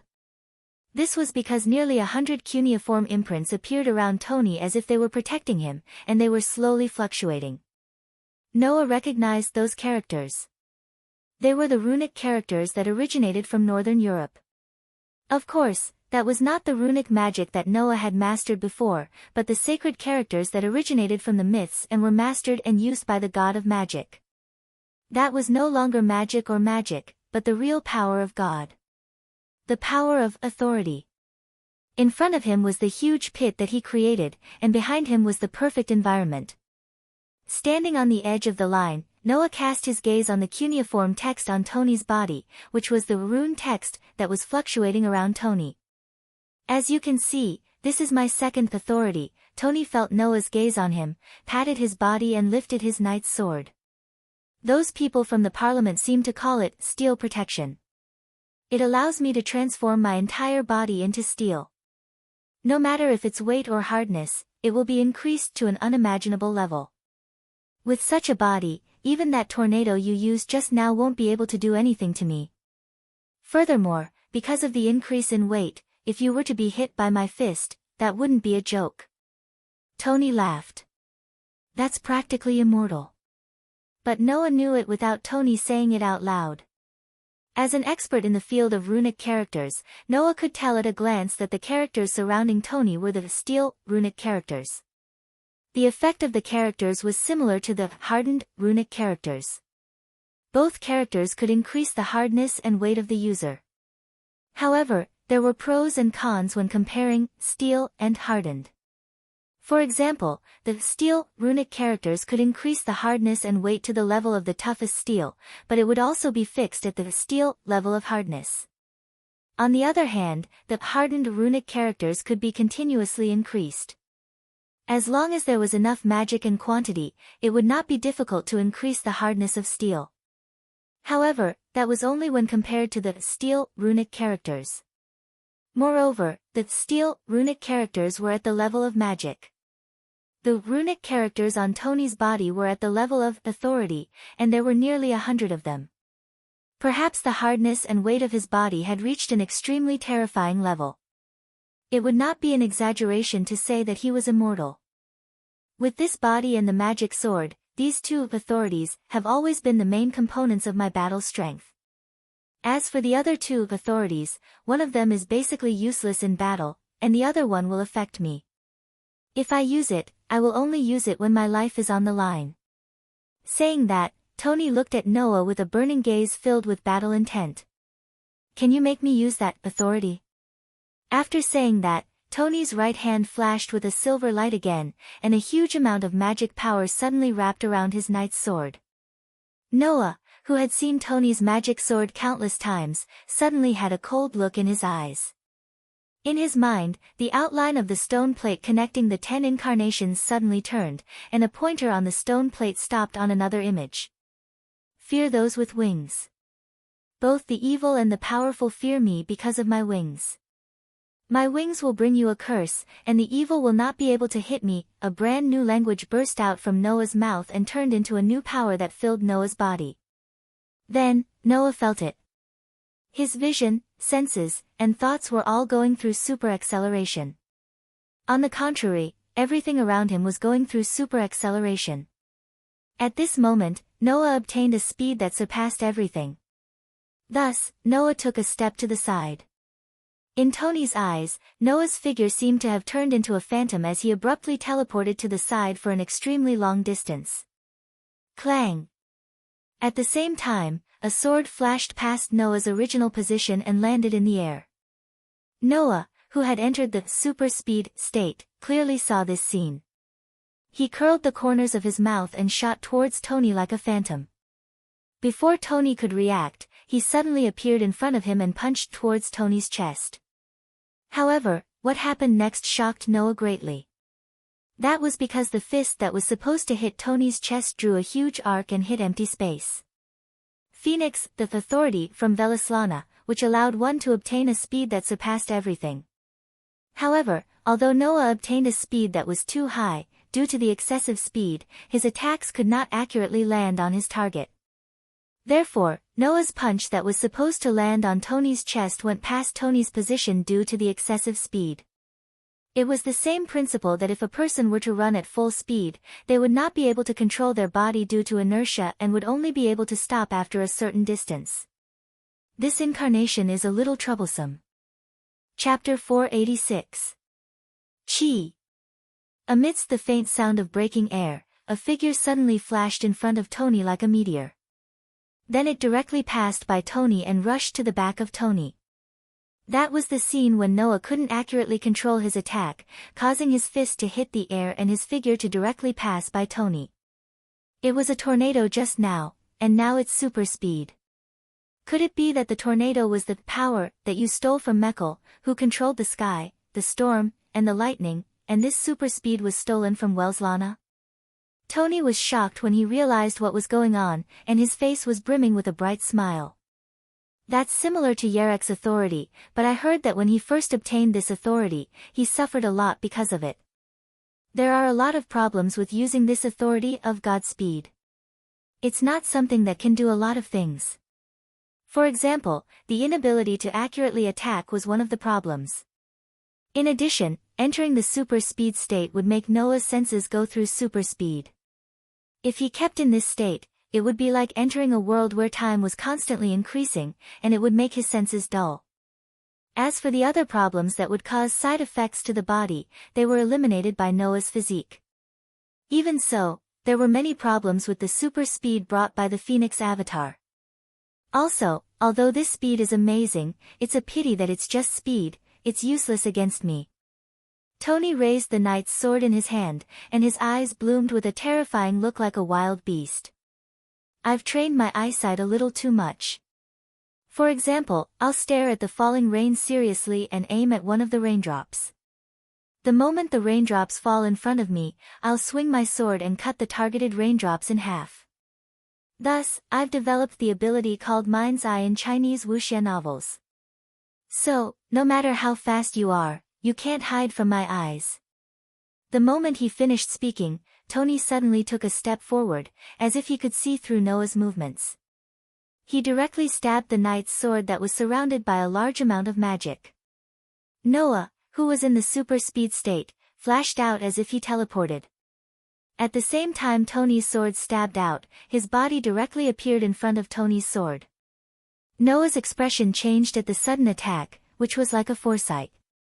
If it was a normal person, they would have directly hit Tony's magic sword, but Noah had superb senses and felt the trajectory of Tony's magic sword in advance. Just as Noah was about to collide with Tony's magic sword, he abruptly cancelled his phoenix transformation and leaped to the side. Clang! In the next second, Tony's magic sword flashed and swept forward, cutting the ground where Noah was originally at into two halves, creating a long gully. The sword didn't lose any momentum and continued forward with a sharp sound. At this moment, Noah's eyes flashed and he once again used the Phoenix avatar. Wang! In the state of super speed, this punch would only land on empty space. However, the moment he raised his fist, Noah immediately cancelled the use of the Phoenix incarnation, allowing his body's speed to return to normal as he raised his fist. The giant that blots out the sky supports the heaven and earth with his hand. I will let this divine power flow into my body. From now on, I will display the ultimate power that no one can match. In Noah's mind, the stone plate connecting the 10 avatars rotated from the phoenix to the indomitable giant. Wang! At this moment, Noah felt as though his body had been directly injected with a terrifyingly powerful strength, causing his raised fist to seem as though it could split the heavens and earth. It carried with it an extremely terrifying pressure. At this moment, Tony was still in the posture of thrusting out his sword. Feeling the terrifying pressure coming from behind him, his heart fiercely tightened. Hi-ya! It was only for a moment. Accompanied by a violent roar, Noah raised his fist and suddenly swung it down. The air cracked as if it couldn't bear the weight. Amidst the violent sound of the explosion, a violent wind blew and his fist landed heavily on Tony's back. Dong!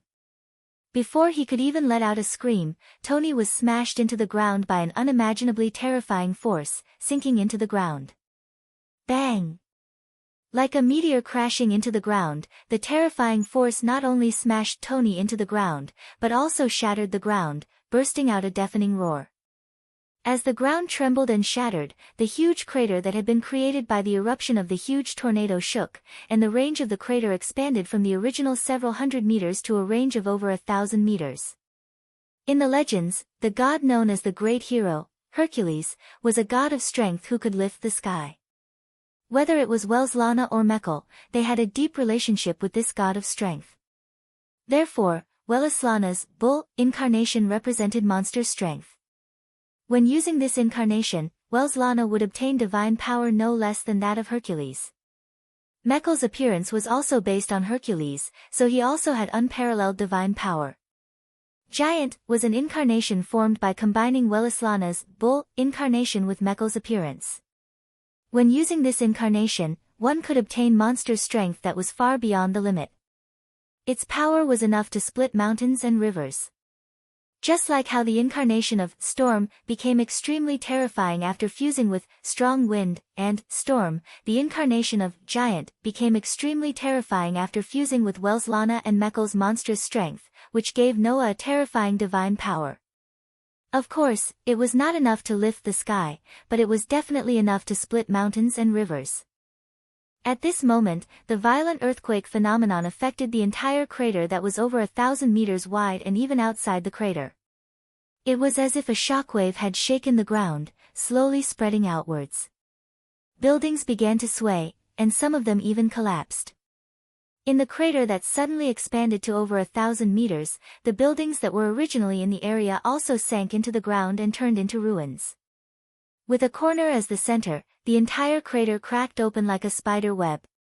It looked as if a demon was about to break through the ground and crawl out, making people feel a chill down their spine. Phew! Noah, who had punched the ground, let out a long breath and slowly retracted his fist. At this moment, he felt the superpower flowing through his body and couldn't help but glance at the human-shaped crater in front of him. Don't tell me he's dead. Tony had the steel barrier, which was called the authority of an undying body. Nearly 100 cuneiform runes that could make people as hard as steel made his body's strength reach a terrifying level. However, Noah clearly felt that his punch using the giant incarnation had indeed broken through Tony's steel barrier and landed on his body. Even so, it still brought disaster to the surrounding area. One could only imagine how terrifying the power contained in Noah's punch was. To put it bluntly, even if the giant mecha came in front of Noah, Noah was confident that he could turn him into a meteor and disappear into the sky with a single punch. This way, even if Tony had the steel barrier to counteract most of the force, it wouldn't be strange for him to die. However, Noah wasn't worried about this at all. This was because Noah knew how tenacious the life force of the Godslayer was. Even Noah had the elf incarnation that could bring the dead back to life, so Tony definitely wouldn't die so easily. But after being buried for so long, it should be possible to suffocate him to death, right? Noah looked down at the human-shaped crater in front of him and helplessly jumped in after a while. Chapter 487.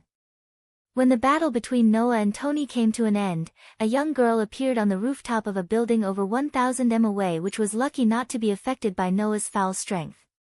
She was a fair-skinned young girl who was obviously not born in the East. She looked like she was only 12 or 13 years old. The young girl had blonde curly hair and an extremely beautiful face. She looked like a delicate doll, but she was not childish at all. Instead, she looked mature and coquettish. If one were to describe Pandora as a sweet and adorable girl who possessed a womanly charm, then this girl would be a little adult who deliberately pretended to be an adult, but was actually an awkward little girl on the inside. This little adult had her eyes closed at this moment. Her body was fluctuating with a faint spell that allowed her vision to leap. She was observing the battle in the center of the giant crater like a clairvoyant. If there was a magician here, then he would definitely be able to recognize that the spell that the girl was using to make her vision leap was the witch's eye, a magic that only orthodox witches could use. In other words, this young girl who looked only 12 or 13 years old was the most orthodox witch like Liliana. Through the witch's eye magic, the young girl saw Noah jump into the giant human-shaped crater that was created by attacking Tony. She silently withdrew her spell and cancelled the magic. She opened her eyes and stared blankly at the giant crater in front of her. He has just become a God Slayer, and he already has such power. He even defeated the King of Swords. Is this the special thing about killing two of the highest gods before becoming a king of God Slayers? The young girl was just muttering to herself, but someone immediately answered her. To be honest, I'm very surprised too. A princess-like girl with an extremely noble temperament and an extremely beautiful appearance appeared out of thin air on the rooftop. She looked down at the exaggeratedly huge pit from a distance and let out a bitter laugh. I didn't expect this new king to be able to do this. Sure enough, the kings of God's slayers can't be evaluated by human standards. Hearing this, the young girl seemed to have noticed or expected that the princess would appear here. She turned around calmly, lifted the corner of her dress, and bowed to the noble princess who appeared out of thin air. Greetings, Princess Alice. Lord Guinevere seems to be doing very well as well. Alice returned the compliment with an impeccable etiquette and an elegant smile. Since you've come to Italy, why don't you tell Alice first? Isn't it better for Alice to welcome you? It was very strange for a noble lady in her 20s to a young girl who looked only 12 or 13 years old to use honorifics and etiquette. However, those who knew the situation would know that regardless of appearance, the former was less than 1/10 of the latter's age. Because Guinevere, who stood in front of Alice, was not only the goddess of the earth, but also the god ancestor who had surpassed human wisdom after several reincarnations. Therefore, regardless of whether Alice's respect was superficial or not, the young girl named Guinevere accepted it calmly and said with an elegant smile, "Thank you for your kindness. Actually, I don't like to meet the new king in such a sneaky way. However, if I do it openly, the prince will definitely be more than happy to set up a trap that will make me regret, and then wait for me to step into it myself, right?" As she said this, Guinevere turned her head and looked to the side. "Am I right? Black Prince Yerek." As soon as Guinevere's voice fell, a bolt of lightning suddenly flashed from where she was looking. The lightning gradually turned into a human figure, and a man surrounded by electric arcs emerged from it. The wise men's council, once led by Alice, called this power lightning spark. It was the same as the incarnation of Noah's phoenix, which allowed the user to obtain the authority of lightning speed that surpassed everything. Yerek usurped this authority from the angel of lightning and illusion named Ramiel, who was also the god of disobedience, so that he could turn into lightning, enter the world of lightning speed that no one could surpass, and get the motor nerves that were as light as a cat. This authority of lightning speed was also Yerek's signature ability and the core of his battle. He, who was good at strategy, would use this authority of lightning speed to create an advantage and use strategies. He also knew the operation of lightning speed like the back of his hand, and almost no one could match him. To be honest, Noah, who had just obtained the power of lightning speed, was not just a little bit behind Yerek. To be precise, it should be said that the difference in skill proficiency was not just a little bit. Since you know the enemy's whereabouts in advance, then setting up a trap there first is a sign of respect for the enemy. If you don't have this level of awareness, then why make enemies? Yerek said in an extremely calm and emotionless tone. He didn't seem to care at all. Besides, you're not the kind of person who can't deal with someone without using everything you can, right? Very realistic as always. Guinevere smiled sweetly. You'll make the women around you suffer if you say that. This man's vulgarity is not something that happened in a day or two, Lord Guinevere, Alice said sarcastically as if nothing had happened. So, it's a luxury to expect him to behave like a gentleman. That's right. Guinevere smiled. That's true. Shut up. Yerek's calmness disappeared without a trace in an instant, and his tone became a little rough. Don't use the social skills that you use to deal with women on me. Hearing that, Alice and Guinevere both laughed. The man and the two women were chatting like old acquaintances or even best friends. It seemed that they had a good relationship, but in fact, they were not. The Sage Council, which Alice once led, was hostile to the royal factory, which was led by Yerek. And Guinevere was the common enemy of Alice and Yerek. In other words, the relationship between the man and the two women here was definitely not as good as it seemed on the surface. They were real enemies of each other. So, Lord Guinevere, you're here for the new king, right? Alice deliberately changed the topic and looked at Guinevere with a faint smile. I don't know if the seventh god slayer can satisfy you. The smile on Guinevere's face froze for a moment, and then she fell into silence. That was natural. She was the goddess of the earth in her previous life, and she was the god ancestor in this life. In addition, Guinevere had been secretly carrying out the plan, so the former goddess was undoubtedly the enemy of all the god slayers, and she also treated all the god slayers as enemies. Now, not only was the seventh king born, but she also had that level of power as soon as she was born. Guinevere was probably feeling threatened, right? A human who can kill a god will become a god slayer, but it is not so easy to kill a god.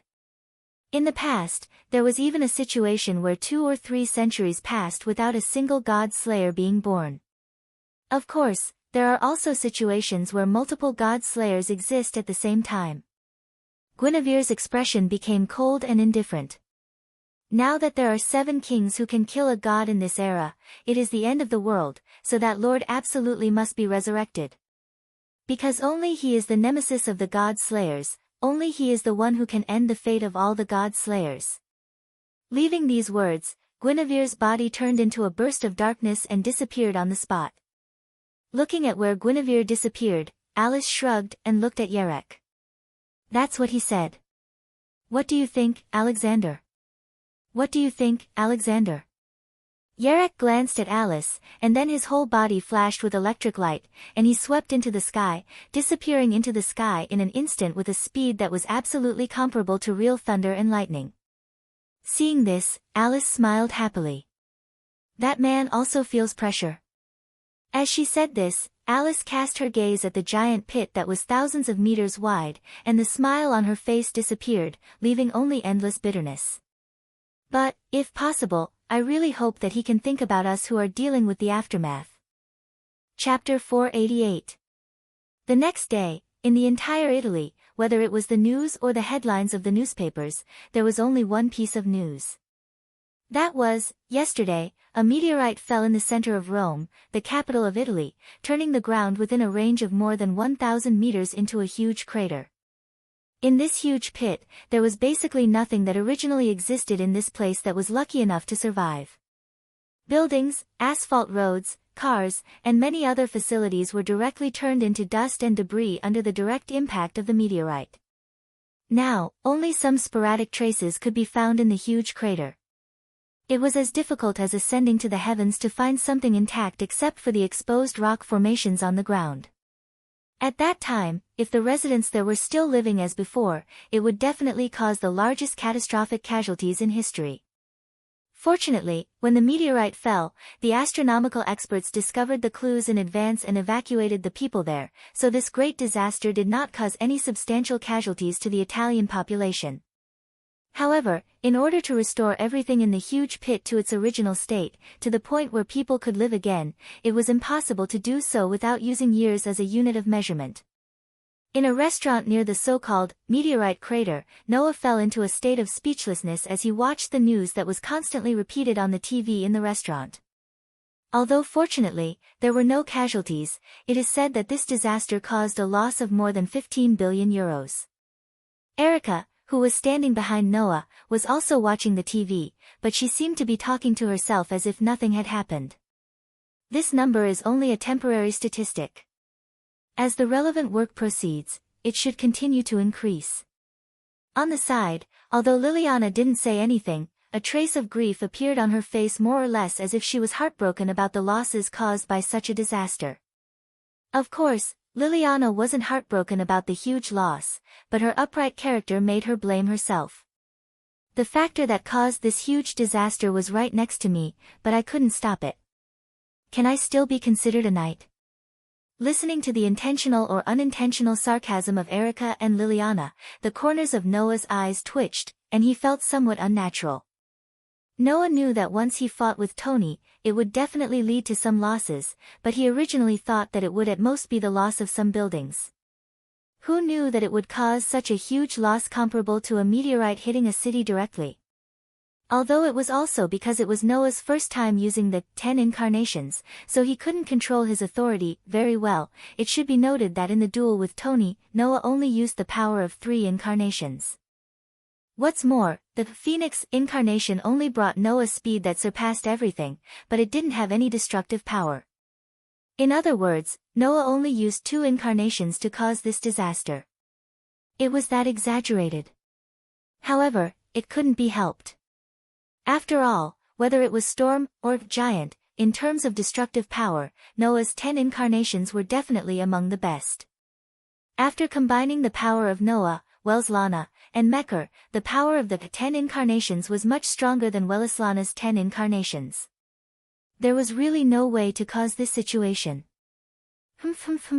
While Noah was comforting himself with the excuse of having no choice, the other culprit who indirectly caused all of this was humming a song while drinking wine and eating meat in big mouthfuls. He was having a great time.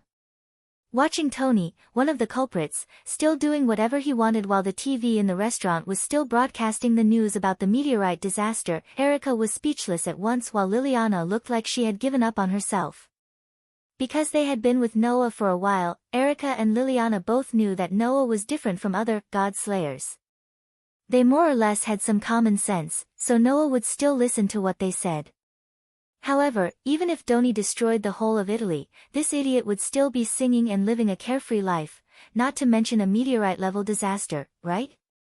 In this case, what's the use of saying more? Even Noah narrowed his eyes like a dead fish and sighed helplessly. Why didn't my punch kill you at that time? Noah's punch directly broke Tony's steel barrier. To be honest, if Tony had taken the full blow with his flesh and blood, even if the bones of a God Slayer were comparable to the hardest metal in the world, he would still be dead. The problem was that Tony didn't take the full brunt of the punch. No. Didn't I say that I almost thought I was going to die at that time? Tony said in a relaxed tone that was not at all like he had just encountered a life-threatening situation yesterday. If I hadn't used my power of desperation when you punched me, I would definitely be dead now. Tony had killed 4 gods in total, so he possessed 4 powers. During the battle, Tony had mentioned that apart from the rending silver hand and the steel barrier, one of his other 2 authority was completely useless in battle, and the other was only used when he had to put his life on the line. Yesterday, Tony had used his power of desperation when Noah punched him. After that, the Sage Parliament called this power of Berserk God. It was the power of desperation that Tony had usurped from Dionysus, the god of wine in ancient Greek mythology. An power of desperation that can strengthen or activate all mystical powers and make them go berserk? Noah could not help but murmur. Because when you use it, it will affect you as the user, making you unable to control your own power of desperation. That's why you said you would only use it when you need to put your life on the line, right? That's right, Tony said heroically as he chewed on a piece of meat. Although my silver hand and steel barrier are very powerful, sometimes there will be a troublesome god of disobedience that even these 2 powers cannot handle. Usually, I would use this power of desperation to make everyone within a certain range unable to use their mystical powers. They could only fight me with their swords. This is also my last chance of victory, so I can only use it when I need to put my life on the line. When Noah's fatal punch was about to hit Tony, Tony used this authority to make Noah's giant incarnation enter a state of uncontrollable state. Thus, when the giant form went out of control, Tony had relied on the steel barrier to withstand the blow. However, he was still knocked into the ground by the power of the giant form that had gone out of control. Tony, who had almost lost his life underground, once again used the steel barrier. This power of desperation was the power of desperation that Tony had stolen from the Norse hero, Siegfried. In addition to being able to turn Tony's body into steel, both the weight and hardness of his body would be increased by leaps and bounds. The steel body also allowed Tony to not be suffocated or afraid of low temperatures and enter a state of suspended animation.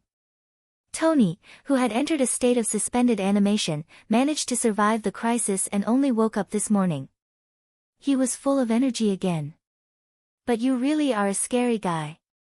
Even when your power of desperation is out of control, you were still able to break my steel barrier and make the ground look like that. Tony said heartlessly. Undoubtedly, that power of desperation has many problems, but you were able to find a way to solve them in an instant and catch me off guard. You're really something. Once Noah's phoenix form was used, it had the weakness of not being able to attack accurately. But in such a situation, Noah came up with a solution on the spot. First, use the power of desperation, and then dispel the power of desperation when it was time to attack.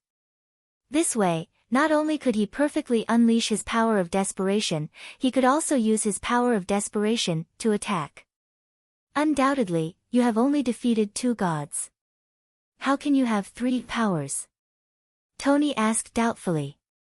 Tornado, power of desperation, and divine strength. How did you do it?